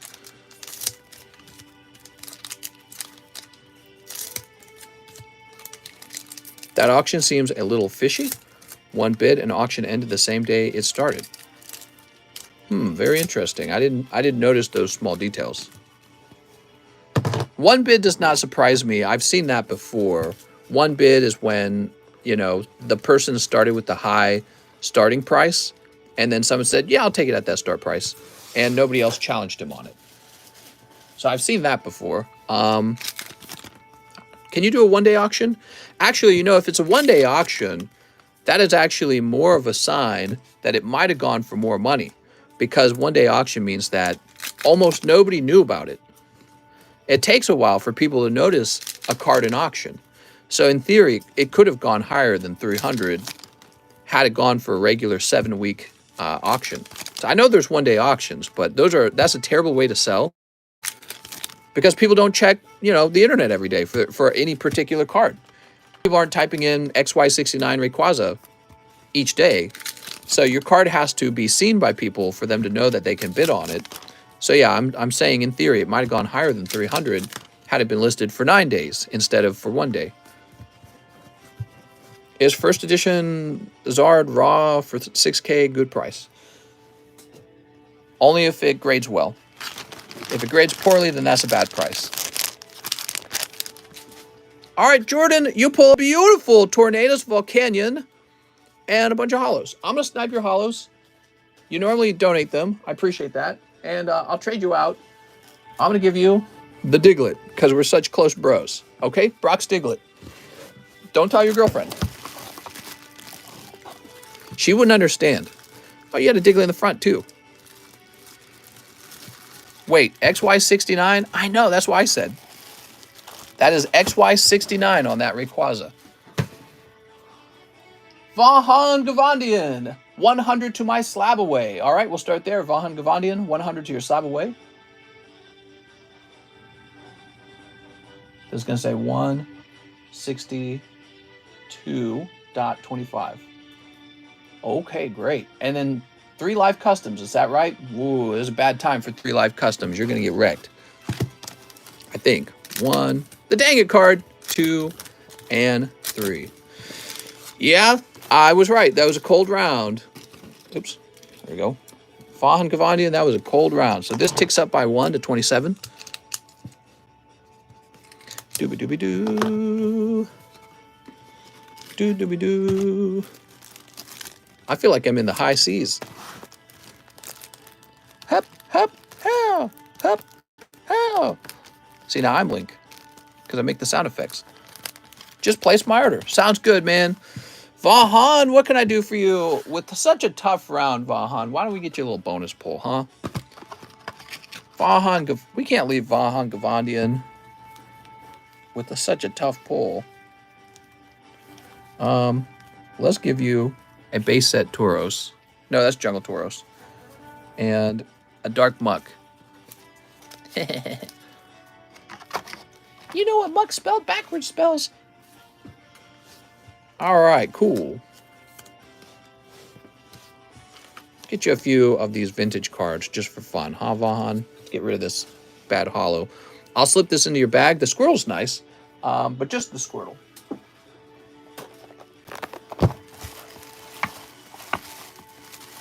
The question is, where am I going to run into you? I don't feel like I've gotten an order from you in a while. Or have I? Maybe I have. Some really old bags here. We love vintage. I love vintage. Here it is, Vahan Gavandian. Edgar bought the Dragon Maid slab that I was interested in. All right, sounds good.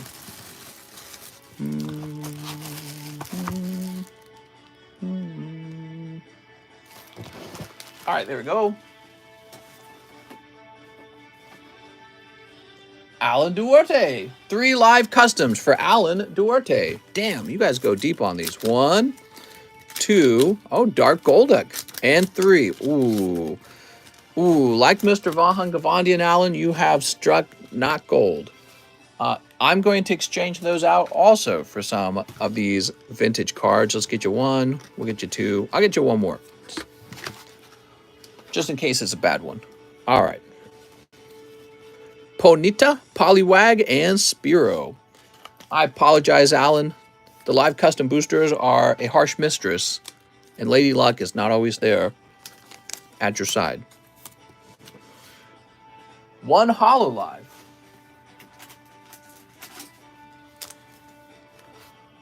One Holo Live, 125th anniversary promo. One VMAX Climax. Where are the VMAX Climax? Do we need a new box? I guess we need a new box. All right.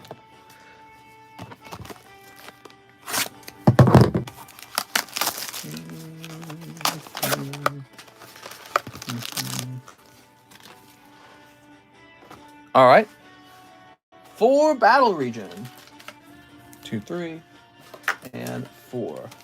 All right. And then he says, ship my bag. You got it, man. Come on, man. You forgot the other half of my order, says Jordan. All right, hold on, guys. 1 regular grade on one of my Gengars. Oh, I'm so sorry, man. I did miss that. All right, we'll go back and fix that. I apologize. Sometimes I miss the later half of an order.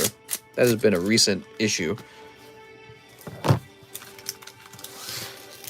Oh, all right. Do you think we'll see a drop in Russian bots now that their economy is in shambles? Wow, that is actually an interesting point, Mike Side. I wonder if we will see fewer Russian bots. Maybe they will just not have access to the same internet. I don't know.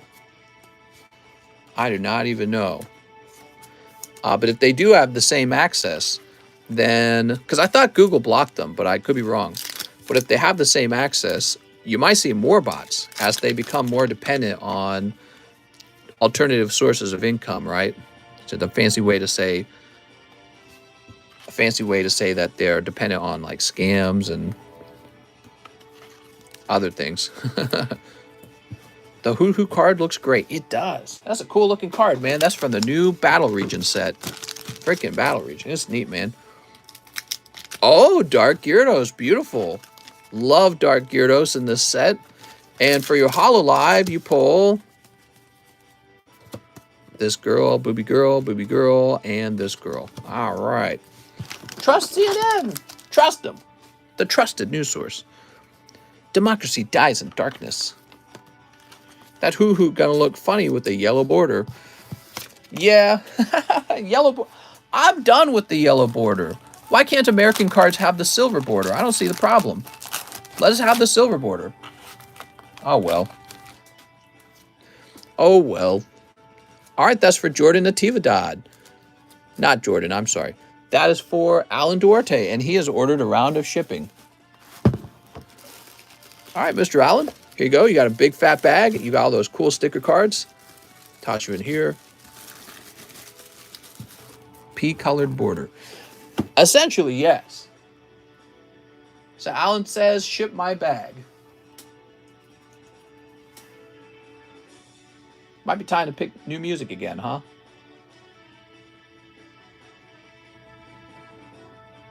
Print.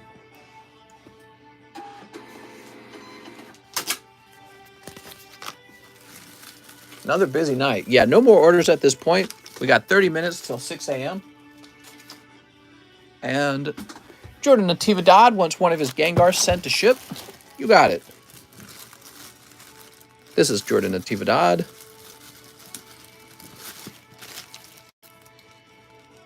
One of your Gengars, like these guys right here. Gengar. Gengar, lots of Gengars. Gengar, lots and lots of Gengars.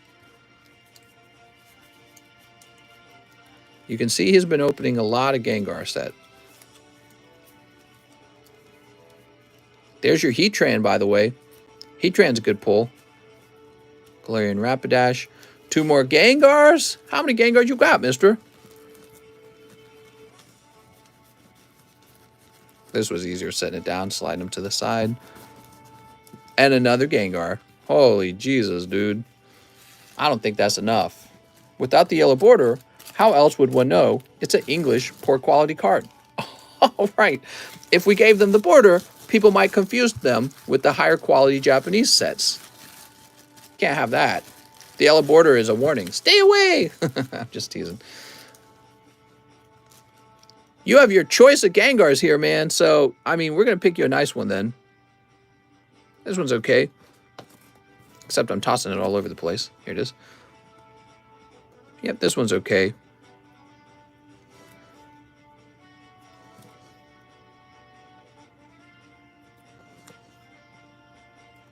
This one's okay. So, we check their back for white dots. Yeah, this one's not going to make it. This one's not going to make it. Oh, no, they don't all have white dots, do they? Well, so hold on. These two have really obvious white dots. So these are not going to make it. How about this one? No. This one has a white dot too, unfortunately. Oh, mister, none of these might be 10s. So these three had white dots.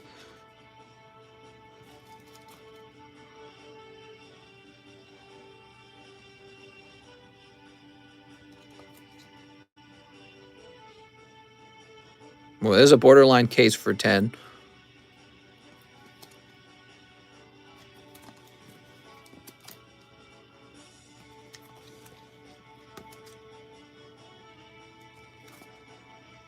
No, that's not a 10.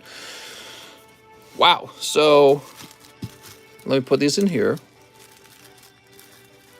Okay, so we place those in there. Let me have one more look at this guy.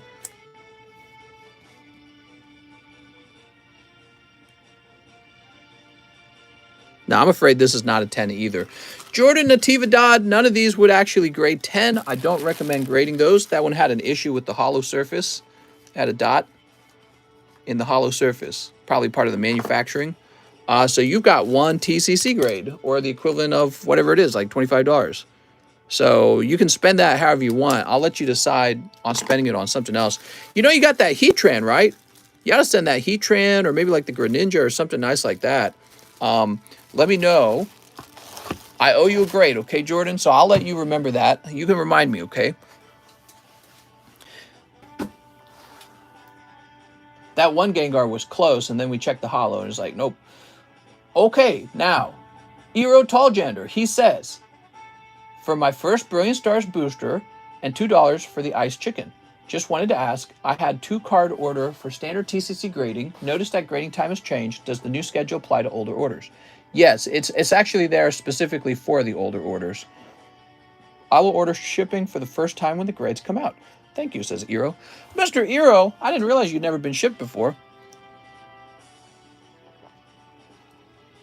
Had a little sip of my drink there. No problem, Jordan. Okay, so Eero's donating $2 to the bird. First of all, thank you so much, Mr. Eero. Yeah, what happened, Eero, we got really set back. I placed a really overly optimistic turnaround time when we first started, but the demand for the grading is much higher than I realized. Not only were a lot of people ordering bulk grading, but people were ordering the express grading a lot too. So now I've got a backlog of both of those things. And I just finished a very large order for Mr. Nogla. Nogla's got like 7 million followers on YouTube. And I figure Nogla, when he shows off the slabs, this will raise some awareness for them. So your slab is going to go up in value when more people are aware of TCC grading. So that's really important, I think. And so I worked on that really pretty much the last, I want to say like 4 weeks. I've been working on his order. We got a lot of express grades done. We got some bulk grades done. And then we got Mr. Nogla's order done as well. So I think we're almost up to 1,000 slabs. We're at like 700 and something graded. So we're getting closer to grading our first 1,000. And it's been busy. It's been busy. But I'm going to have help soon enough. We finished buying that house. I own a second house now. And we're going to have somebody come down here to help me grade cards. And that's the plan. So I'm going to have somebody come down and help. Tyler Davis says 10 battle styles. All right, 10 battle styles. I almost wonder if I even need a full-time employee or if I could have somebody who's like, they come down for like seasonal work almost, you know what I mean? But I don't know how that would work out. You'd have to find somebody with a really strange schedule to do something like that. But it would make more sense to have a permanent worker because the goal is to expand the card grading to the point where, you know, you have a need for a permanent worker. to help with all of the influx of grades. Also, I think when you guys start seeing all the slabs come back in to get, because they're done grading, I think that will actually trigger more people to want to grade. They'll be like, oh, this is getting done, so now I want my cards graded. All right, so Tyler Davis. How often should I order the bulk of the day? Doesn't fill the box. Maybe once a night, once every other night. Depends on how busy.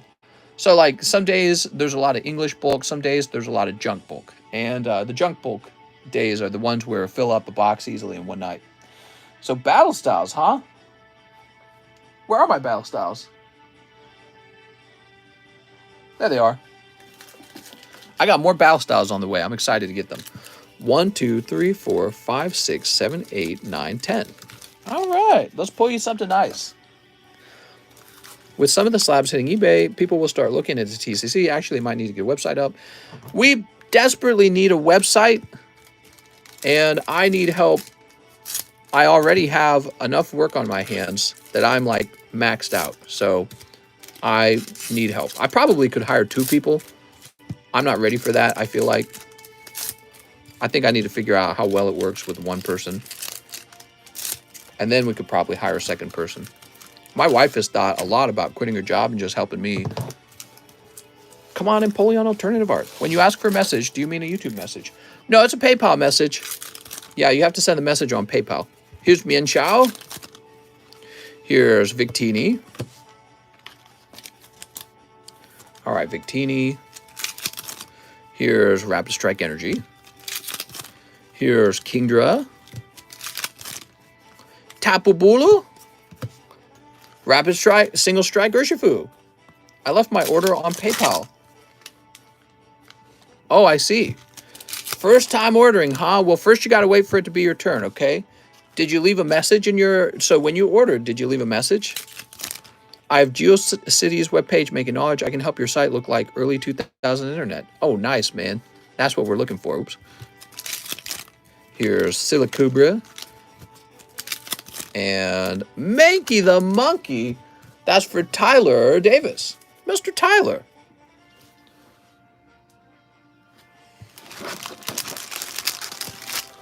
Okay, Tyler Davis.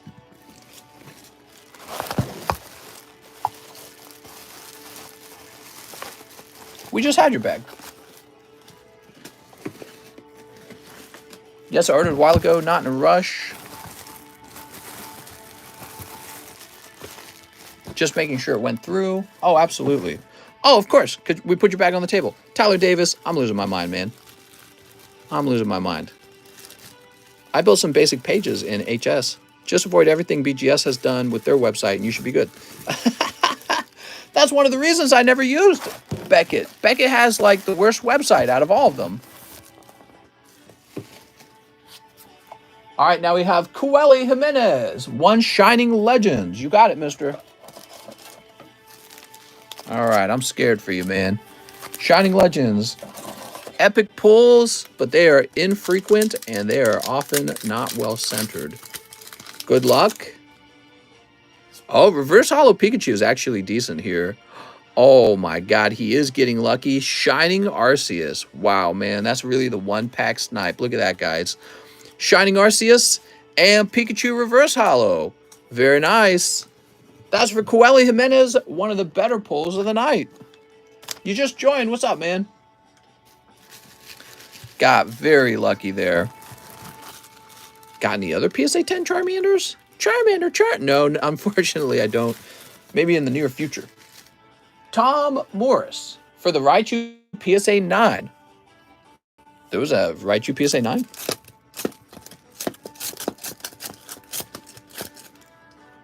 You didn't have me set it to the side, did you?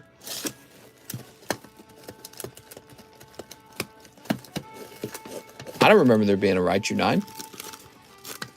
How much did he say? 20 bucks? I don't see a Raichu 9. I don't know what you're talking about. Are you referring to one of these? Maybe you're referring to one of these. This is for Tom Morris. I saw one, I think. Tom Morris. This is a Raichu PSA 9 slab, and this would roughly be its price. It's about 20 bucks. Because I know the 10 is about 40. There you go, Tom. It was a promo full art for 20 bucks. Oh, perfect. Why 2 of them? Alan Doan, 3 Cosmic. Oh, he wants 3 in the Cosmic Eclipse box break. We got a new Cosmic Eclipse box break, and Alan Doan's the first one in.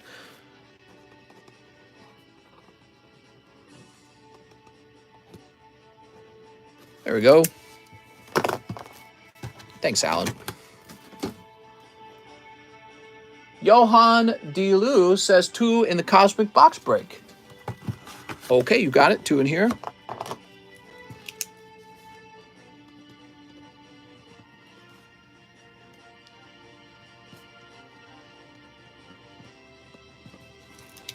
Oh, and you got 2 of these. Does anyone know what the chase for the large is? There is a Charizard VMAX and a Marnie. Marnie from Shiny Star, who graded 9.5. So 6 Evo Skies. You got it, man. All right. 6 Evo Skies. That would be... Yep, that all adds up. Cool.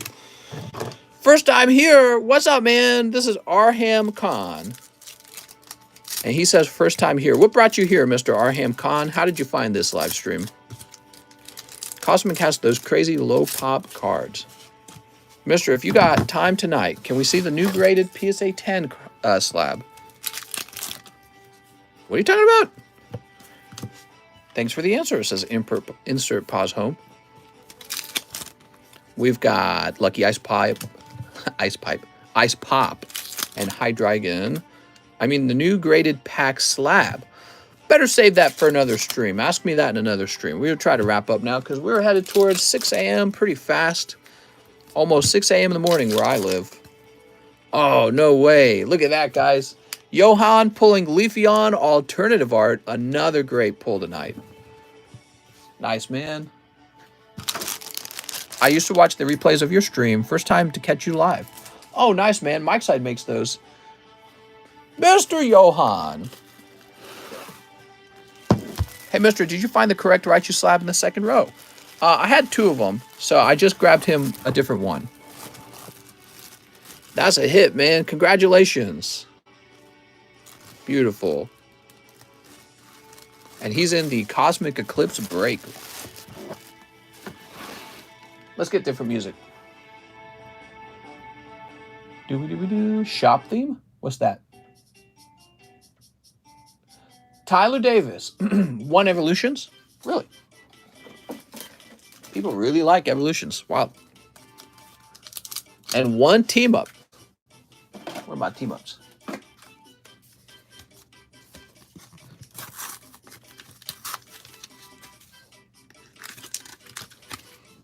That's pricey, Tyler. You're going deep, huh? These are pricey, and they're modern cards, so your odds of pulling anything are about 1 in 5. So, kind of crazy. I trust you, though. Let's see what happens. I see something back there. Torracat and Incineroar. Oh, it's called Torracat. That's the middle evolution. Didn't he want 1 sealed? Please keep sealed. Oh, well, these are for me now. All right, let's see if I get lucky. Charmander, Doduo. Woo! All right. Woohoo! I'm loving it. Tyler D says, all right. Tyler Davis, my bad. My bad, man. I'm going to sell these back to you guys for 20 bucks. All right. Not what they cost me. Holy God. So, Tyler Davis, I heard that you need a team up that is sealed. Brooks Bellinger, what's up, man? Brooks, we did call no more orders. What were you going to order, though? That's for Tyler Davis, and he wants it sealed. You know, like not snipped open. I don't know if we can do that for you, Tyler. There we go. What'd you want to order, Mr. Brooks? You're a sleepy boy. That's the best time to open up cards, when you're sleepy. Because then you wake up and you got drool on the side of your face and you're like, whoa, did he do my pulls? Rick Schmidt. Shining Fate Snipe. I have a bag. $3 for the ice chicken. You guys are too generous. All right, here we are. So this was a 346. Ice chicken on the move. And Shining Fates Snipe. Here we are, Shining Fates. Mr. Rick. Mr. F. Dude, this music's terrible. We've got Galarian Rune Rages. Ooh, spooky. I was going to get like a VMAX Climax, some Fusion Strikes, probably something. All right, go ahead. You can send that in. Rick Schmidt, your bag, I think, is up here.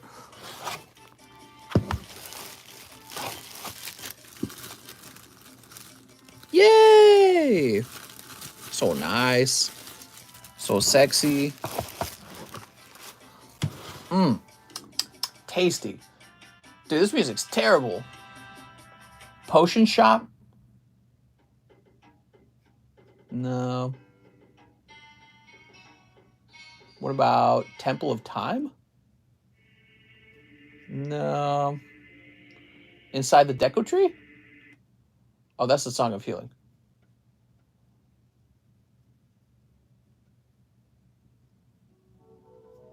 No.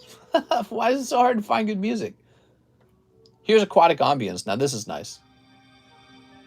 I think I've heard it too much, though.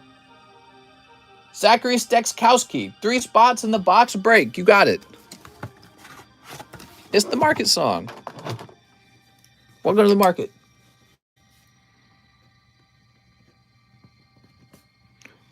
We should have a night where we play 90s hits, like actual commercial music.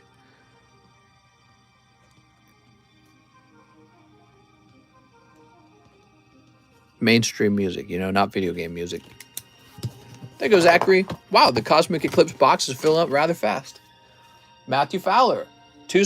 Matthew Fowler also wants 3 spots. You got it, Matthew.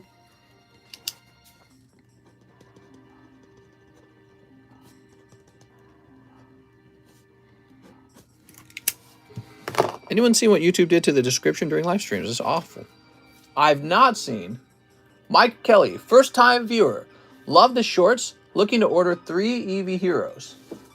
All right, so you're lucky because I do actually have 3 EV Heroes. We're going to go ahead and open them, Mr. Mike Kelly. This is for Mike Kelly. Did I sneak the Yu-Gi-Oh slab? You probably did. There we go.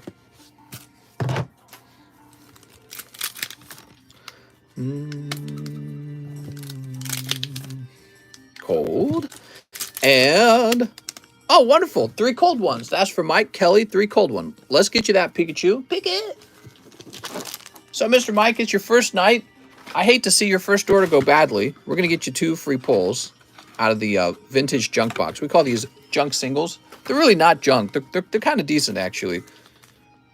Okay, we've got Rattata from Rocket and Psychic Energy. And then here's the Pikachu. So this will be your bag now, Mr. Mike Kelly. Nice to meet you, Mike. You go in the MI box. We have an M1 box, as well, actually, or M2 box is what it'll actually be called.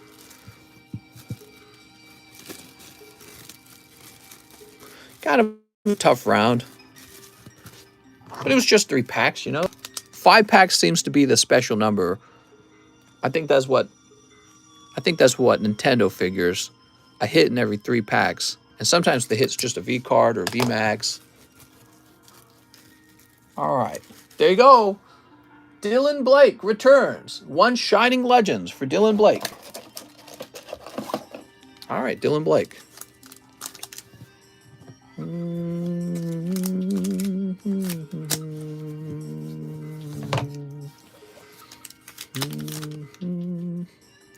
For Alligator, Unbelievable. Shining Rayquaza right after.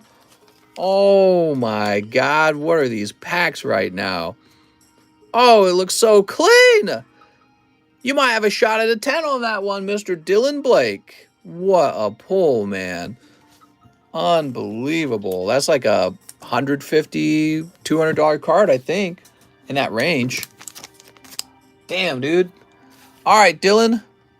I'm over here telling you, stay away from them. They're terrible. All right, let's see. Dylan Blake. What do you think, Dylan? Is that decent enough? What a snipe. The crazier part is that it's in good condition, too. Like, so hard to pull these in good condition. You got your bag all the way back here. Mike said, bro, what? That's a hot pull, man.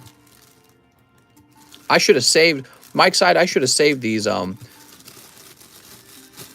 Shining Legend pulls for the clip. There was a Shining Arceus earlier for Mr. Coeli. So I'm going to go ahead and save this now.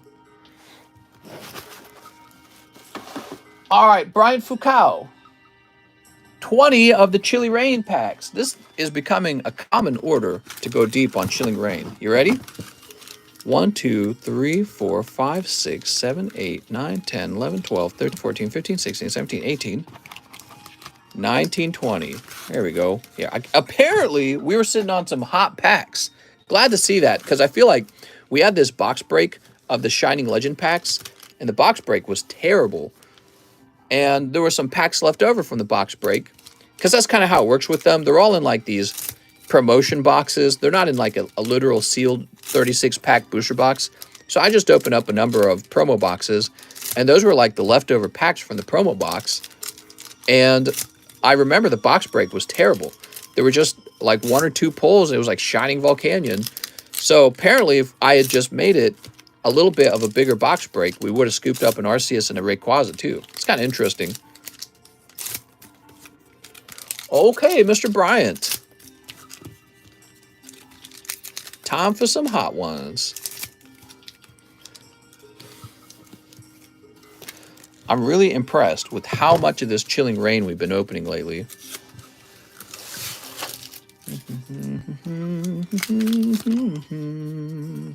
Rinrajas, Echoing Horn, Sawsbuck, oops, Galarian Zapdos. Here's Golurk. We got Porygon 2. I like the Zapdos alternative art running up the cliff. Too bad it's in Chilling Pain. You know, there's a lot of other cool pulls in Chilling Reign, so even if you didn't manage to snipe that one, you might snipe something else. Not to mention, you know, every set has cards that are hard to pull in it, right? Like, it's not like you're going to swap over to EV Heroes, or you're not going to swap over to Evolving Skies and just go pull Rayquaza VMAX, is what I'm trying to say. Just not going to happen. Some pulls are really hard to get. Sandaconda, hiss. Okay, we got lovely Sandaconda. Wheezing. Spiral Energy, spiraling out of control. Galarian Moltres. Kecleon, Kek. Brawly Rillaboom. Porygon Z Doug Trio. Oh, look at this! Flannery! Bill Neild says, do you have a girlfriend? Yeah, I got a girlfriend. I don't know if my wife agrees with that, though. Here's Heracross. Did the Neo 4-pack break happen? It's coming us soon! It's soon! Be there or be purple. All right, Bryant. Well, that round wasn't too good until you pulled Flannery. Flannery is one of the waifus in the set. Waifu card! Let's see how much a 10 waifu from Chilling Reign actually goes for. I'm curious. I don't imagine a lot of them have been graded yet. Because of the high price of grading right now.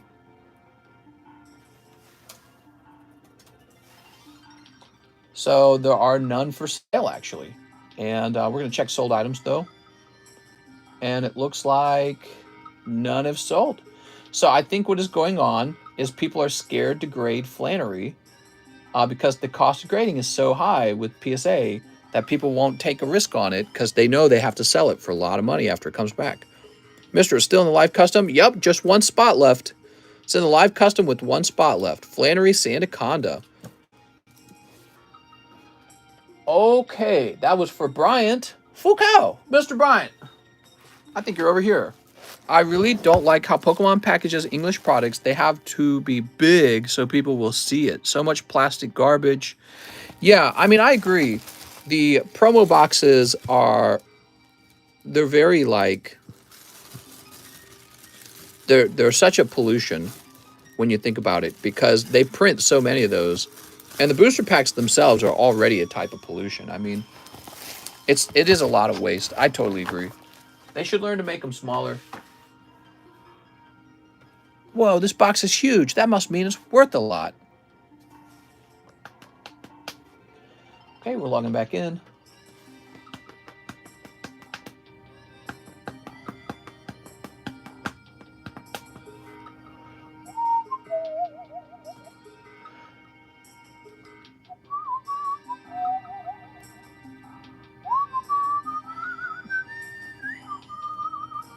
Emiliano Urala says, 2 TCC grades, my We Cross signature card, and Forbidden Droplet. Sounds good. All right, I'm excited for that, actually, Emiliano.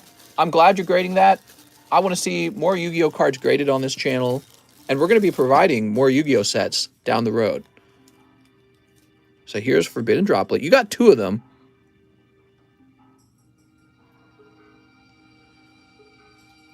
I think this is the better looking of the 2. And then your other card, We Cross signature card. Well, that's a signature card. Is that the one? We were opening up these Magic cards the other night. I want to see some graded Magic cards too, because I don't know what those are going to be like.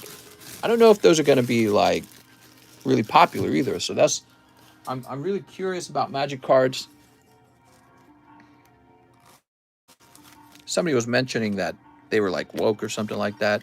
I noticed they had no sexy girls, only the cool action army G.I. Joe type of girls.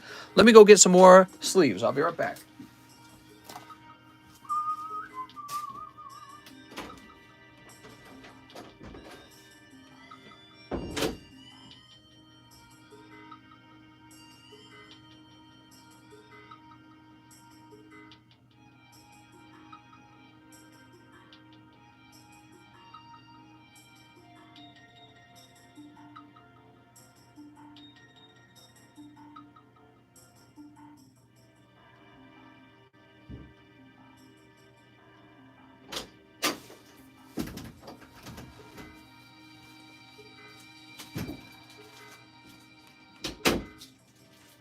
All right. Whew. Did my Galarian Articuno get graded? This is Bryant Foucault. What's up, Bryant? No, it did not. It was going to grade 9. And so, did we put it back in your bag? What did we actually do with it? Let me check and see if it's back in your bag. We just had your bag. Bryant Foucault, you're the one with the live grading, right? So you might not have been there in the live stream because I said it a couple times, and during that live stream, I was saying that we decided not to grade it. After looking it over, I could see that it was not going to grade 10. It looked at first like it was going to, but when we actually measured the off-centering was simply too high. Okay, so it's not here. It is probably nearby. It's probably still in that sleeve is what's going on. Let me think. It's probably on my table. Give me a minute. I'll go look for it. It needs to go back into your bag.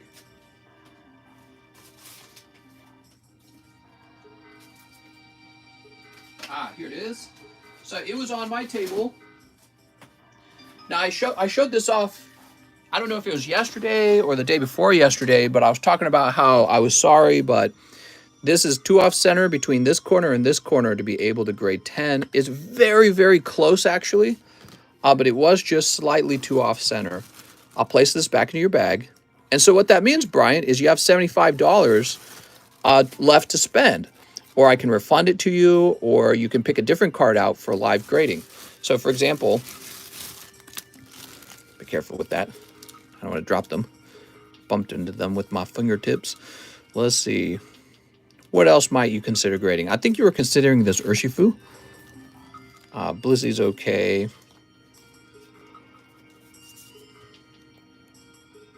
Maybe Rayhan. Here's a first edition Dark Magneton. That's kind of interesting. The Galarian Articuno is clearly a bit better than most. Flannery is here. She's top heavy. So the energy, maybe? Yeah, I mean you could live grade an energy card. You could do that. Let me go ahead and get these energy cards. Not the energy cards.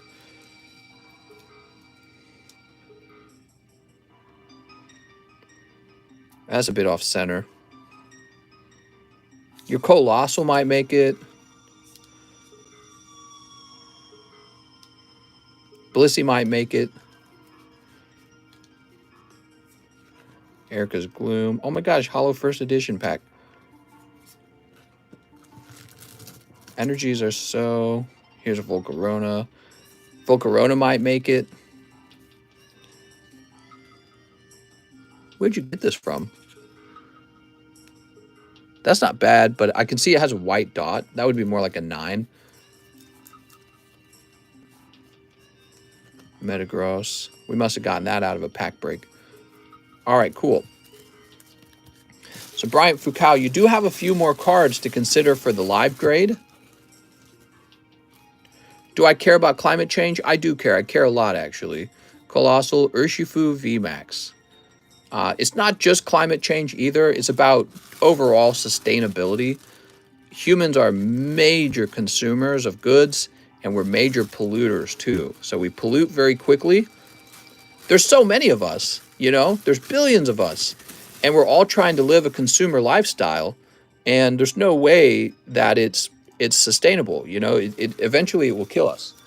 I think we have more time to fix it though, and we have to find a way to fix it that makes sense too, right? I'll just save the grading. Sounds good. Let me write you down for one live.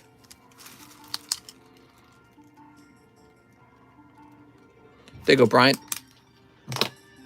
I got these hangnails, man. They're killing me. All right.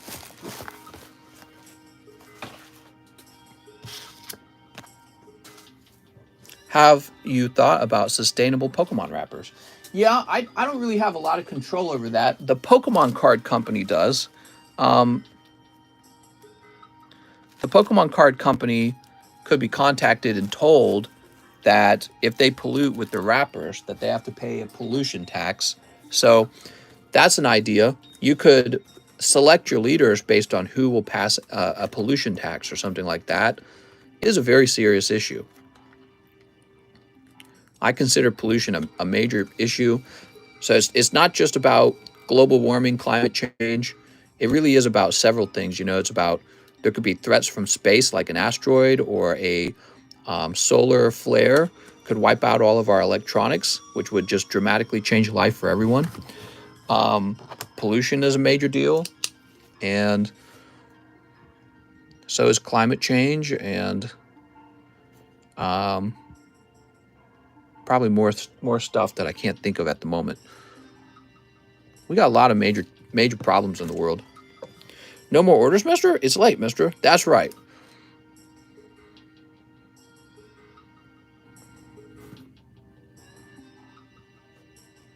There we go. Oh, here's another one. Cancer in our foods. So like I was learning a couple weeks ago, we were talking a lot about it. I was talking about the food dyes in our food. I was talking about sodium nitrites and nitrates in our deli meats. And just in general, people want socialized healthcare, but we have so many chemicals and garbage that has been banned. In other places in the world, especially the EU, they ban cancerous foods. But here in the US, they don't ban it. So the reason it's probably banned over there in the EU isn't just a matter of doing the right thing either. I think now that the government has to pay for people's health, they're like, well, if we're going to have to pay for it, we better get rid of these things that are going to cause more health problems. You know what I mean? So it's more stuff like that. How old are you? Let me guess, 23. No, I'm like 32. It's the other way around. Edgardo Cruz says, House Dragon Maid. You got it, man. House Dragon Maid. I think probably one of the largest issues is the issue of healthcare. Healthcare is definitely one of the most pressing issues in the world right now. People can't afford a house. They can't afford medicine, but the medicine exists. So you have this inequality problem where the wealthy can afford to live longer. And it's almost like some sort of dystopian novel. You know, if you got the money, you can live longer. If you don't, you die younger. And that's true, actually. If you didn't know this, the wealthier someone is, the more health care they receive and the longer they live. Did you know that? So that's a really, really serious issue. And you have to handle it in a smart way. Laundry Dragon Maid. Medicare free is a thing. I don't really believe in making everything free. I don't think that is a solution. I think that's like a new world order kind of thing. You'll own nothing and be happy kind of thing. All right, now we got Mike Kelly. He says, Shadowless Weedle. You got it. This is for Mike Kelly. Mr. Mike.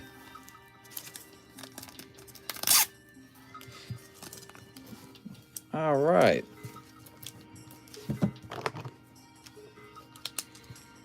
I also sent for shipping for my bag in slaps. Says Edgardo Cruz. What's up, Edgardo?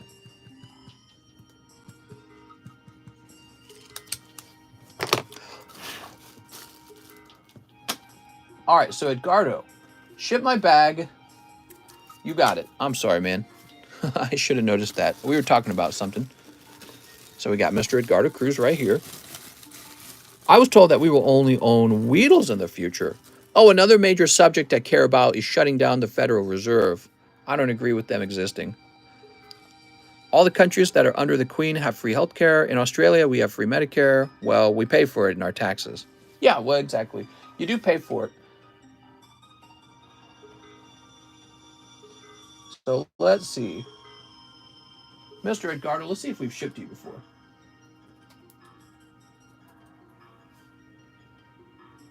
We were talking a little bit about this subject yesterday, and I was saying that we should just get rid of the rules on licensing and accreditation for becoming a doctor to allow more doctors to get into the market, quote doctors, but more people who want to practice medicine to get into the market.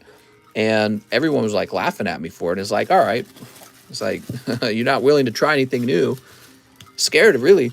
In a way, I'm more of the Democrat or the liberal than you guys, because liberals are open-minded to new ideas, right? That's the whole concept of the left. I'm open-minded. I'd try that stuff out. I'm experimental. Let's experiment. You know what I mean? Like if it doesn't work, we'll note that it doesn't work. Now we have Braden Siska. 1 live custom and 10 brilliant stars.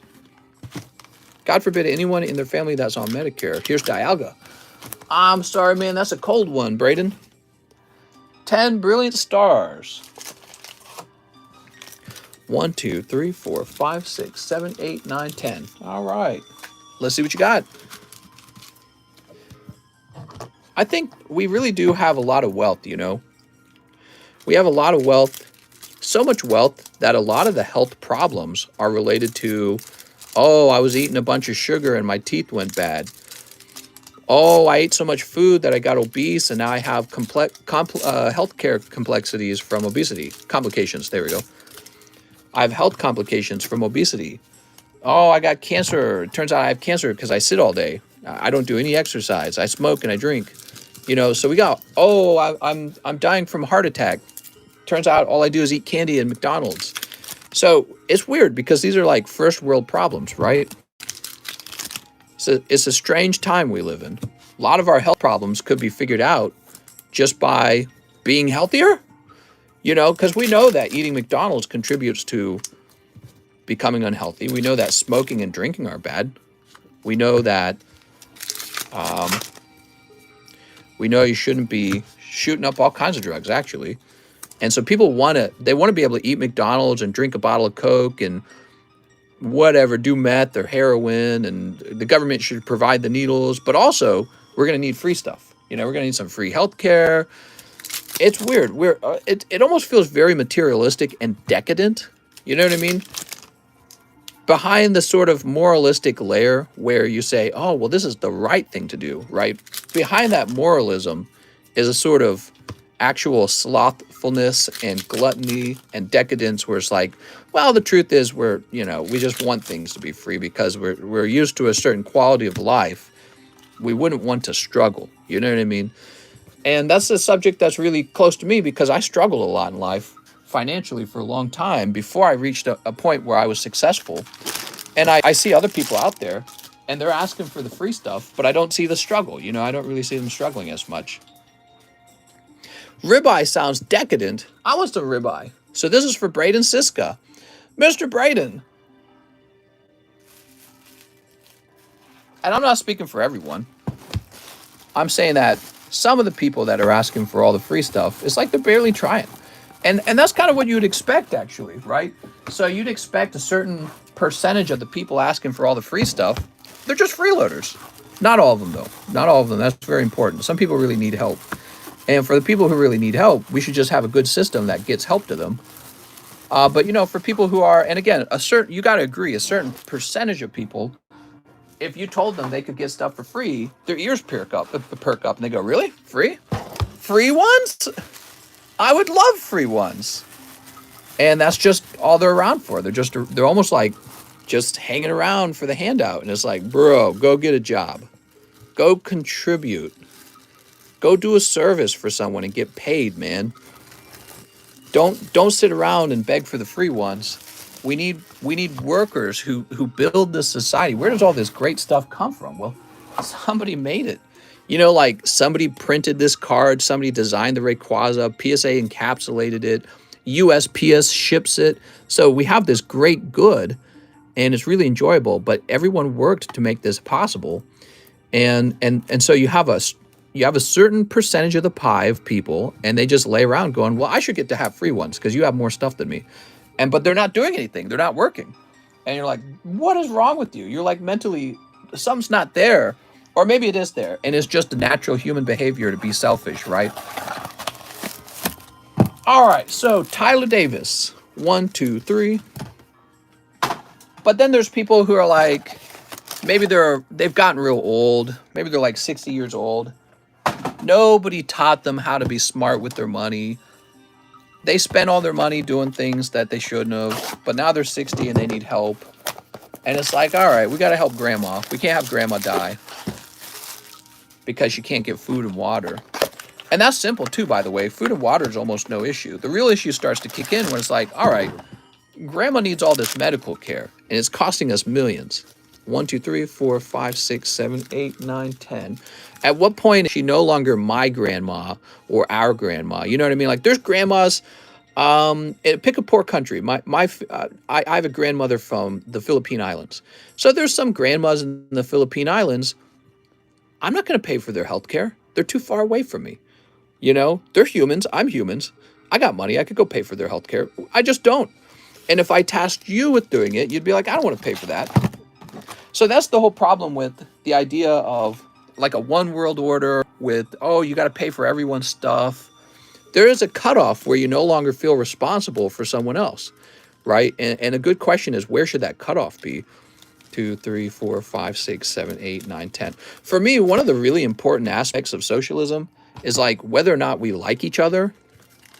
If we like each other, I'll put in, I'll pay, I'll help. If we're family, I'll definitely help. So that everyone helps family, right? That makes sense. We all instinctually know how to do that. It's genetic. It's built into us. But let's say it's beyond your family. Let's say now you're helping other families. Okay, but you got to be part of my community. We got to get along with each other. We don't have to agree on everything, but we can't dislike each other. But we're not even at that part anymore. I feel like in America, we don't even like each other anymore. So you got two distinct groups, the left and the right. They don't like each other. And it's like, okay, so how are you going to force them to pay for each other's stuff? And so, hey, Mr. Braden Siska, I'd like to keep that V-Star. What V-Star? You trying to keep that V-Star? Here you go, Braden. Are these valuable, by the way? Let me look that up. I'm curious.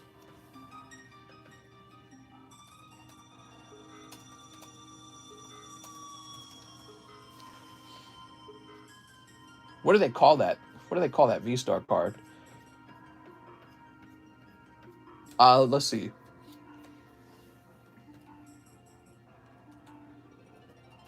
This is from Brilliant Stars.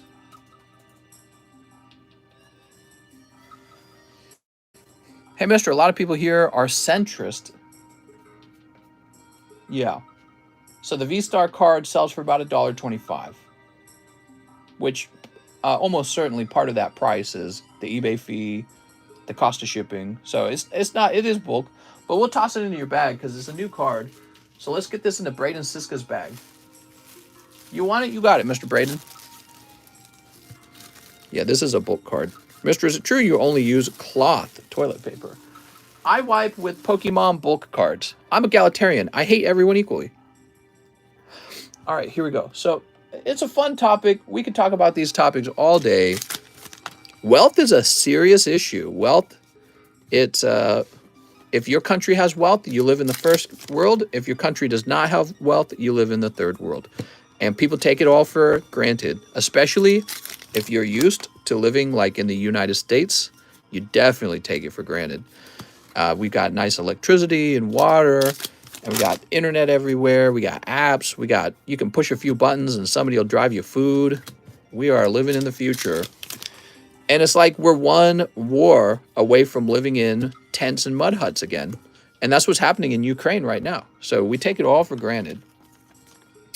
And so money and power and how our society is structured, the rules, the hierarchies, all that stuff matters so much. And people underestimate that it matters. You know, they take it for granted and they underestimate it.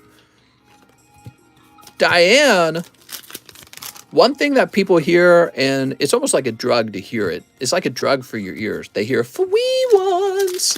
They go, I want some socialism. And they don't really think about, how do we afford this? How can our country grow if we're giving all our money away? How can we attract people to come here and build new businesses if we tell those businesses, we're going to tax you more than if you just move to our first world neighbors? You know what I mean? So people really take that stuff for granted. Not me. I don't take it for granted. I don't think it works. All right, here we are. If you've ever lived in a third world country, you would understand. Tyler Davis. What a lovely round of cards. But no sexy signatures. Where are those signature cards at? In my mind, there's sort of like this connection between hard work, motivation, profits, growth. They're all together. The one thing that really doesn't make sense is giving out all those things you worked for to somebody who's not working. That part makes no sense. I go, why would anyone want to do that? Nobody would want to do that. Maybe you would do it for your family out of love. Maybe you do it to your neighbor because you love your neighbor. Maybe you do it for your whole country. That gets a lot murkier. America's a very large country at that point. I suppose if we really, really felt very good with our country, maybe it would be possible. But I don't actually feel that way. I don't feel close to. I don't feel like America is a close-knit country. I don't feel like it's been close-knit since, I don't even know, maybe the Clintons in the 90s. And I felt like it was changing with the Clintons. There are some people who work hard but are forever stuck in poverty because they have to support a large family and can't afford to save. That's true. I came from a large family. I had 11 brothers and sisters. We are a family of 11. We received no welfare. We were homeschooled, in fact, which means that my mom, instead of having a job, she taught us how to read and write, and then we still had to pay taxes for the public schoolers. So my dad was working and paying taxes for other kids to go to school in a system that his own kids wouldn't go to. And he just worked really hard. He worked 2 jobs. So, and I appreciate that.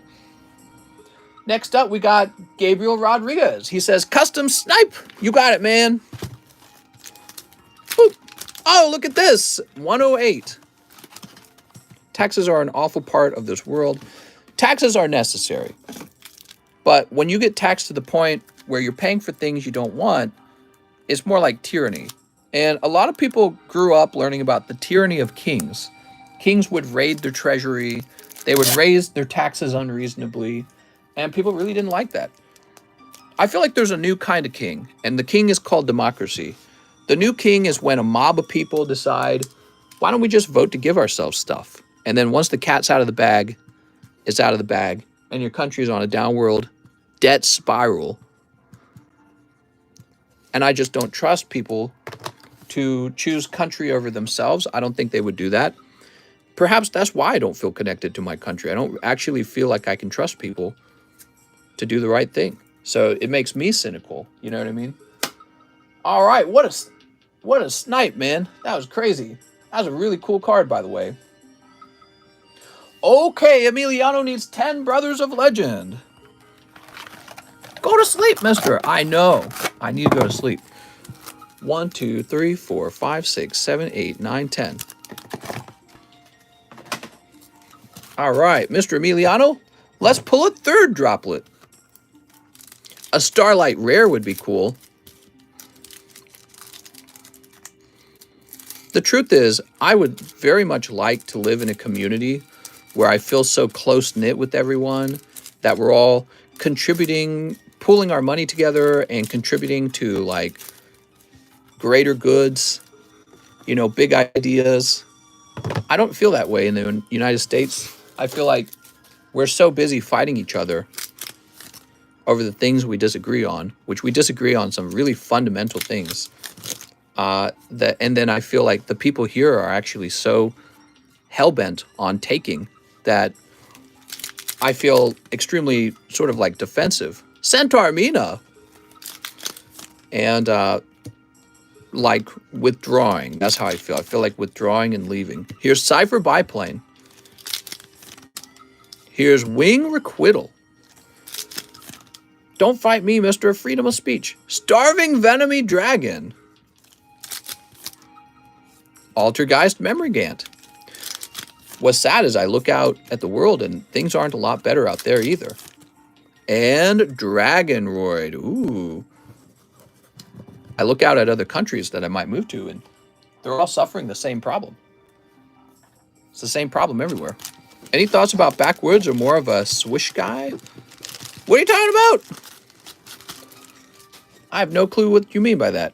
Nice to Pakistan. Move to Pakistan then, you nazi. What? All right, I'm on my way to Pakistan. Blunt Wraps. All right, Centaur Mina. Anyone I don't like must be a German guy from World War II. Do we do Shining Legends already? We did, Coeli. You pulled an Arceus, Shining Arceus. Really nice. Here we go, Mr. Emiliano. No, but I mean, the one guy, I don't know if he was trolling or whatever, if he was being sincere, but he's a perfect example of why, you know, in the end, you feel like withdrawing. Because it's like, if you have a differing opinion, maybe like a conservative opinion, like, oh, I don't like socialism. Oh, I think we should spend money this way or that way. You know, you're immediately called sexist, racist, homophobe, whatever phobe. So they got like a whole book of names for you. And that's how it is now. And you move from being like, I disagree with your views on policy, and here are my ideas on how we can make our community a better place to live. You move out of that to, you're my enemy. I'm calling you all the names because you and I are ideological opponents. You know what I mean? So there's a lot of that in 2022. It's basically all we have in 2022. That's the whole game. So, you know, I don't see how the country lasts. I don't think it could. I think there will be some kind of civil war. Emiliano says, ship my bag. You got it, Mr. Emiliano. Let's get that bag shipped. I don't see how it could last. Makes no sense. If there was an invasion into the United States right now by another country, I feel like the country would not unify to defeat them. It would split apart.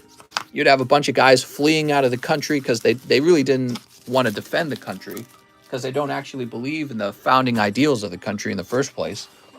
And then the two parties would probably find it as an opportunity to fight with each other. So the left and the right, rather than unifying, they'd be like, oh, here's my opportunity to take over. VMAX Climax.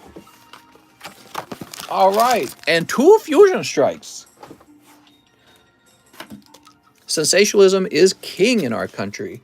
I think it goes beyond sensationalism. I think it's ideological. That's the problem. We have really competing ideologies. I have a medium bag service last night. Oh, thank you. I feel if we got invaded, that's when our people would really stick together. Yeah, I mean, there's a possibility it goes the other way. Did you trade my live booster slabs for a pack of Shining Legends? I sure did, Mr. Coeli, and you pulled a Shining Arceus out of your Shining Legends pack. It was actually really lucky. Or was that the second pack? The first pack was cold, actually, wasn't it? I apologize. Now I remember, Coeli, we did the trade, and your first pack was cold. So it was 2 hollows. I do feel bad with economic conservatives who just agree with money principles, get labeled as racist and sexist. That's what happens when the loudest voice in the party are like that. Right, and you have to remember that the loudest voices in the party, they're voted for. They get into those positions because they've been voted on. So really it's a reflection of the people themselves.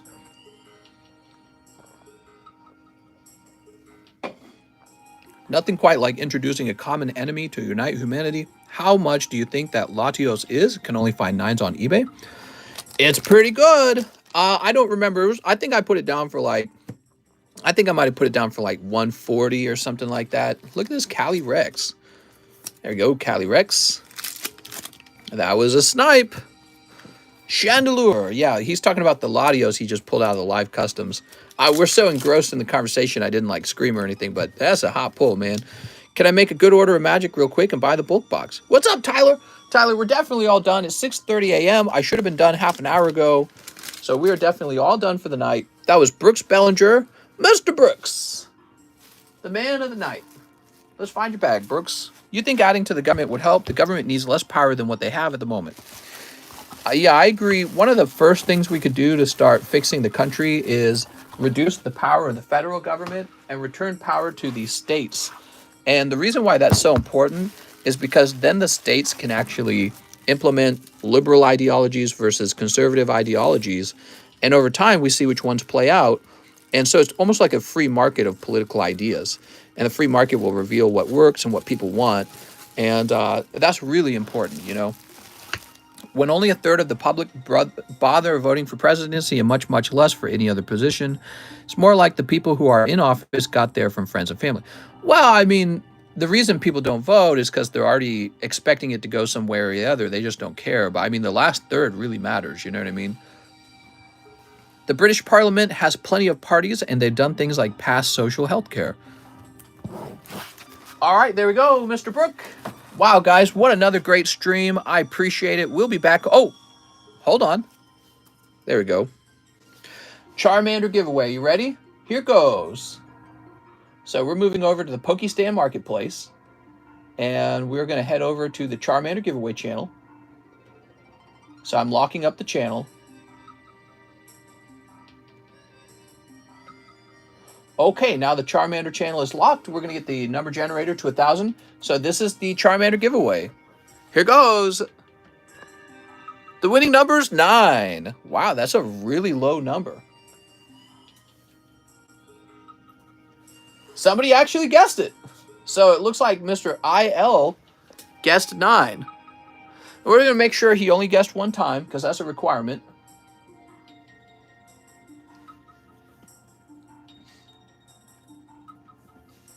Hold on. Here it is from IL. Yep, that was his only guess. So IL ends up being the winner. Nice. All right, and I don't know if he's ever ordered from us before. I've never had messages with him before. This is going to say IL. Oh my God, that's me. It says Potato Plays. Look at that. Congratulations. Take the sticker off and the other sticker off. All right, very good. Now, I went ahead and I messaged him in Discord so that we can know exactly who it was, because only he can respond. Ban him for taking my Charmander. That was a lot of fun, guys. I appreciate it. Have a nice night, everyone. And we'll get another card into the giveaway soon enough, okay? See you later.